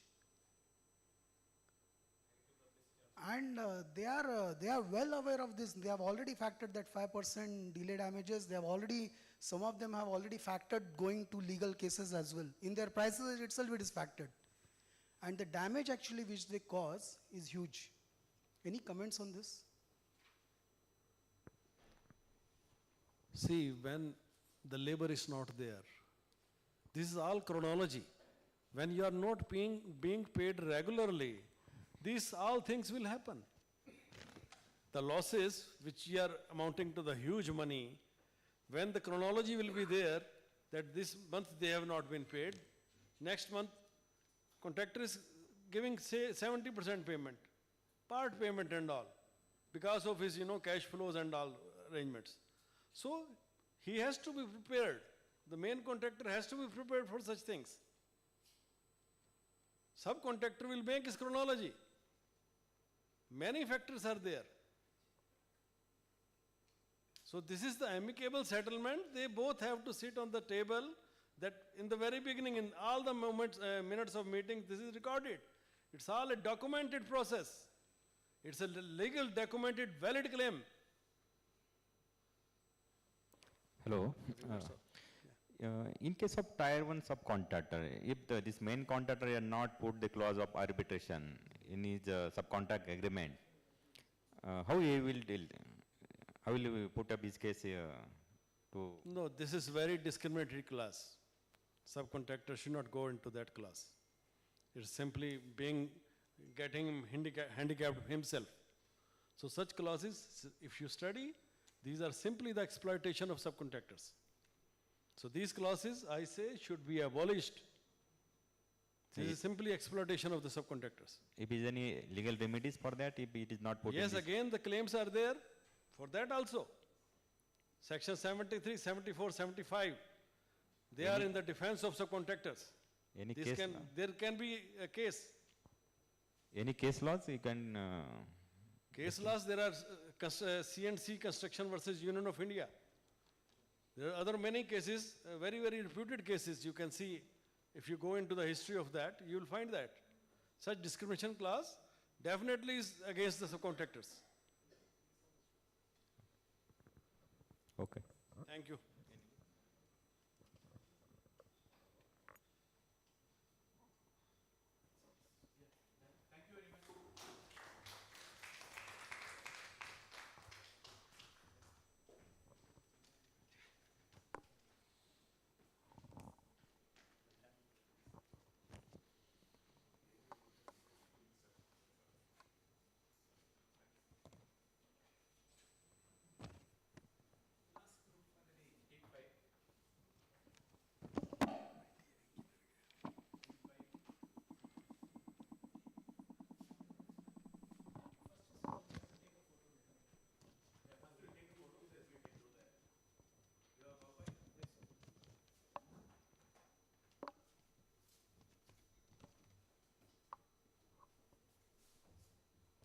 Good evening, friends.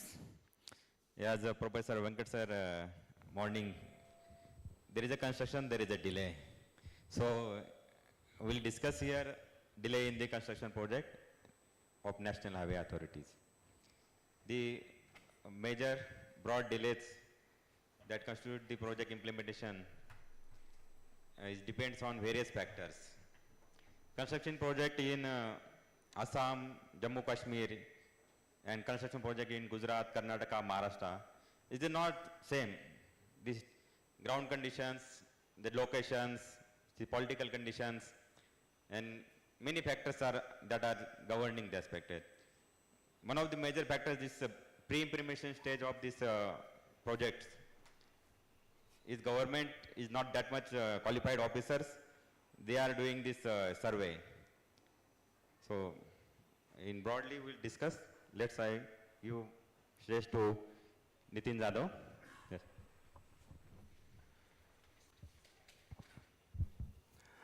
Yeah, as our topic is root cause analysis for construction delays in infrastructure contracts. Basically, the root cause is, if you will go that, the type of contract is also root cause, location of the project, the parties involved, the type of project, the political situation at that particular projects. All are root causes, and that they will get inflected at the latter stage of the contract. Basically, the delays are not at only construction. The delays are at various stages, like before the tendering stage, during the tendering stage, like the delayed tendering process, appointment of the contractor, wrong tendering process are also the root causes of the delay. Then the incomplete design and means appointing the contractor without having complete design. At latter stage, many scope changes happens. During initiation, like site possession is delayed. Then during execution means poor contract management as well as variation, scope changes. At the closeout, there is commissioning delay due to protracted, delayed resolution of the disputes, various claims also delay the project.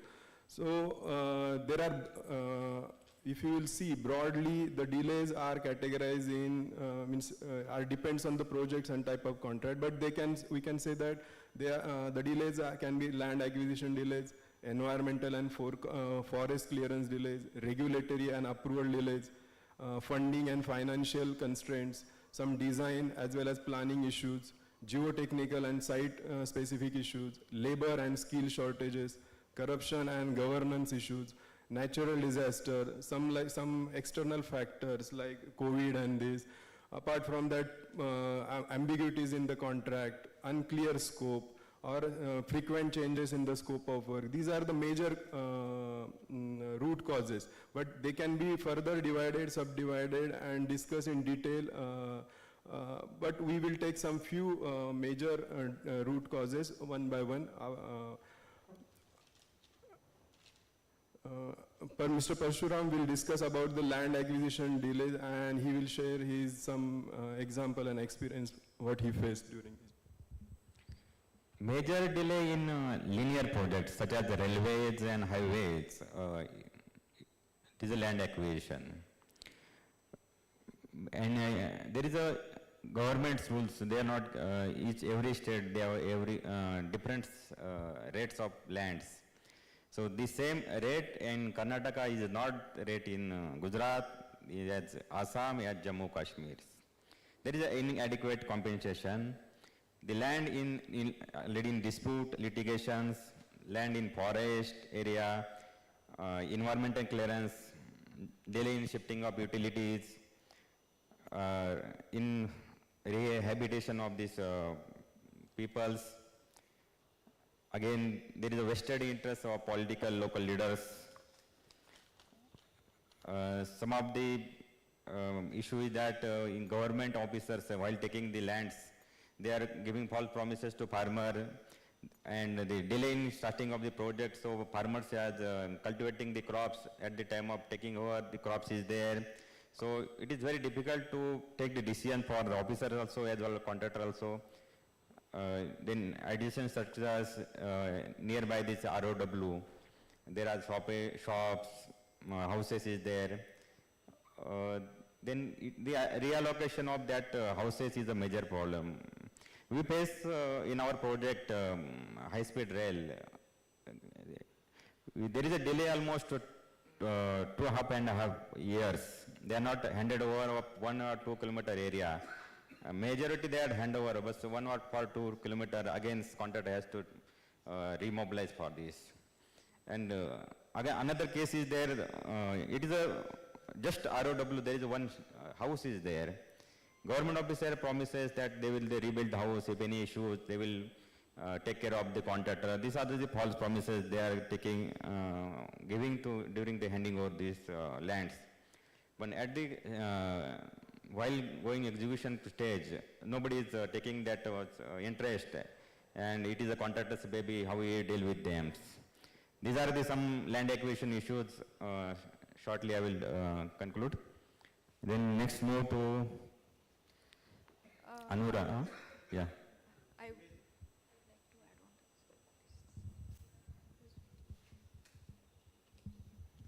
on.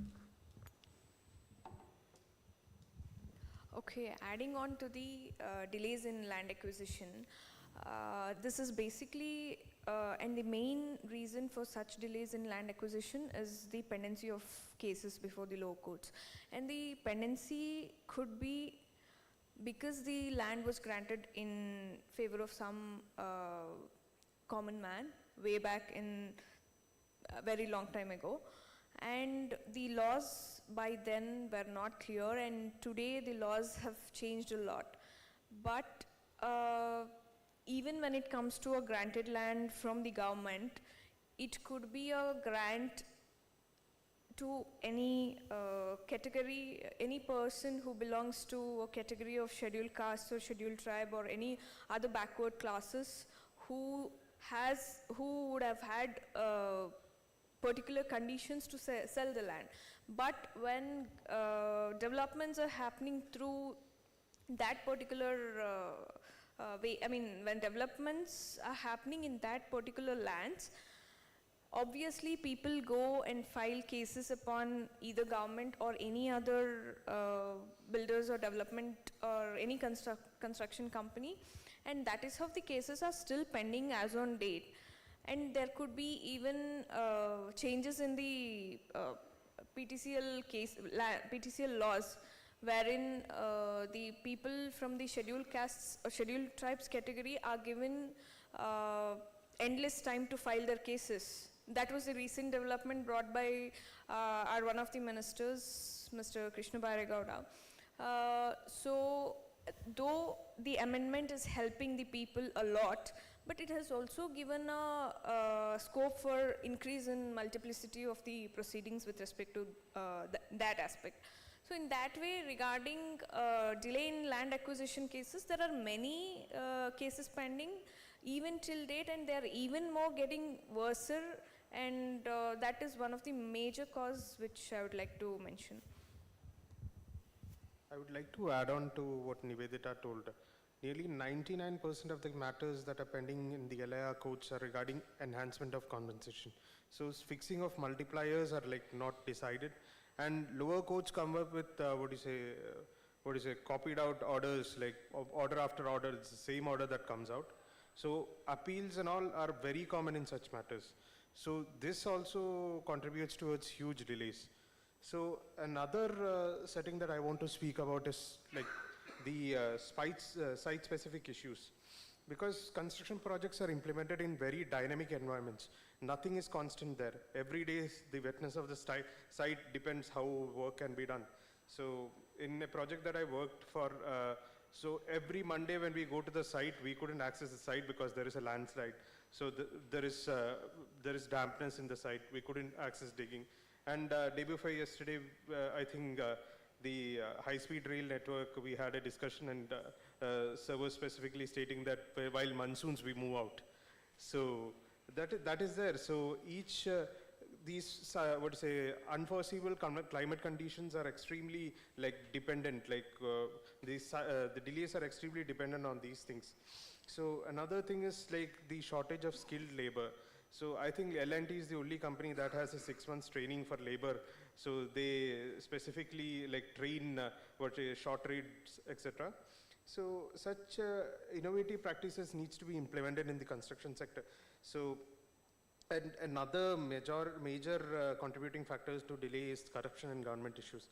Because of vested political interests, a lot of delays contributed to that. And I have seen either we come up with something like the African setting of convenience payments, or else we have something other than only we can navigate this factor. So another contributing factor is natural disaster and external factors like economic collapse, etc. In certain settings that I have worked, so one fine Monday we come to site and we know that the project has to stop and we have to move out because the economic collapse has happened in the state.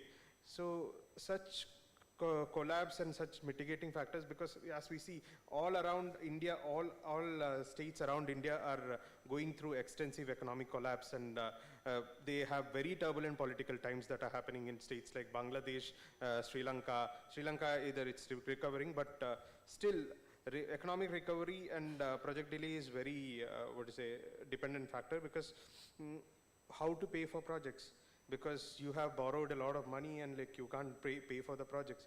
And even in certain states in India, the project implementation is more than, it's actually very delayed, and also nobody gets paid for any projects, because I come from a state called Kerala, so a lot of projects there fail because there are a lot of dynamic issues that are involved, a lot of political vendetta is involved in the state.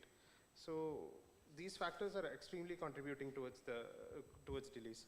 So, and adding on to it, there's another major cause for delay, the regulatory approvals which the employer would have to seek, or the owner or client would have to seek, because for any land to get converted into any kind of developed area, it all starts with an agricultural land. So in order to get that converted into the proper use, be it for a change of land in use or whatever it could be, and if it is falling within the urban limits, there needs to be some approvals from the local municipal authorities to carry on the work, and the ownership certificates and the commencement certificates. So various kinds of approvals are required for completing the various infrastructure projects which are getting delayed even today. So these are all the major contributing factors, while there are, I mean, the list is very exhaustive. So this way we have just put in our thoughts. Another major reason is delay in highway project. Actually, recently Honorable Minister Nitin Gadkari has said they have settled ambicals, these extra claims in arbitration. So many contractors, they have given some reduction in the bank guarantees also to get the enhance in the project progress. That might be government also taking care of this to mitigate the delays also. Yeah, further. These are all at the start of the projects, but there are certain delays which are related to the contractor, which they occur during the execution of the project. If we will appoint some incompetent contractor, or multiple contractor with having multiple JVs, or something, the poorly defined milestones are also let us say project is divided in some 5-6 milestones, but they are not interlinked, or maybe poorly linked. That also causes the delay to the project. Then inadequate scheduling. Apart from that, some employer make changes in due to unclear scope. He keep changing the scope, as well as he adding some variation. And because of that, the baseline of the project will change continuously, and which will which will happen, which will create the problem in the project control. And because of this project control issue, your project will get delayed. So these are the broader points which we wanted to discuss here under this root causes analysis of construction delays. And these are the sub-headings of these all 10 root causes which we have listed here. If you have some, you want to add, or if you want some questions, you can. Questions, please. If you don't ask, they will get full marks for that. Ask some questions. Delay is a very vast subject, sir. Anybody can ask the question, very specific to the colleges who are.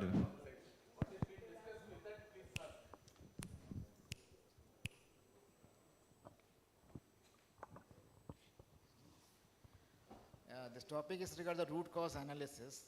Suppose the project is now complete and there has been delay analysis. Now how are you going to put this in form?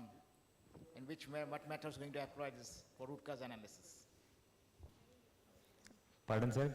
Can you repeat again? Sir, my question is, sir, the topic is regarding root cause analysis for the projects. Now, in case where project is over, how you put going to an arbitration case, or in case these matters? Because the topic is very vast and you have to put in a proper format. So what are the methods going to put up? Fishbone diagram is one of the tools to analyze the root cause analysis. So we have put in this fishbone diagram pattern. It is a Ishikawa, we can say the Ishikawa diagram. It is a Japanese term. See, the causes can be divided, means the cause can be towards the employer as well as towards contractor. Sometimes the causes are parallel, concurrent also. So the delay analysis is something different area, and from that you have to decide who is the actual delay owner for that. This is the fishbone diagram. We can say the Ishikawa diagram. It's a Japanese tool to analyze the root cause analysis. Our in Indian code is acceptable, sir? Is this? Pardon, sir? Is it acceptable in Indian contract system? Yes, sir. It is acceptable, sir. Is a worldwide using the tools for delayed analysis. Okay. So any case studies, sir? Methods of root cause analysis. It is nothing but contract. If any problem, you can go through roots through these methods. Sir, in your analysis, did you get some sort of a pie chart that you actually, which is the main cause which is hurting the most? Main cause is is the land issue, sir. Second is the extra variation claims. Third one is the availability of local materials. So that's bitumen. It depends on the type of the material going to in the roads, aggregates. That's what. These are the major valuables in the A-class materials. Even poor planning as well as poor network diagram is also means because contractor believes on the program which he prepared, but in factual, at site, sometimes this is not implementable. But you come to know that at later stage. And so because of that, you cannot control your project because it is already improperly planned. How do poorly drafted contract documents contribute to their delays? That is the pre-implementation of the project stage actually. Root and clause analysis, that is the one of the factors. This project is not surveyed in pre-implementation stage. Just they have the approved budget is there and they are just put the copy paste from another standard contract and just floated the tenders. That's the actual ground condition not analyze the roads, then how many crossings are there, utilities are there. It is not analyzed during the pre-implementation stage of the project. Contract conditions also. Contract conditions also.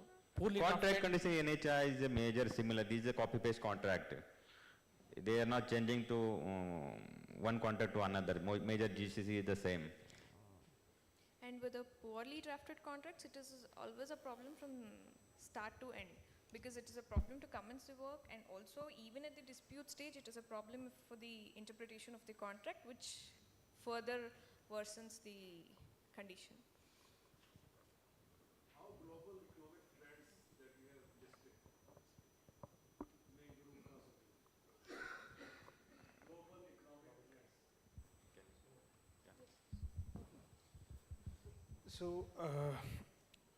So global economic trends like escalation, like price escalation of materials, etc., or other like economic collapse basically, like what happened in Sri Lanka, what happened in Pakistan, what is happening in Bangladesh. Such trends are extremely contributing factors because no project can be implemented because no material comes in. There is huge delay of transportation of materials. And it's like a trickle-down effect. It's a domino effect, basically. One factor starts and it contributes to other factors. So I think that is the case. If you are an importer of material, yes. Only then. No. If I'm an importer of materials, if materials are not available on site, it also contributes to a delay. So that is also there. Then shortage of labor.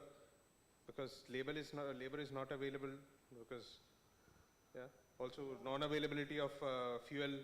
How the global economic? Because it's a trickle down, like it's a domino effect that is, yes. The Ukraine war Yes. impacted the cost of blasting material in India. Yes.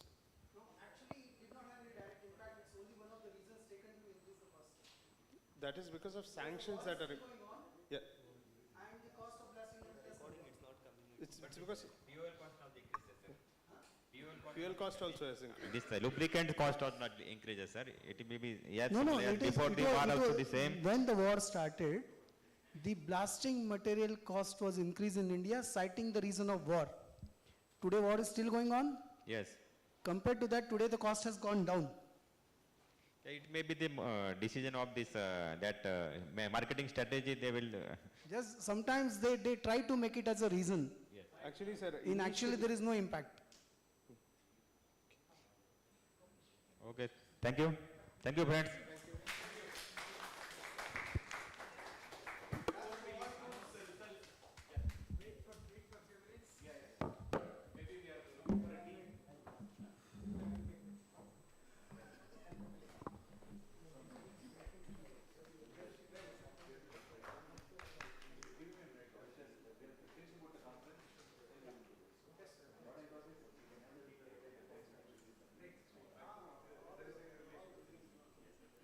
Thank you everyone for contributing to this engaging dialogue. Your ideas and strategies are sure to inspire meaningful impact, initiatives that promote construction law beyond traditional boundaries. Moving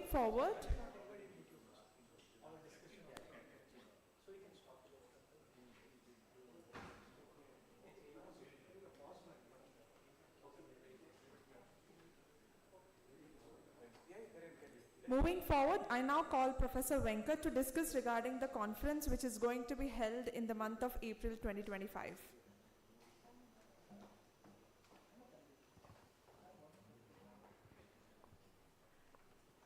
Okay. I think after seeing all the discussion, do we have to get external speakers or we will manage ourselves? Okay. Yeah, we can have one session for ourselves. And in fact, we want to call the industry leaders to spread the message far and wide. That's the main reason. It's not that we are not capable. You are definitely capable. So the idea is April 5th, first Saturday of the month, we wanted to do a conference. We had it on 24th March last year, this year, still we are in December. So we had it, and we had around 22 speakers, around 80 attendees, and maybe another 15 staff. So we were able to manage well. So for a conference we need three things other than the volunteers: sponsors, speakers, delegates. So we need to work on, and I need your help. Last year nobody was there. It was single-handedly I need to manage. Now that I have a large team from the industry with a lot of experience, so I'm counting on each one of you. The more we promote, it's good for the industry and good for you. That's how I look at it. So we have to prepare a concept note. If you have any ideas, please share what we can have as a topics.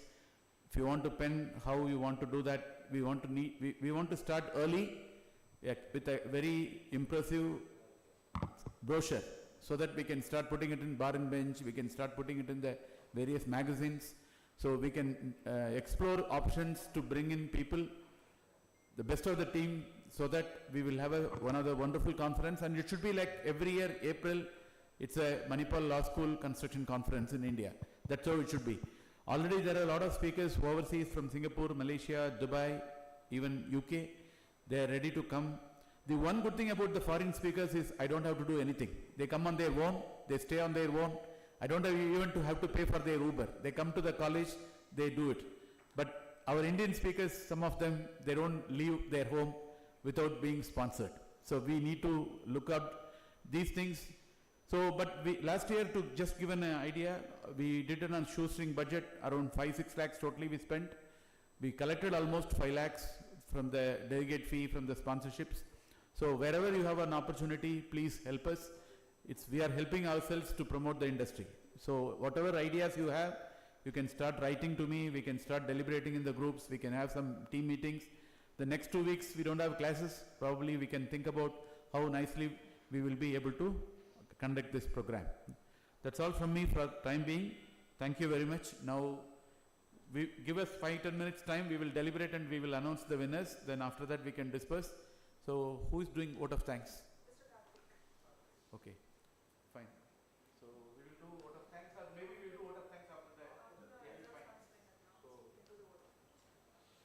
I hope the team would have come. I don't know. Let us find out. Otherwise, give us 5 minutes to deliberate and choose the winner. Sir.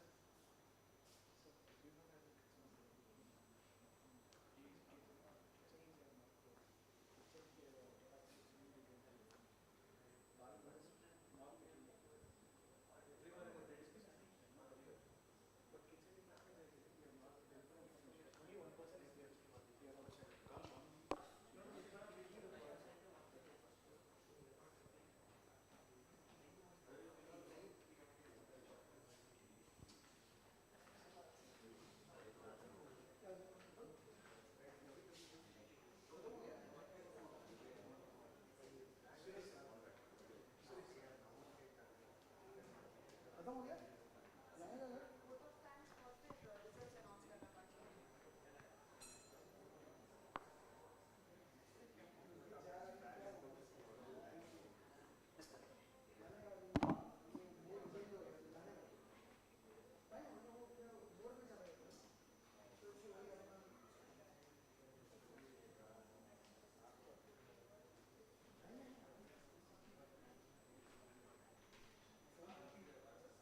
Okay, everybody back?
Okay, to be honest, everybody is a winner.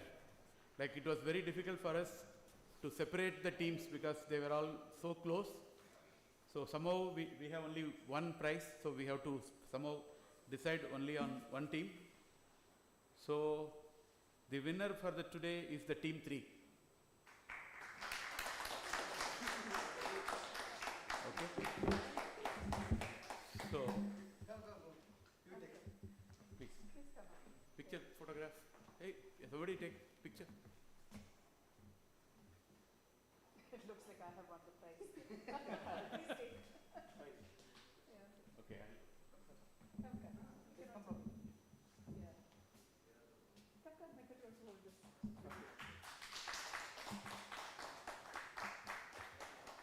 Thank you. All the best. So how many of you in the team? 4 or 5? 5. Okay. Where are the others?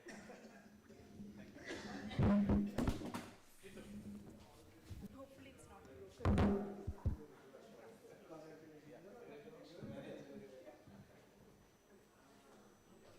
Okay, now let's have. He's there now. It's not there.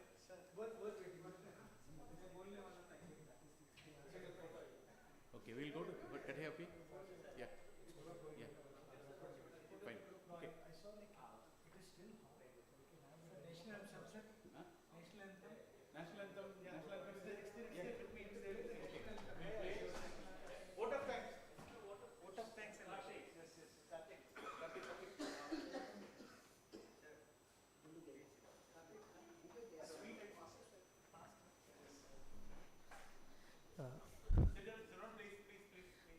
Good evening, esteemed faculty and fellow cohorts. As our former event comes to an end, it is our pleasure to extend our gratitude to those who made this event possible. At the outset, I would like to thank our chief guest, the director of Manipal Law School, Dr. Sir Sylvester Thomas. And I would also like to thank the deputy director of the examinations department, Mr. Gaurav Yadav, for gracing us with their presence at this auspicious event. Their presence has added immense value to this event. I would also like to express my deepest gratitude to the organizers of this event, Professor Venkat sir, Suresh sir and Deepak sir, for whose initiative and tireless efforts and unwavering dedication has culminated in this fruitful and memorable meetup. Their collaborative efforts, enthusiasm and expertise have been truly outstanding, and I am delighted to acknowledge their outstanding contributions which have made this event a resounding success and a truly unforgettable experience. Further, I would like to take a moment to express my heartfelt gratitude to our esteemed faculty members who have guided us, mentored us and inspired us throughout our journey. Your wisdom, expertise and unwavering support have been invaluable to us. Your dedication, passion and commitment to excellence have made a profound impact on us, and we are honored to have had the opportunity to learn from you. I would also like to thank the diploma students to take out time from their busy schedules and have stayed back to participate in this event. It has been an honor to meet such experienced and distinguished students, and our interaction with you has really been a great experience. I would also like to thank the LLM students for showing up every day and assisting the organizing team to make this event a reality. I can understand after exams nobody would want to come here, but still you came here and assisted.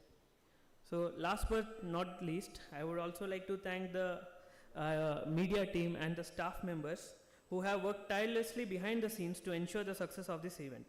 Their unwavering support and assistance throughout have been invaluable, and I am deeply grateful for their contributions. One last thing that I would like to add is that our construction industry is quite huge, and we can say that there are many risks that are embedded in the industry. And further, one more thing is that every action is a possible dispute. So the stakeholders from this industry are now turning to the legal fraternity to look for solutions for this issue so that the disputes can be mitigated and the projects can be completed on time. We all have come here with our own self-interest, and Professor Venkat sir has a dream that construction law should be brought into India as well, and this is just the first step for him. He wants to make it a big thing in India. So I believe and with this I remember a small quote from the movie 3 Idiots. If I am allowed to share this here, कामयाब होने के लिए नहीं, काबिल होने के लिए पढ़ो. कामयाबी झक मार के तुम्हारे पीछे आएगी. It basically simply means that we must strive for excellence and success will come on its own. I hope with our shared interest and Professor Venkat sir's dream, we can make something beautiful out of this. Thank you. This is Karthik J. Panikar of the LLM Construction Law Batch signing off. Have a great evening.